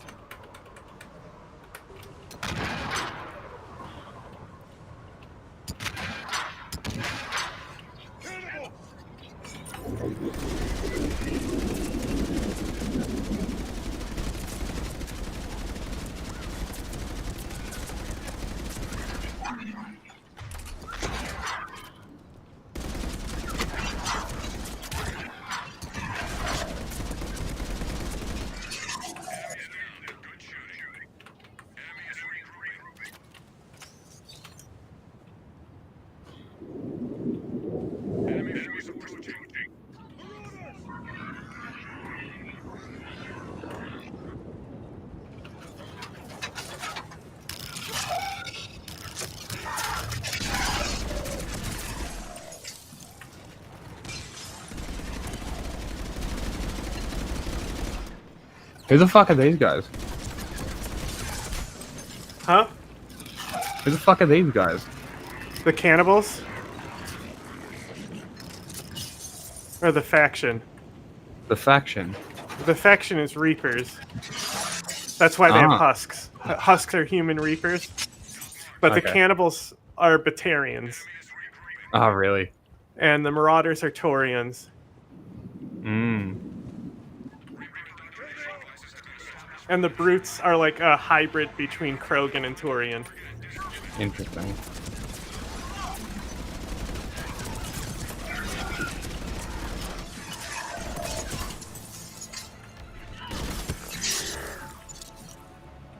My melee is cool.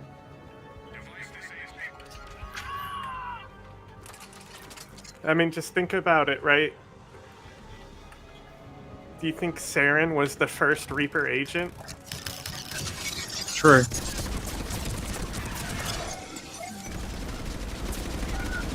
And if you remember talking to the Rachni Queen, you ask her about how her species fucked shit up before. And she says there was like corruption we couldn't control. Yeah. Those were like distant things. And it was before you had learned corruption. that the Reapers were a thing in the story, Yeah, so I like couldn't say it at literal the time. corruption. So it sounds like the Reapers were controlling the Rachni when the other Citadel species found them. Yes. Okay. Interesting. And so when the Rachni Wars break out, I think the Rachni are already influenced by the Reapers. Almost entirely at that point. Well, the ones that they encounter. And then also in the entry, what I said was interesting is as I was reading in there, they were talking about how the Krogan basically, like, it wasn't the Krogan under the command of everyone else. They told the Krogan, if you fight this war, we'll reward you with planets. And the Krogan went and did it on their own. Incentivization, baby. Yeah, and so they said, the Krogan told the Rachni to surrender because they pushed them all the way back to the homeworld, and the Rachni refused, so the Krogan eradicated them. The Krogan chose to wipe out and genocide the Rachni on their own. It wasn't something that was ordered by the Asari, or a council species. Yeah. The Taurians weren't even around yet, of course. Right? And you notice when you talk to the council, the Taurian council member hates you. Yeah. And you could say, hey, that might just because he's Taurian and I'm human. I don't trust the Taurians, that's all I'm saying.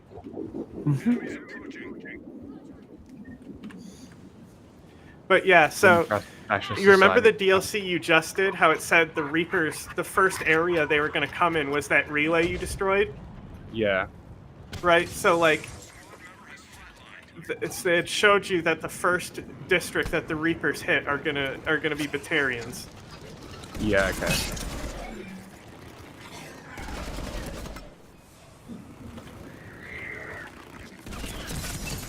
You know why, though? Think about it.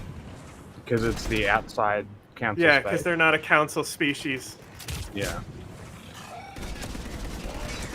And neither were the humans when they started targeting them. True. So the Reaper's original plan was probably to first capture humans and Batarians, you know? Maybe. We don't know about other Reaper activity in the first game. We don't know if there's other Batarian Reapers or something. True, we didn't You see know, any. it's because you don't even find out that it's more than just a corrupt Spectre trying to bring back the Reapers. Oh my god. Like, they straight up show you that Sovereign is one. Yeah.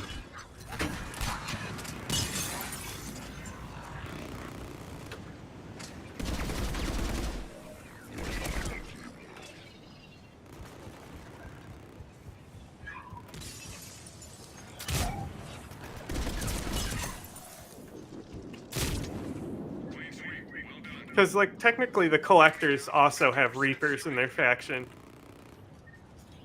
Technically. Because they have the Praetorians and the Scions and Abominations.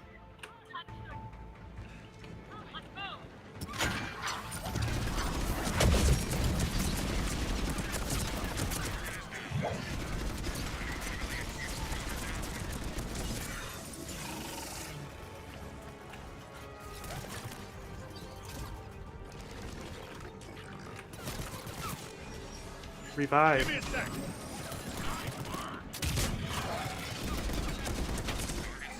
Oh, I wish this fucking dash would work when I want it to, not when I don't. Like, how does it fucking work? Like, it's tap the cover button, but if you need cover, it doesn't dash.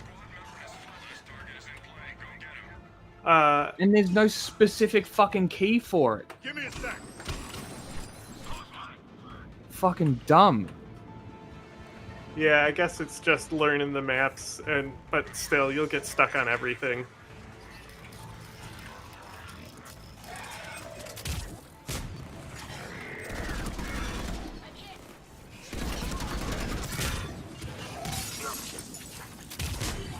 Damn, this rifle is great. What are you using? I don't know, some Saber? single shot one. Yeah, that's one of my favorite guns.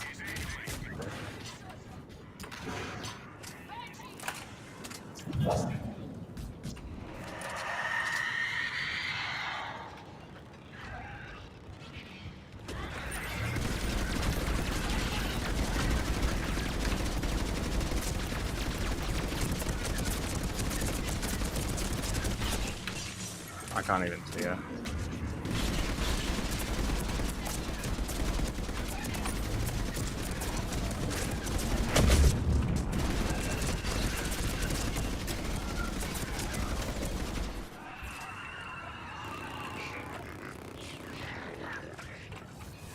I love that cannibals run up to eat corpses and just ignore you every time. They're so stupid.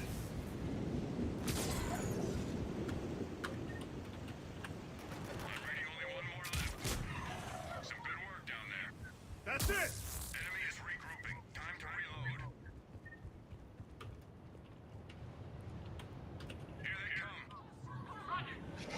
Yeah, the only thing about the Saber is the N7 ADAP is meant to be like a close-ranged hit-and-run. Mm-hmm. And the Saber is kind of contradictory to that. I know. I mean, you didn't know what the Saber was really before. You got to try the weapons to No, know, I you know? I read it and I took it on purpose. Because I also have the Hurricane, which I've been using most of it.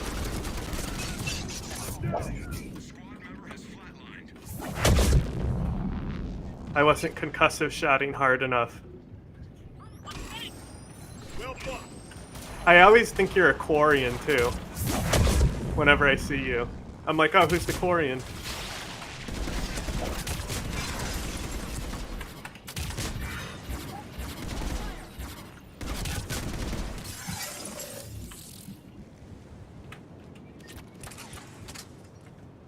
It is a little Quarian-y. Yeah.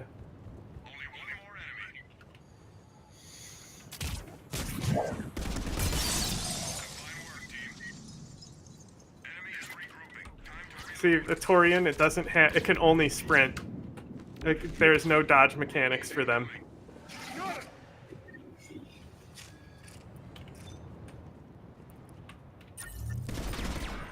So like now is when I would use that. When I need a bit more damage. Yeah, I mean, there's nothing stopping you from using the saber at close range. That's true. It's just very slow firing. What are those big meaty boys? I'm gonna die, I'm gonna die. She's gonna stab me. I got you.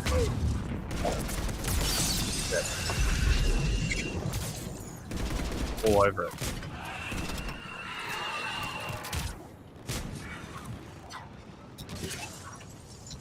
This thing freezes in one shot as well, which is fucking great.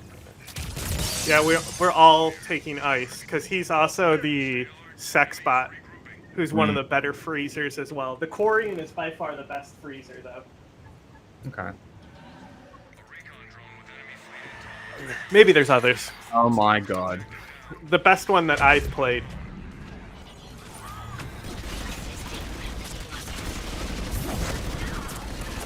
It's great.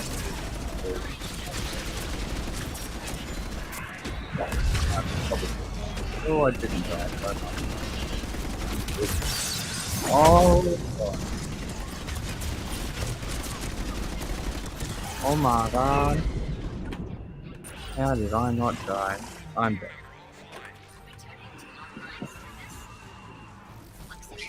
And she killed him. Oh, there must be one. Watch out, Brute.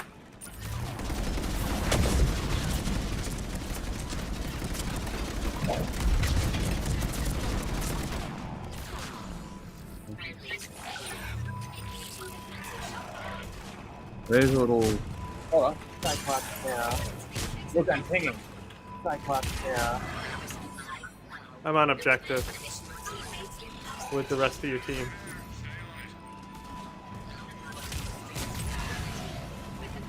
I'm here as well. Fuck you.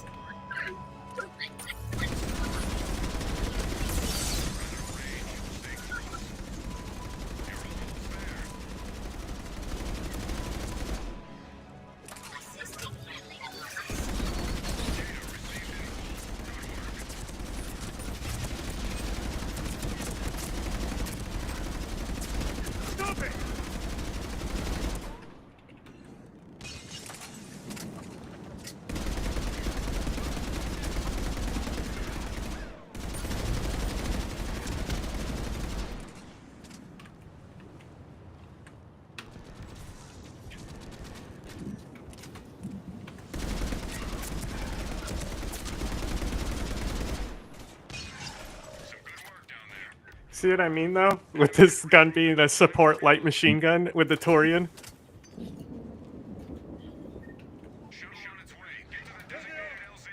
Copy that.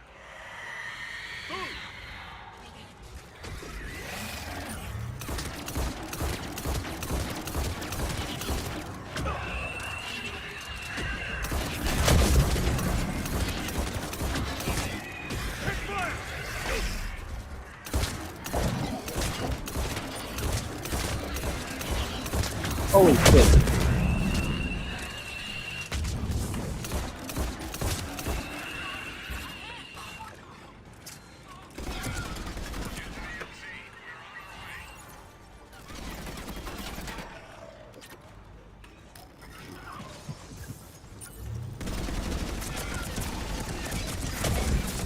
Ow.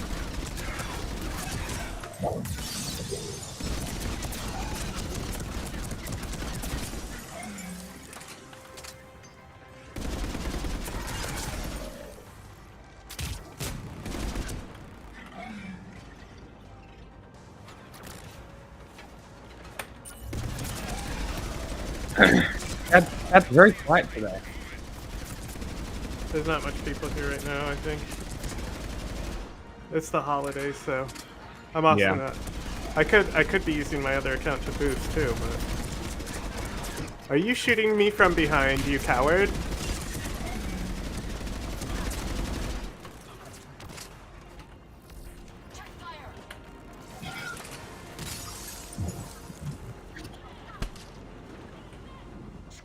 Okay.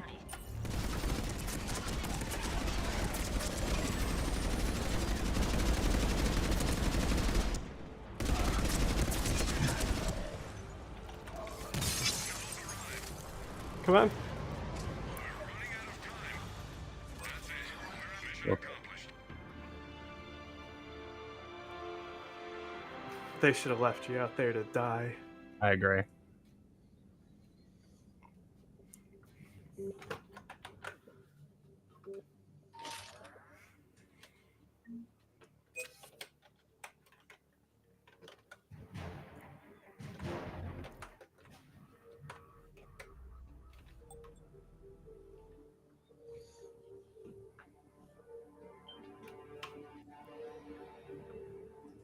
Oh no, my computer, I forgot to plug it in. That's a lot of damage.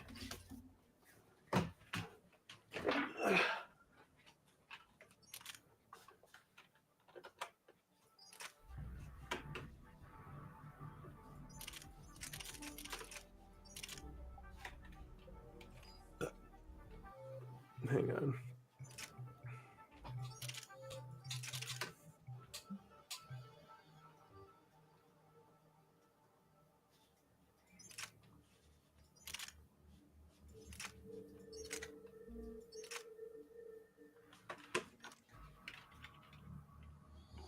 It's Christmas Eve, so I wouldn't expect people to be around.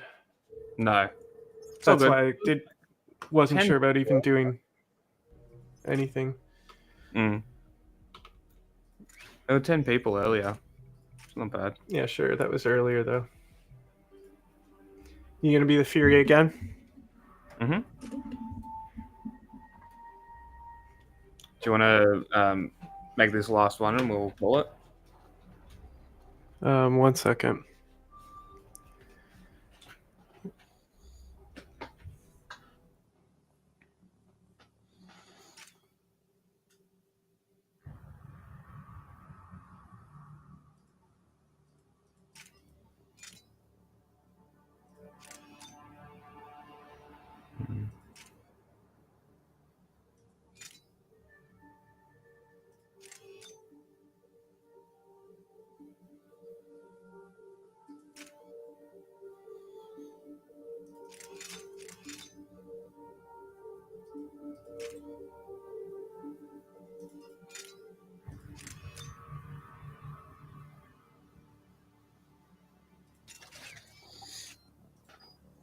Oh, because I'm still gonna...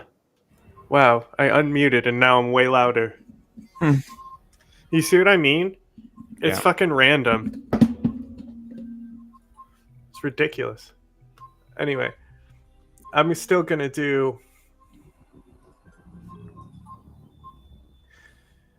other stream with capture. With what? I'm gonna do more insanity. Ah, okay. Whether people be watching or not. Because I need the capture anyway. Yeah. Can you do it through the other Twitch? Or are you just going to keep doing it through the main? I mean, it still gets enough views most of the time when I do it. Well, if you need someone, let me know. I normally will put myself in.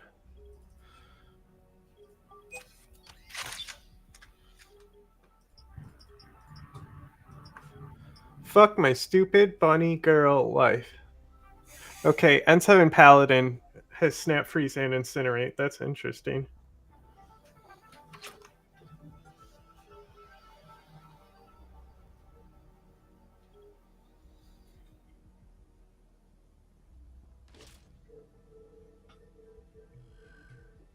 I named this guy Geth Cunter. Get it?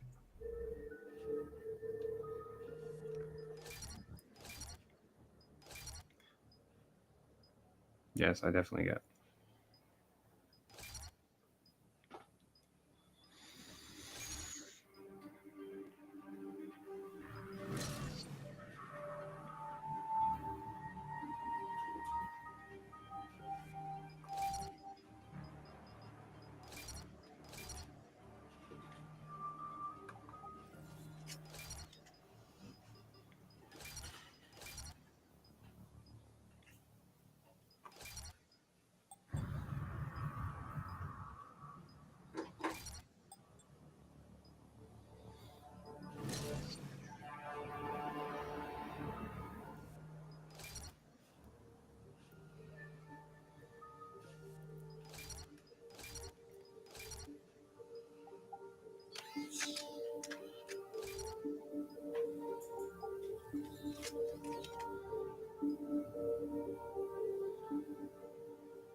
Look, bro, I'm taking 2 weapons. I decided I don't want to. I spent all that time just to be like, you know what? Love it. No.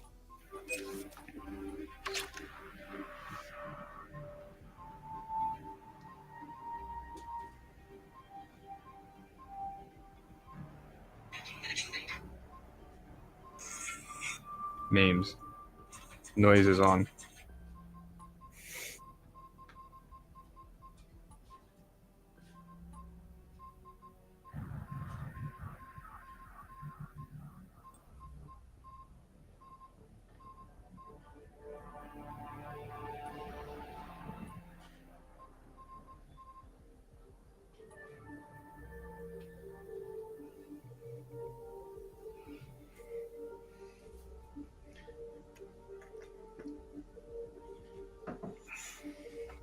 Fuck my stupid money. Girl life. Oh, you guys are ready. Mm-hmm.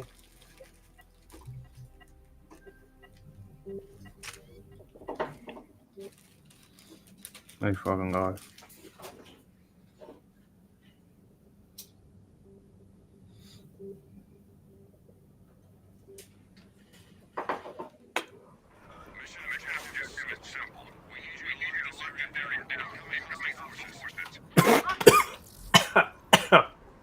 Good one.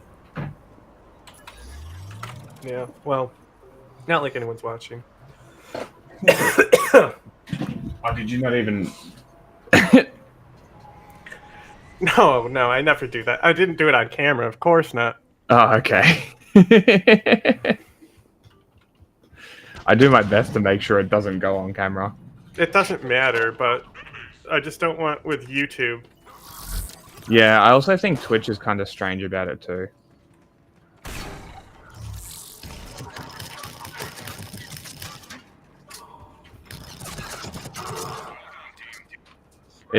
The game is telling me to aim my weapon. Yep, that's how you know you're playing the N7 Fury right.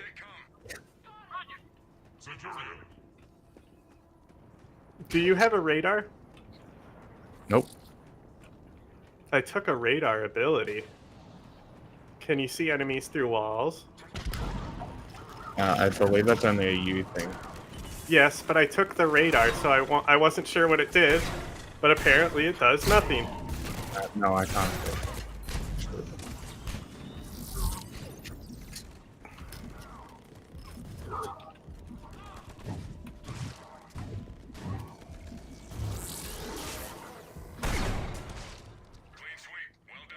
But I am annihilating these guns.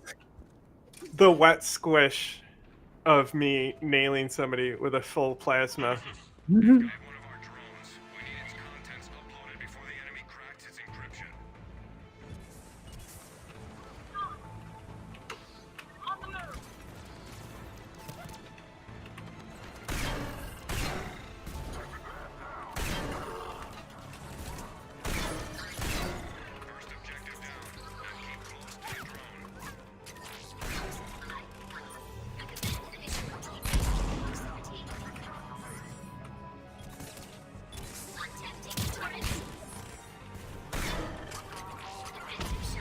There's a few guys in there.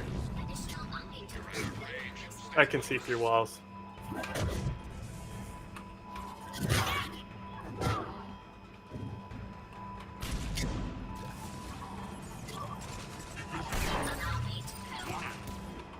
Thank you for boosting my shields, Mr. Robot.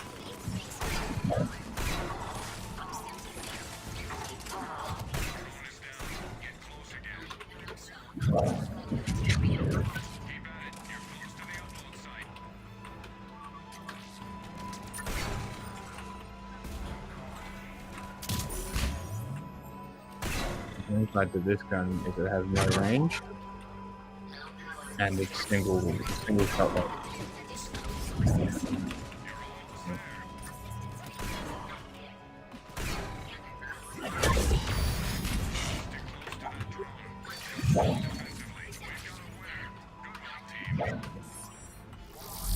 Dude, this cunt keeps dodging my shit.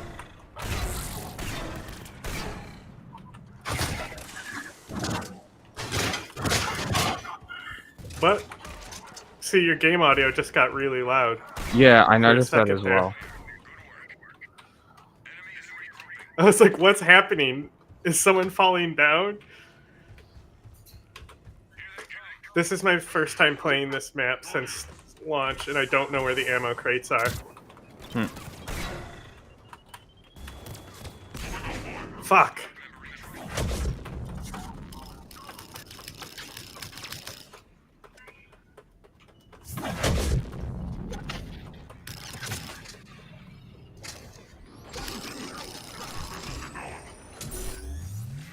Thank you. I love the Volus, bro. He picked me up and then instantly gave me shields. Oh,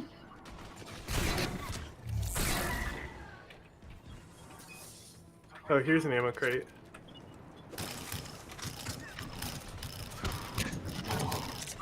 Oh, you wanted me short range. I have no guns that can shoot further than like 5 feet. Yeah, well, that's what you want to kind of do.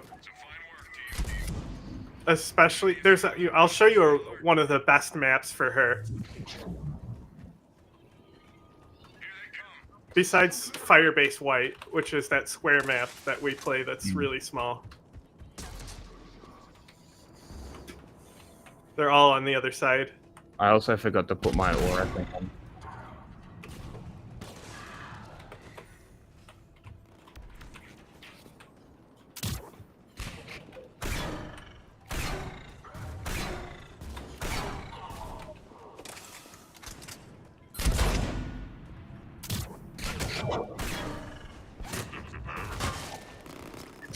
Infinity sprint.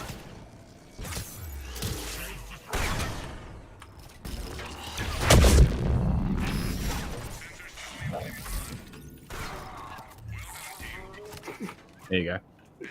That was a war crime. You fucked him that hard. I put my shotgun to the side of his head, fully charged. No, you should have dodged it. Well, maybe he didn't have a big dumb shield. Thank you. The Volus, I love the Volus, bro. They're such a good asset to the team. Their shield boost actually gives you iframes. Is that fucking awesome? So, because their shield gives you iframes, you can take the Batarian Gauntlet, which gives you this heavy melee attack, and then you can abuse the iframes and use the heavy melee attack and run around as a heavy melee Volus. Oh, that's pretty funny.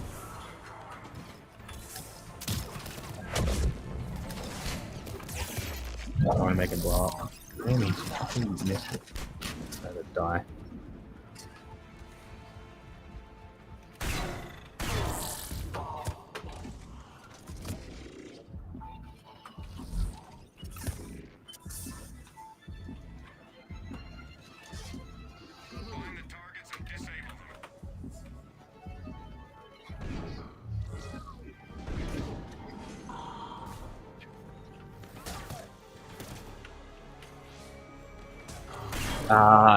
It's when I hit the side keys that I strafe, and I don't, and it doesn't make any sense. Thank you, Volus.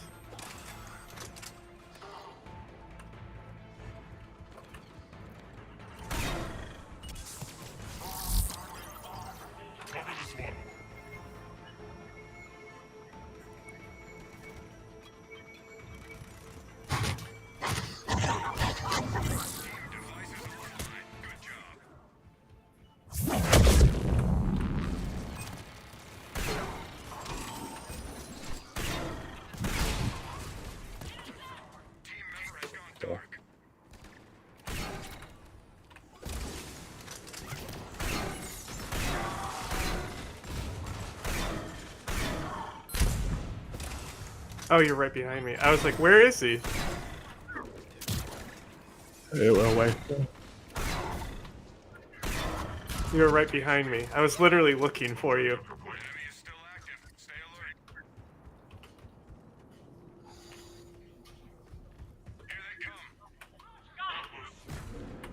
Atlas? Oh, it's on me.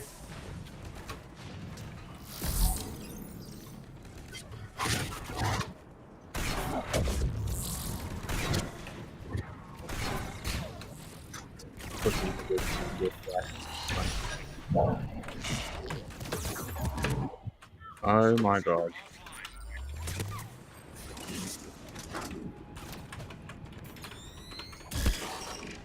God, the Geth melee sucks. I got killed by the Atlas thing, that's that.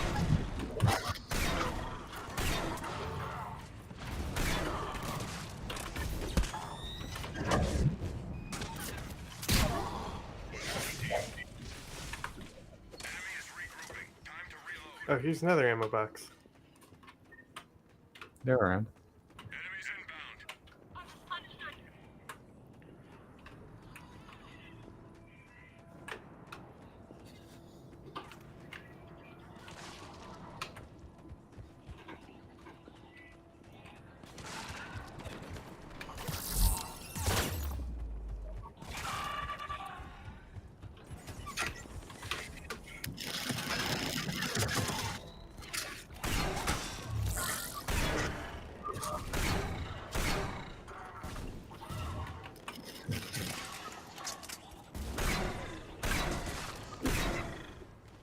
She got her head blown off. Yeah, I saw that.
This turret I can't go.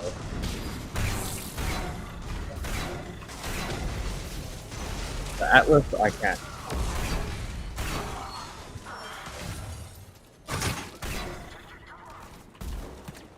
This shotgun killed that Atlas in 4 shots. I was helping. Oh, were you? I was next to it shooting with the plasma shotgun. I'm looking for the turret. It's right here. I hear it. I'm dead on fire. There it goes.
A what? Someone comes into stream now. They're like, "Why is there a message bed on screen?"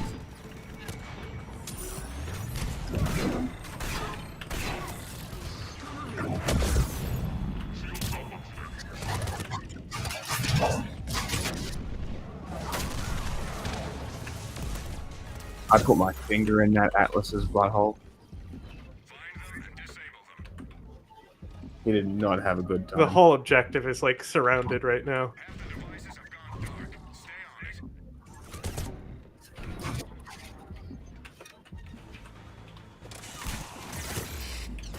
Fuck off.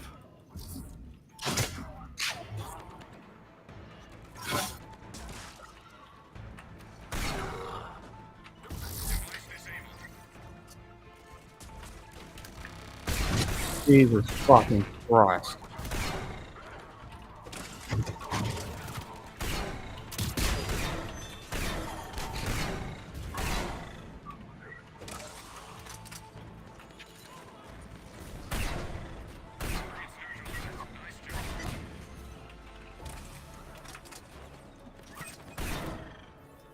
Nice.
Ow.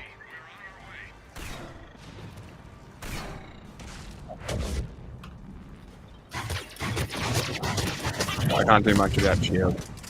Oh, it doesn't matter. It's an extraction. True.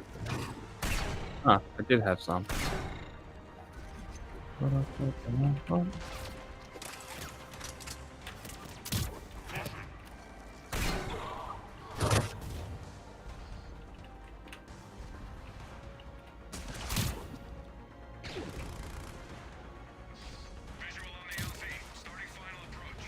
Got him. I hit him with a proxy mine.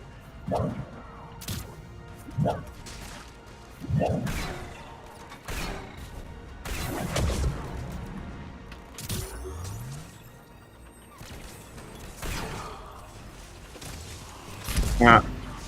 I killed him with burst fire and melted.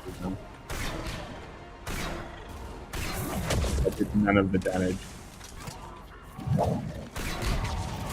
Lol.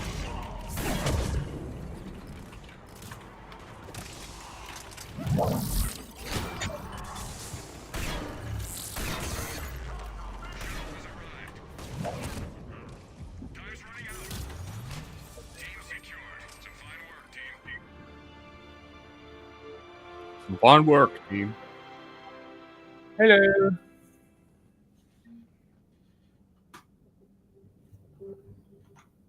Some reflecting, huh? About what? Tell us. What did you Penises. reflect on? Fuck my bunny girl ass life. What did we? Because this is good. I like talking to conservatives, like people, because so many people don't, even us, at a lot of times. So, I'm actually curious. I'm nice.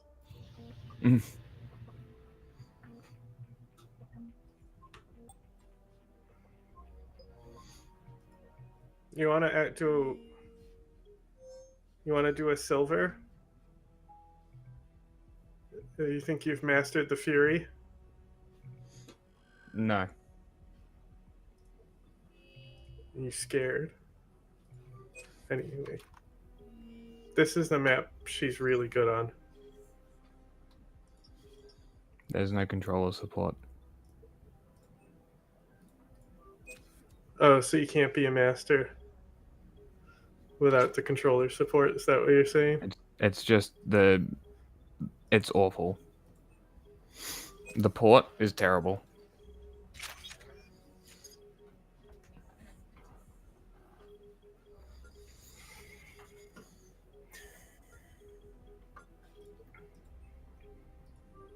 Not today. 'Cause I want to go. So, maybe one more?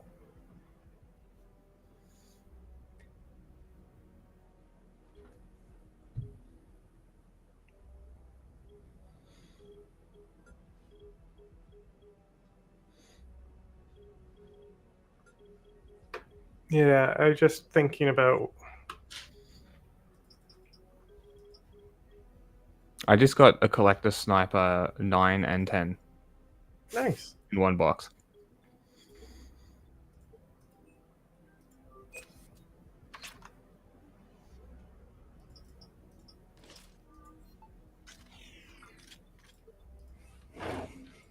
What should I name this Geth soldier? Mr. Poopy Butthole. No, it's going to be Geth Giuliani.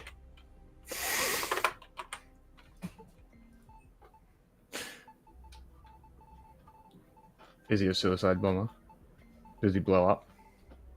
Are we doing No. stereotypes? Is there a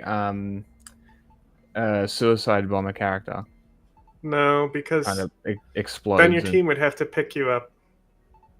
Well, no, There not- are hit and it doesn't runs. kill you. The Vanguard is basically that. Okay. You know what I'm saying? No. I mean, the Vanguard is you run in and blow shit up. Sure.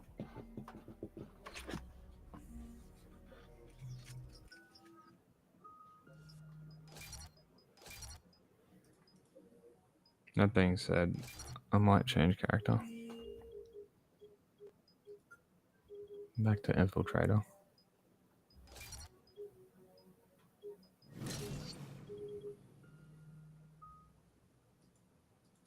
Be the Geth Infiltrator. Proximity You mine. can see through walls and then pick all your gear so it's intense piercing and put the heavy piercing barrel on a heavy piercing sniper. Like an anti-mat rifle. And you can just be nailing them through the walls. If it's the right map. I did pick the map M7 she's good Shadow at. has Shadow Strike. Huh?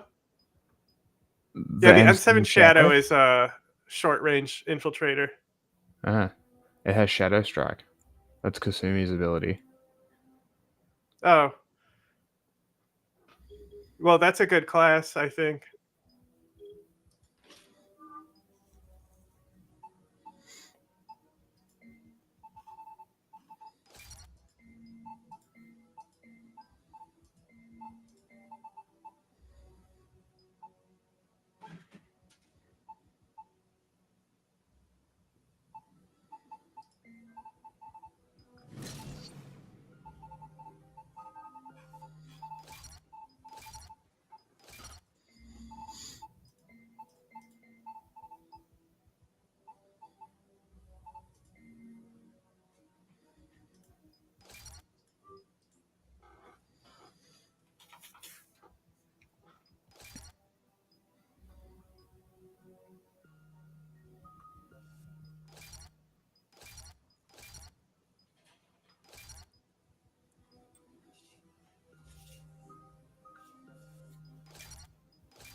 See, people join and they don't even use that? their equip monk.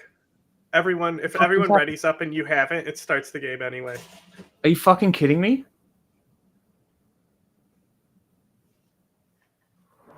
Like, I literally didn't have my shit ready. I'm glad I have 3 of my powers leveled up. That's fucking great. Here, you want to quit the mission? Yeah, because I'm not ready.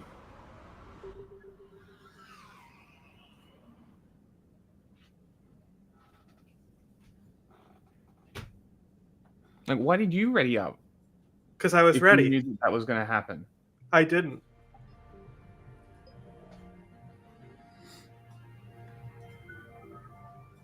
I didn't even have points in my cloak. I mean, I didn't know it was starting. That would have been great. I didn't know it was starting.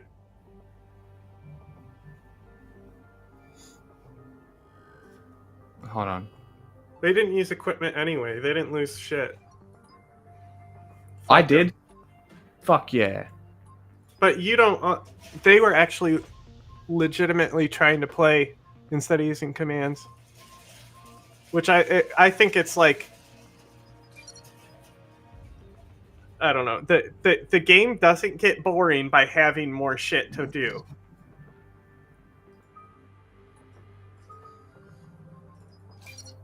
Nah, I mean? Sure. Can you only fully level up 3 things? Yes. Okay. So the normal spec build is like 66653, I believe. That's the normal one, but like, see, like for me, I have 2 points left over because I didn't really need this last one, I'm thinking. But normally the last upgrade is the best one. Hmm. So. And then I don't need power damage or headshot damage, so I didn't put level 5 in there. And I wanted more health, so I put it up here. But realistically, I should have put 6 into hunter mode.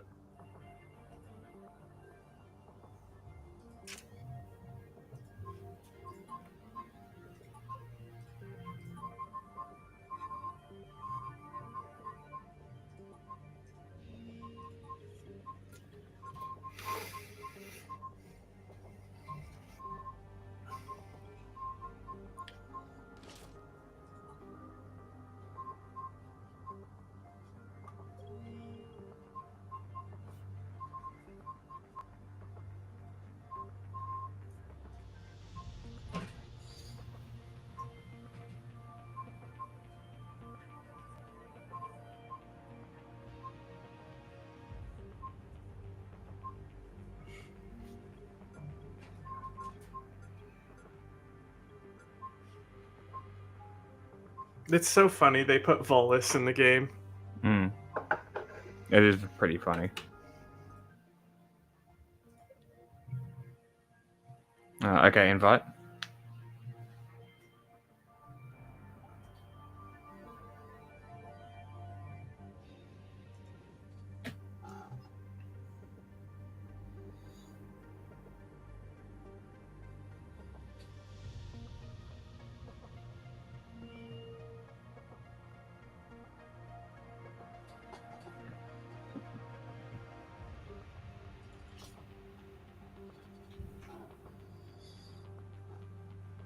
If you promote them, does it give you more points?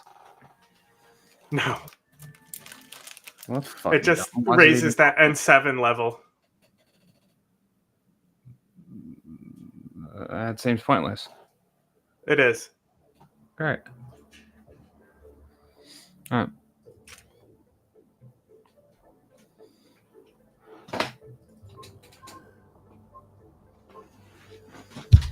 Ow. Bonk.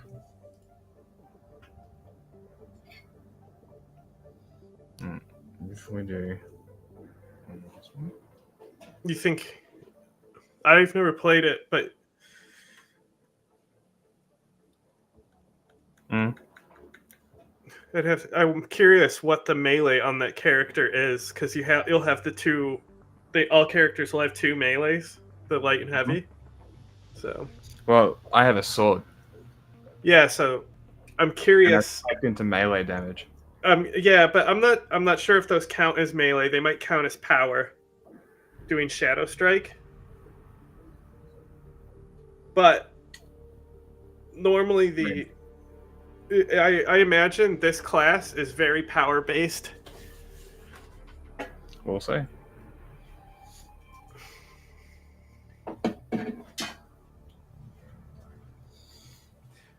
I have the Batarian shotgun, the Raider.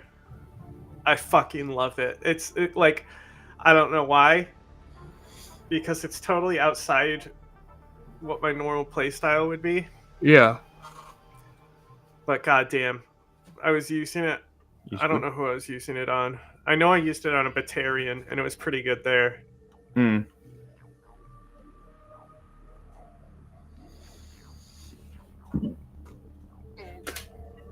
Ready.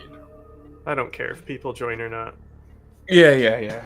Victory doesn't matter to me. The game is just fun to play. Yeah, I'm just trying shit out.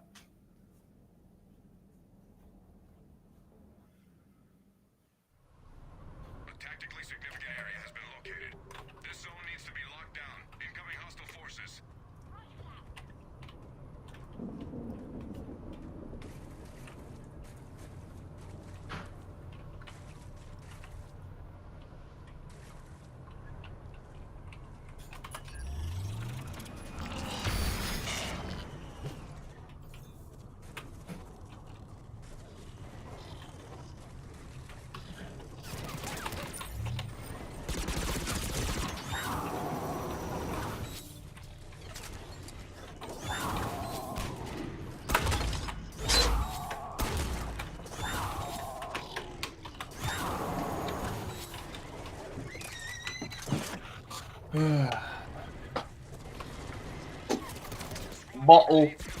Almost knocked over my bottle of water. I'll revive him. Damn it! Just wipe so we can start over, because you readied up when you weren't ready. Alright. What kind of person does that? What kind of does that? A monster. And it was a hazard map anyway, so I really didn't feel like playing that one specifically. I hate the acid rain map.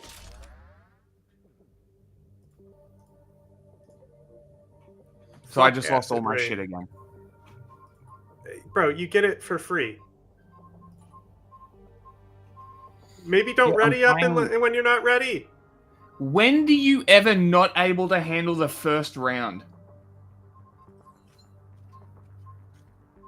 Well, I wasn't playing a class that was gonna do the first round.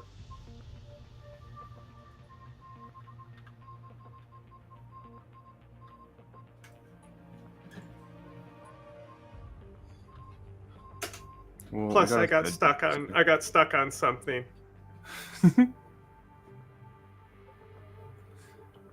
I lost all my shit again that I get for free infinitely. That I'm never gonna run out of. That was a legitimate thing, like at launch though, where you pick something wrong and you be pissed because you're like, bro, I'm gonna lose all my gear. I put level 4 shit on.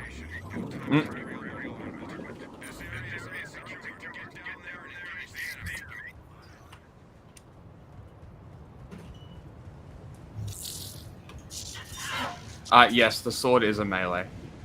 When you hold it down though, what does it do? Okay, what about a quick one? Well, that's you have a projectile. No, that's my Q, and this is. Oh, that's your slash. Well, hang on. Watch out, Cyclopses.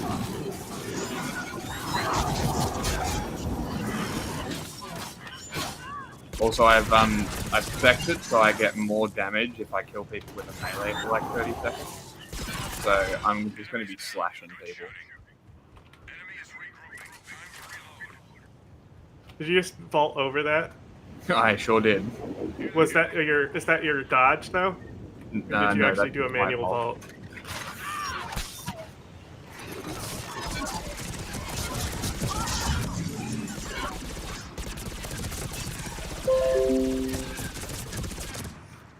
Hazel, it's me.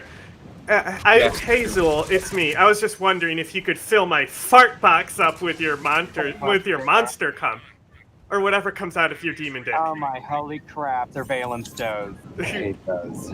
I need to grab the Hazel, it's me. That one might be long enough and funny enough that it will break the 4 seconds rule. Maybe. Hazel, it's me. I don't even know if we can find those anymore. It was like... I assume they were like, I don't know, they were definitely a queer person, but they did a voiceover of the Golden Girls, and that they were all calling each other trannies. That's pretty funny.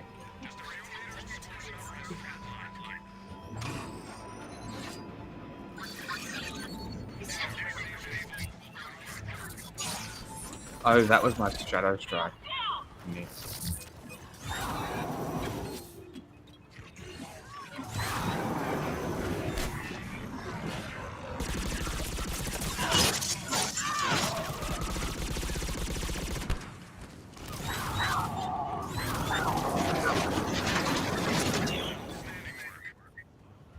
Should have let me cut him. Should have been faster. I tried.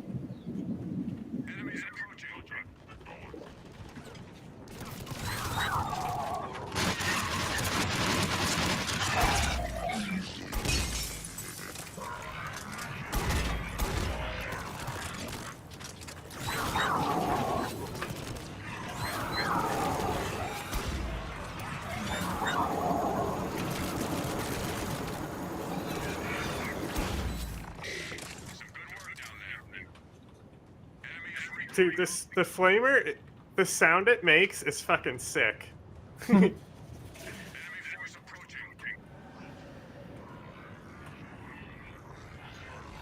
Cyclops there. Cyclops there. Oh my holy crap.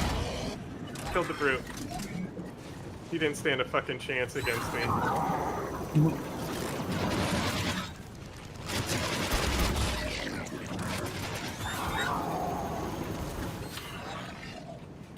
I feel bad for them. I certainly wouldn't want what I'm doing to them to happen to me. I'm just saying. It's fucking brutal what I've been doing to them. Pure war crime.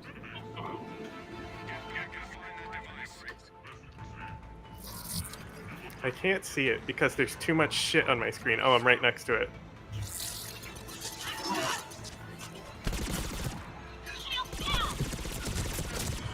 Okay.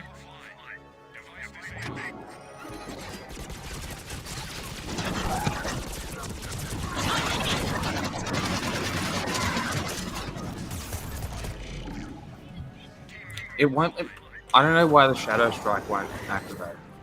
It depends on what the enemy might be. No, it's just very precise.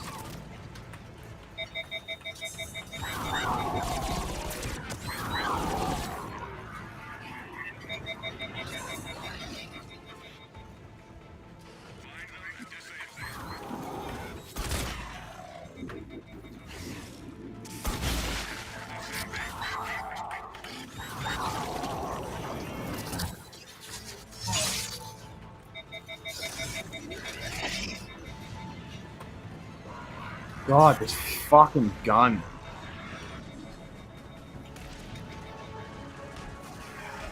Oh, you got the Lancer? Yeah. It's overheating?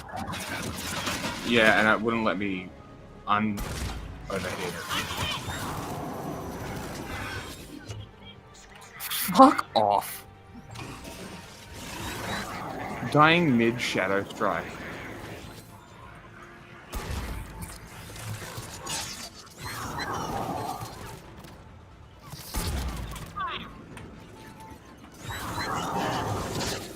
Ooh!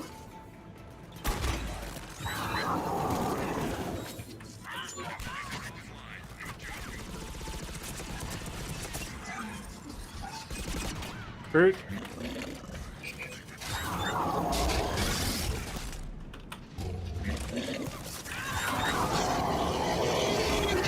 He's dead.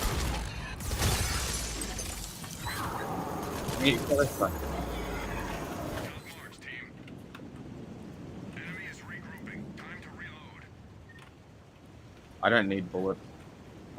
I have the Lancer. Ooh, I'm gonna Shadow Strike the Lancer. She can insta-kill you, so be careful. Maybe not.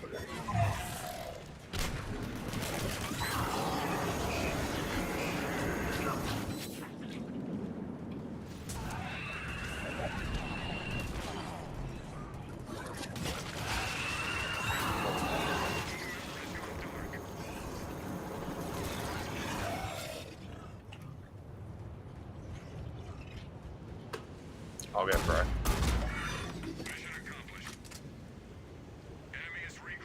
Did he just leave?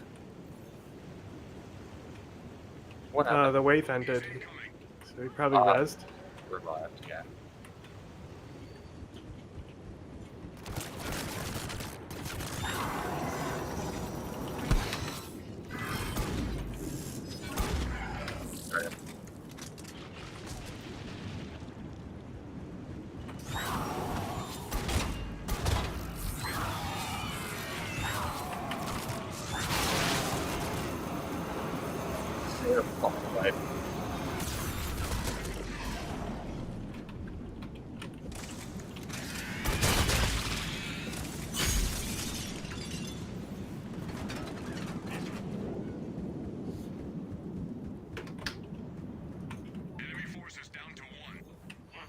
Yeah, it's Christmas Eve in Australia, so 24th.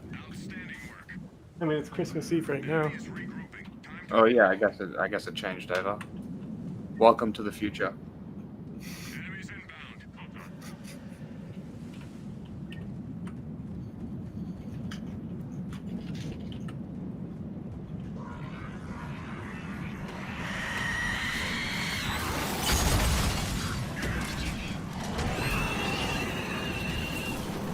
I got it. Go on. I did not. Fucking vaporize that bitch.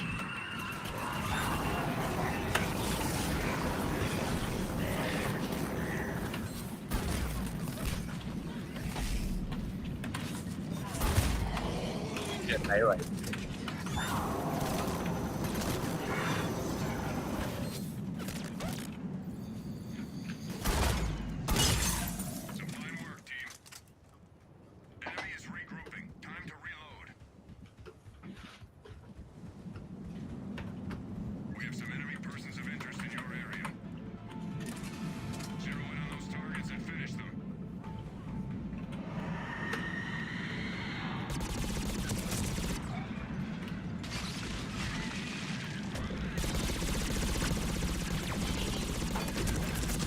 I kind of protect the armor penetration. Ouch, ouch, ouch, ouch, ouch.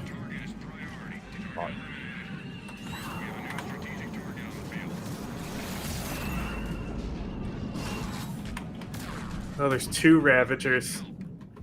That's why they're fucking killing me so hard.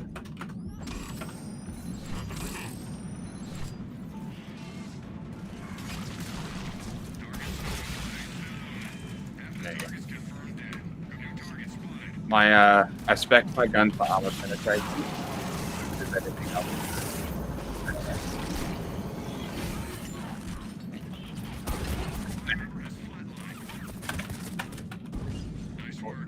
Oh. Nice. I got you, don't worry. I rezzed. He was gonna step on me. I was too scared. I think I actually got you. Nah, I pressed the thing. Maybe. I still have 6... No, I have 5 Metagel. I did use it. Yeah, okay.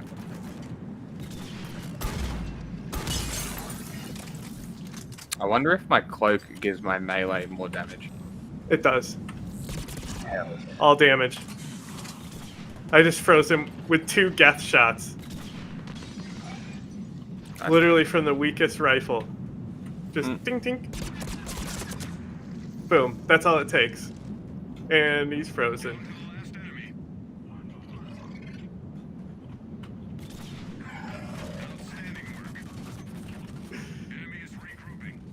Stinky. Yeah, they probably smell extra bad.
I like this character, honestly.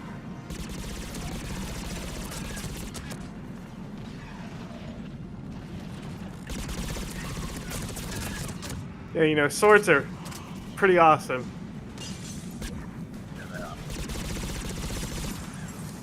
I bought a Ghost Runner 2. You know what that game is? I can't hear you. It's a running cancer fight. I can't hear you. I bought Ghost Runner 2. It's like a running hack and slash. It's fucking great. Oh, you're a Braid Runner. At some point. It'll be fun. Maximum readiness. Wow, wow, wow. I haven't now. Okay, that is the last one. Let's end it there. Do we have anyone to raid? Don't well, because I'm doing the insanity run still. Oh, you're gonna keep it on this stream? Yeah. Oh, okay. No, I exit lobby. You change titles. I doing it now.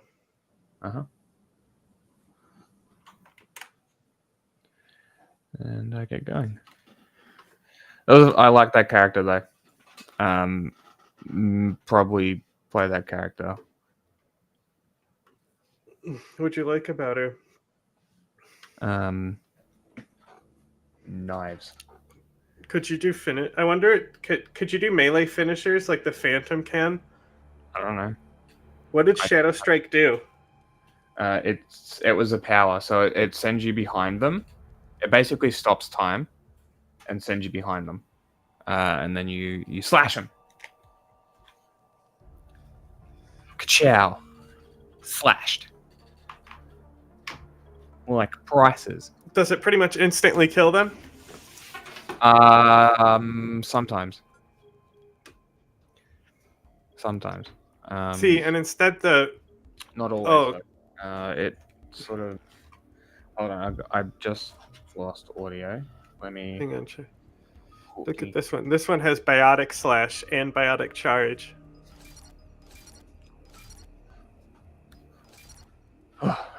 Yeah, so it basically just teleports you to them. But it's like a slow teleport. It's kind of strange. It kind of looks like you're a ball rolling through the Donnie Darko goop. If that makes any sense. Like you roll up into a ball and roll there. It's very weird. But that's what it looks like.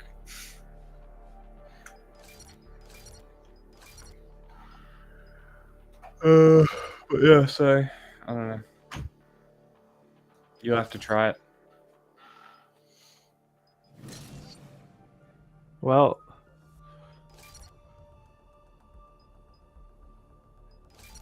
I'm gonna test this little lady.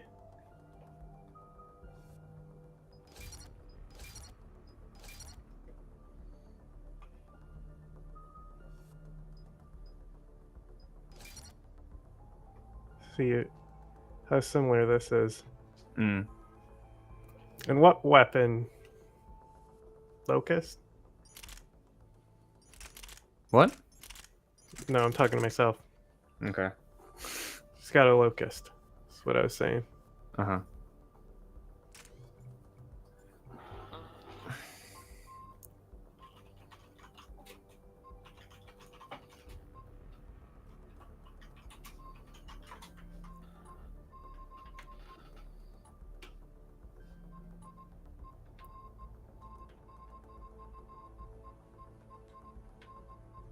SMG rail. Yeah.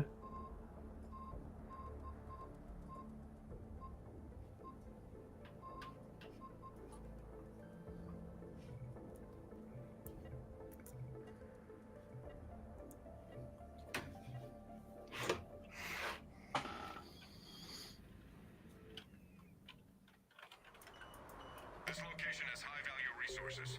Area is uncontrolled. Lock it down.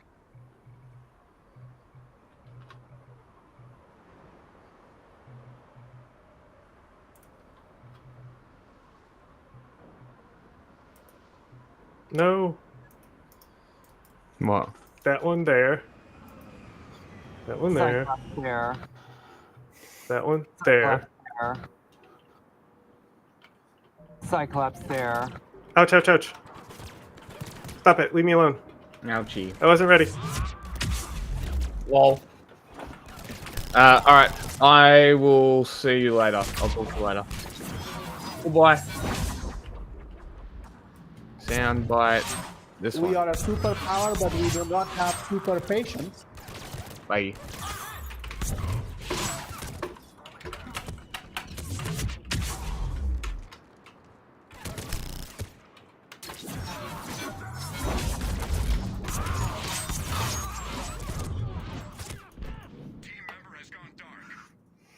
That was not as cool as I wanted it to be.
Message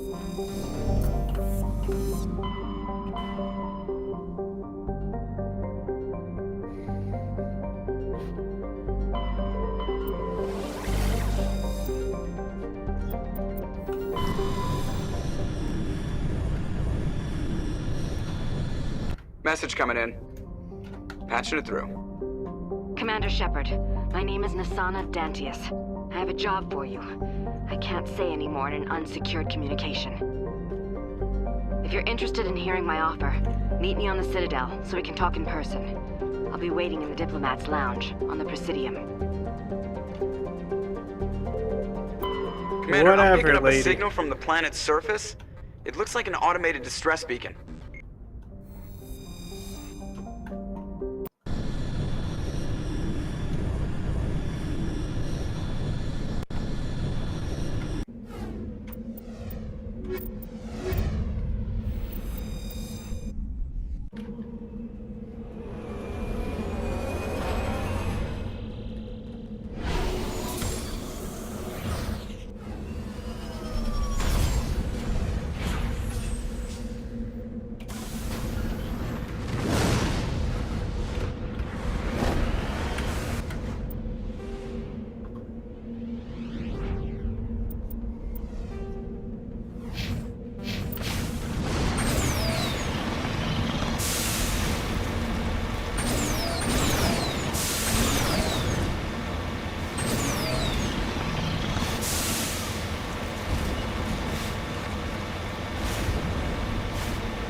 Interesting.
Oops.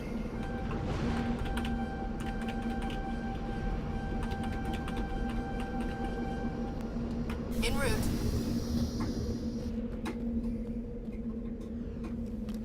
Alliance soldiers. Looks like they were lured here by the distress beacon. These are Admiral Kahoku's men. We need to tell him what happened.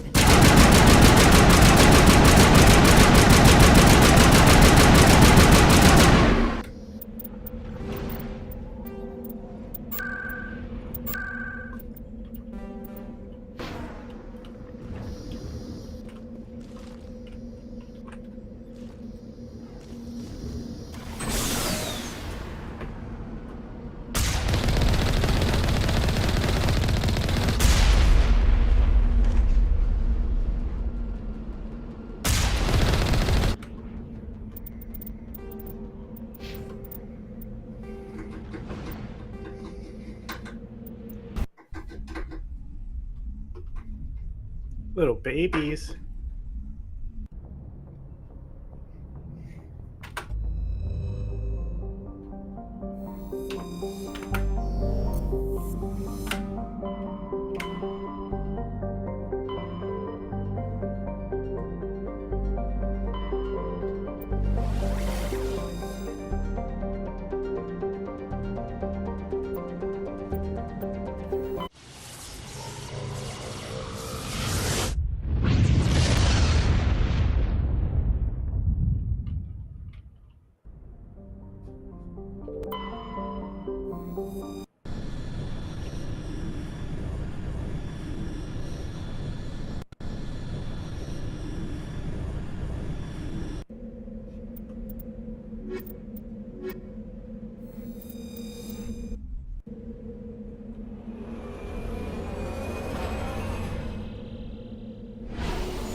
Epic.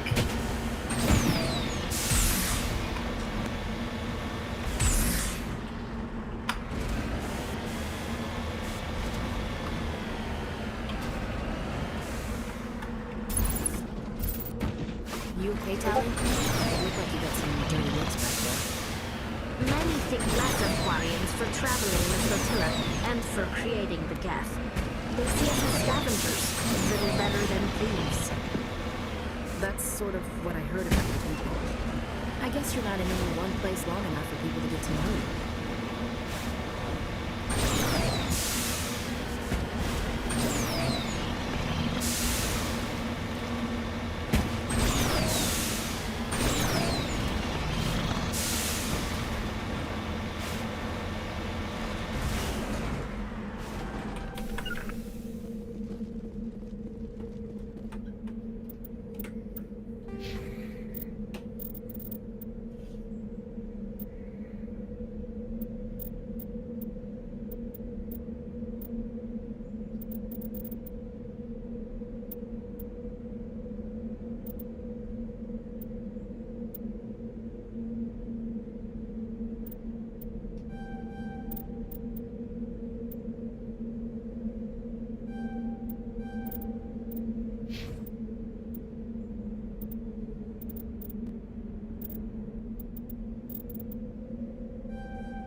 some alien technology that turned them into mindless fanatics. Whatever they found, it's long gone now.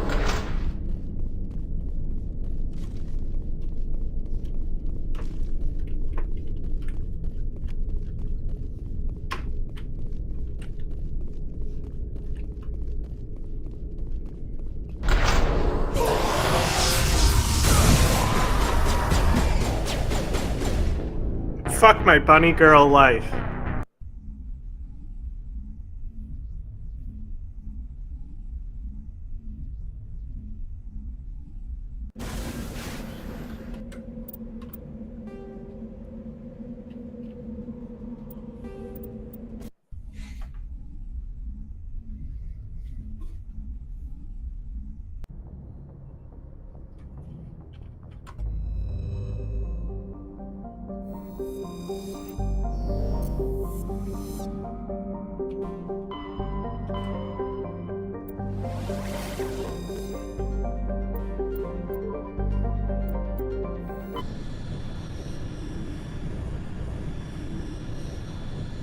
Message coming in.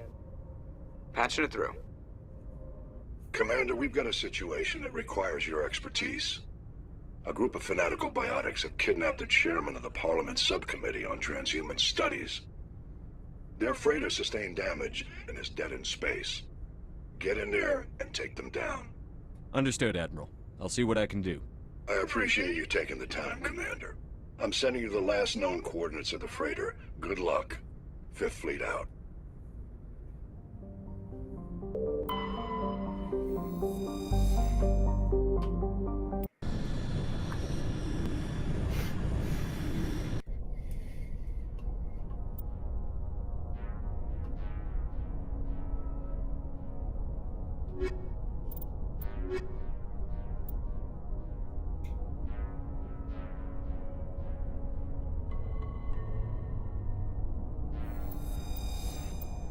Equalizing interior pressure with exterior atmosphere.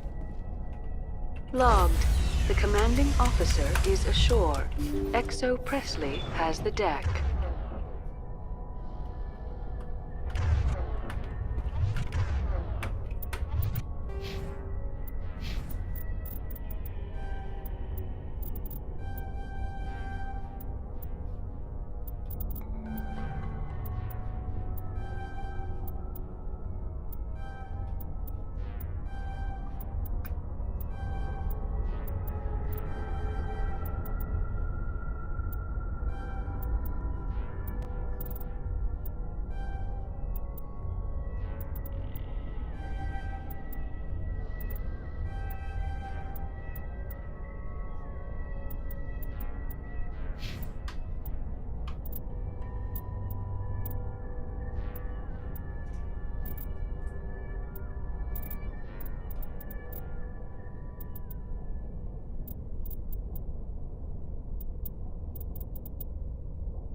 Intruders! Kill the hostage! Damn, let's move. Destroy you! I will destroy you! I gotta be more careful. I will destroy you! I will destroy you! God damn.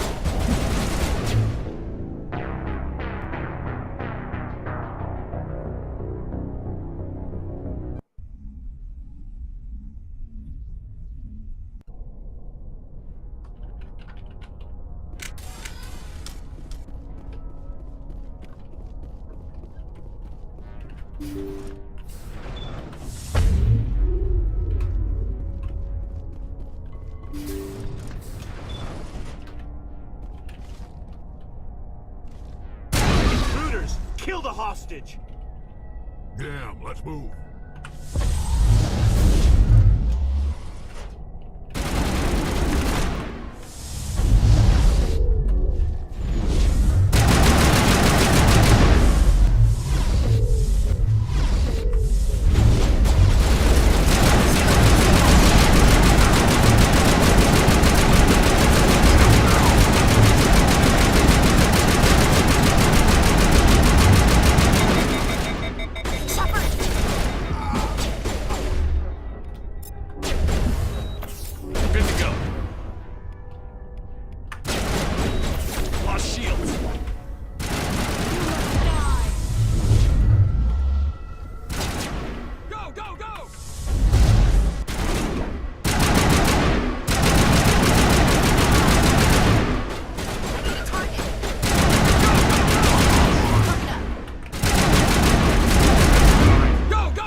Good as new.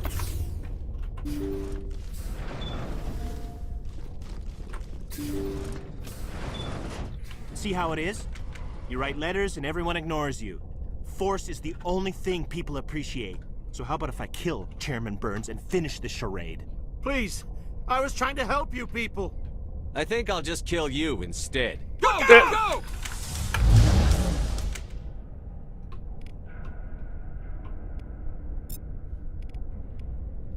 I will destroy you! Lost shield!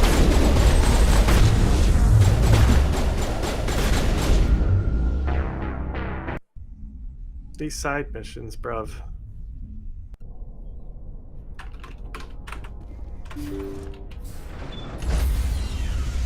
Let me in, let me in. Side missions got hands. Stand by, shore party. Decontamination in progress.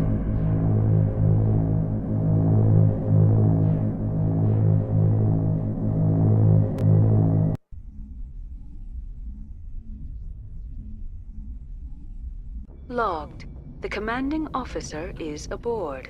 XO Presley stands relieved.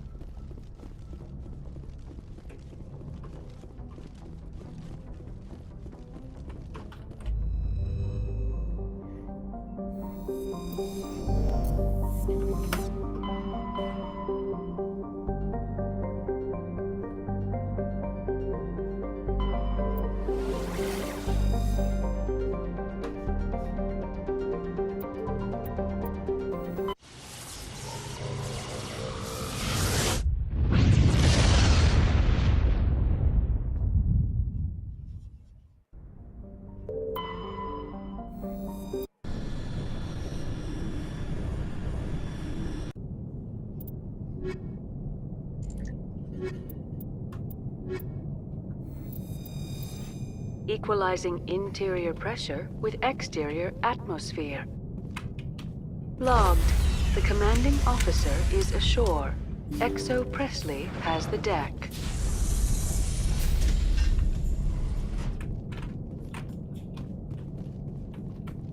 Guess nobody's home. Someone shut this place down. Only basic life support is still running.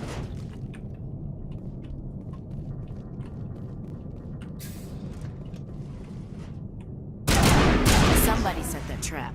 The whole place could be wired.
That machine. No brain activity. He's dead. Body's nothing but an empty shell. Leave him alone until Aye, aye, Commander.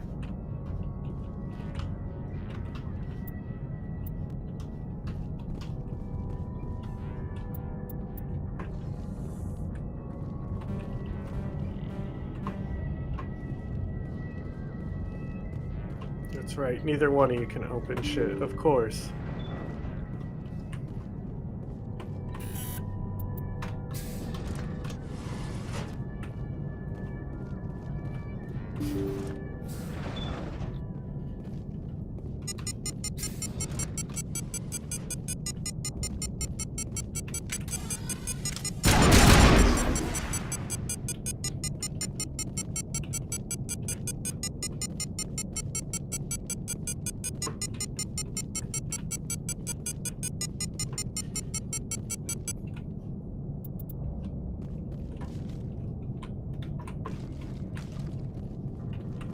Eat this!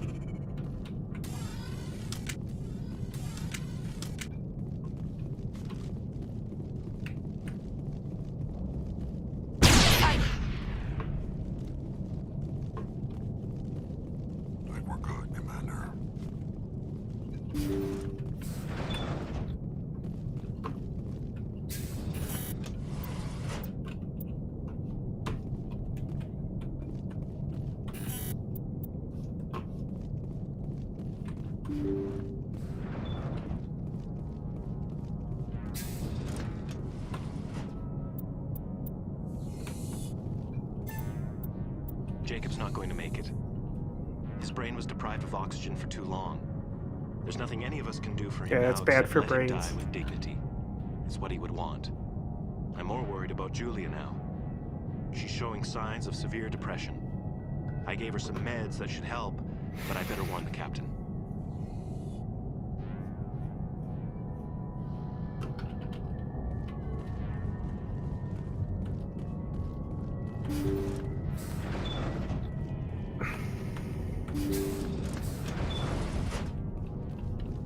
Oh God, what happened here? They say Jacob's gone. They say his brain isn't functioning anymore, and they want to shut off his machines. But Jacob's the only thing in the world that matters to me. I don't know how to help him, and it's tearing me up inside. I just feel so helpless, so damn angry. Dr. Smith gave me some meds to calm down, but I didn't take them. I can't. Not until I figure out a way to help Jacob. I won't give up on him. I won't!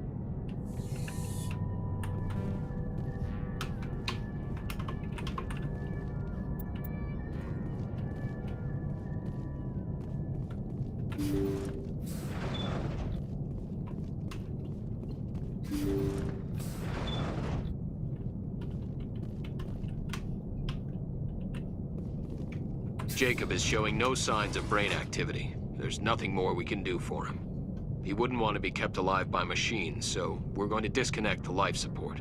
Dr. Smith is worried about Julia's reaction, though. She can't seem to let Jacob go. The stress is making her implants flare up, causing intense migraines. It'll probably be easier for everyone if we don't tell her until after we shut the life support down. Give her a chance to... Julia, what are you doing here? Why are you... Whoa!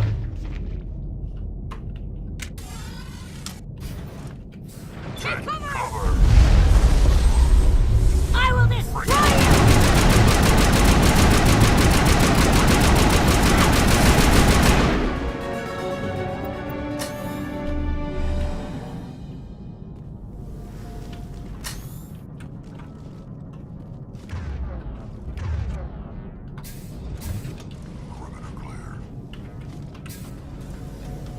Somebody else can figure this mess out. We're not touching him. Understood, Commander, but he deserves better than this.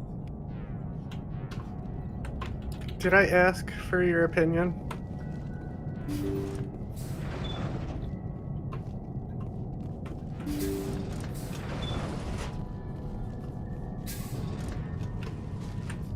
If I wanted your opinion, I'd shove my hand up your ass and work your mouth like a puppet.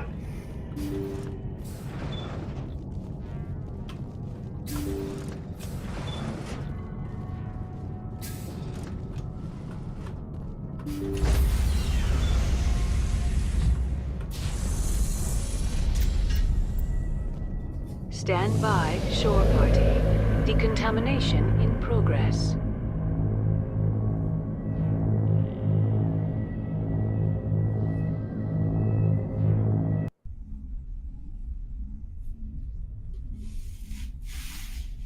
Logged. The commanding officer is aboard. XO Presley stands relieved. Stands relieved. Racist. Mr. Racist is what we call him. Because he's a racist.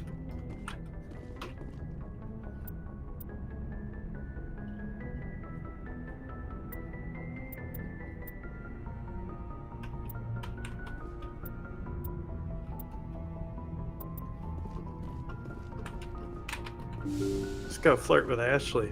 Say, hey baby. It's me. The sexiest man alive. Commander Shepard.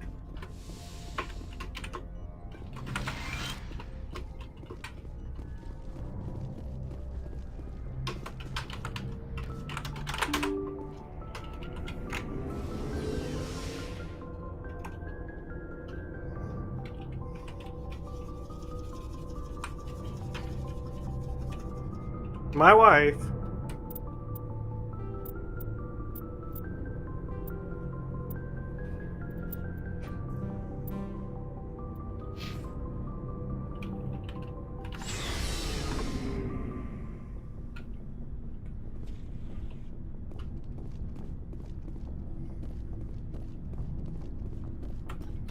Commander, you have a minute to talk? I keep an open door policy. If you have any concerns, lay them on me. All right. I know things are different aboard the Normandy, but I'm concerned about the aliens, Vicarian and Rex. With all due respect, Commander, should they have full access to the ship? You don't trust their motives because they're not human. This is the most advanced ship in the Alliance Navy. I don't think we should give them free rein to poke around the vital systems. Engines, sensors, weapons. I share your concerns, Chief, but I'm under orders. Under orders to let aliens gather military intelligence? I can't believe that was the Alliance's intention. We, humanity, have to learn to rely on ourselves. Standing up for ourselves doesn't mean standing alone. I don't think we should turn down allies. I just think we shouldn't bet everything on them staying allies. As noble as the council members seem now, if their backs are against the wall, they'll abandon us. The Council's had a grudge against us since the First Contact War.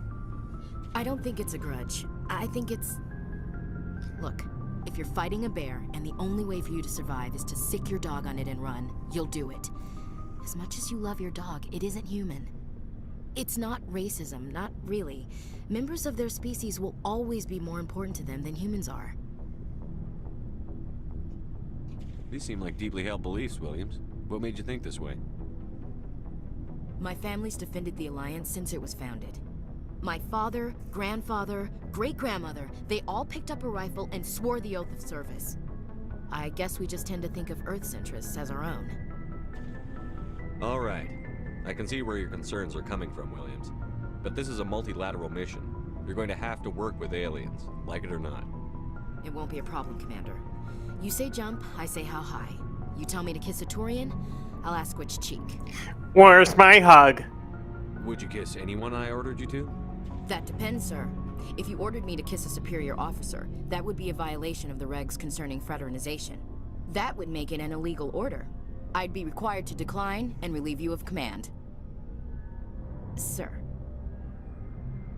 What's your opinion on the last mission? Not sure I buy Dr. Tassoni's story about her and her mom not talking. They're family, right? I'm not sure I believe it either. It's better to have her where we can see her. That makes sense. Too bad those ruins got destroyed. I mean, they lasted thousands of years. That's impressive. We'll talk later, Williams. Looking forward to it, sir. Yeah, call me sir. That's how you like it. Alright, Looking for call me supplies? sir.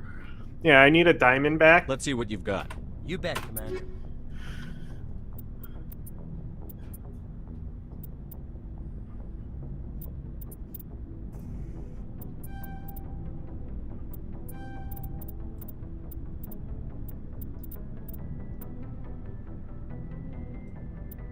Bro, it doesn't even have diamond backs. Epic. Okay, good talk. Thanks for nothing.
Message coming in. Patching it through. Normandy, this is Alliance Command. We're detecting your presence in the Attican Beta Cluster. One of our surveillance drones was gathering intel Surveillance on drones activities in the region when it was spotted and shot down. You need to go ground side and recover the drone's data module before the Geth find it. I'm tired.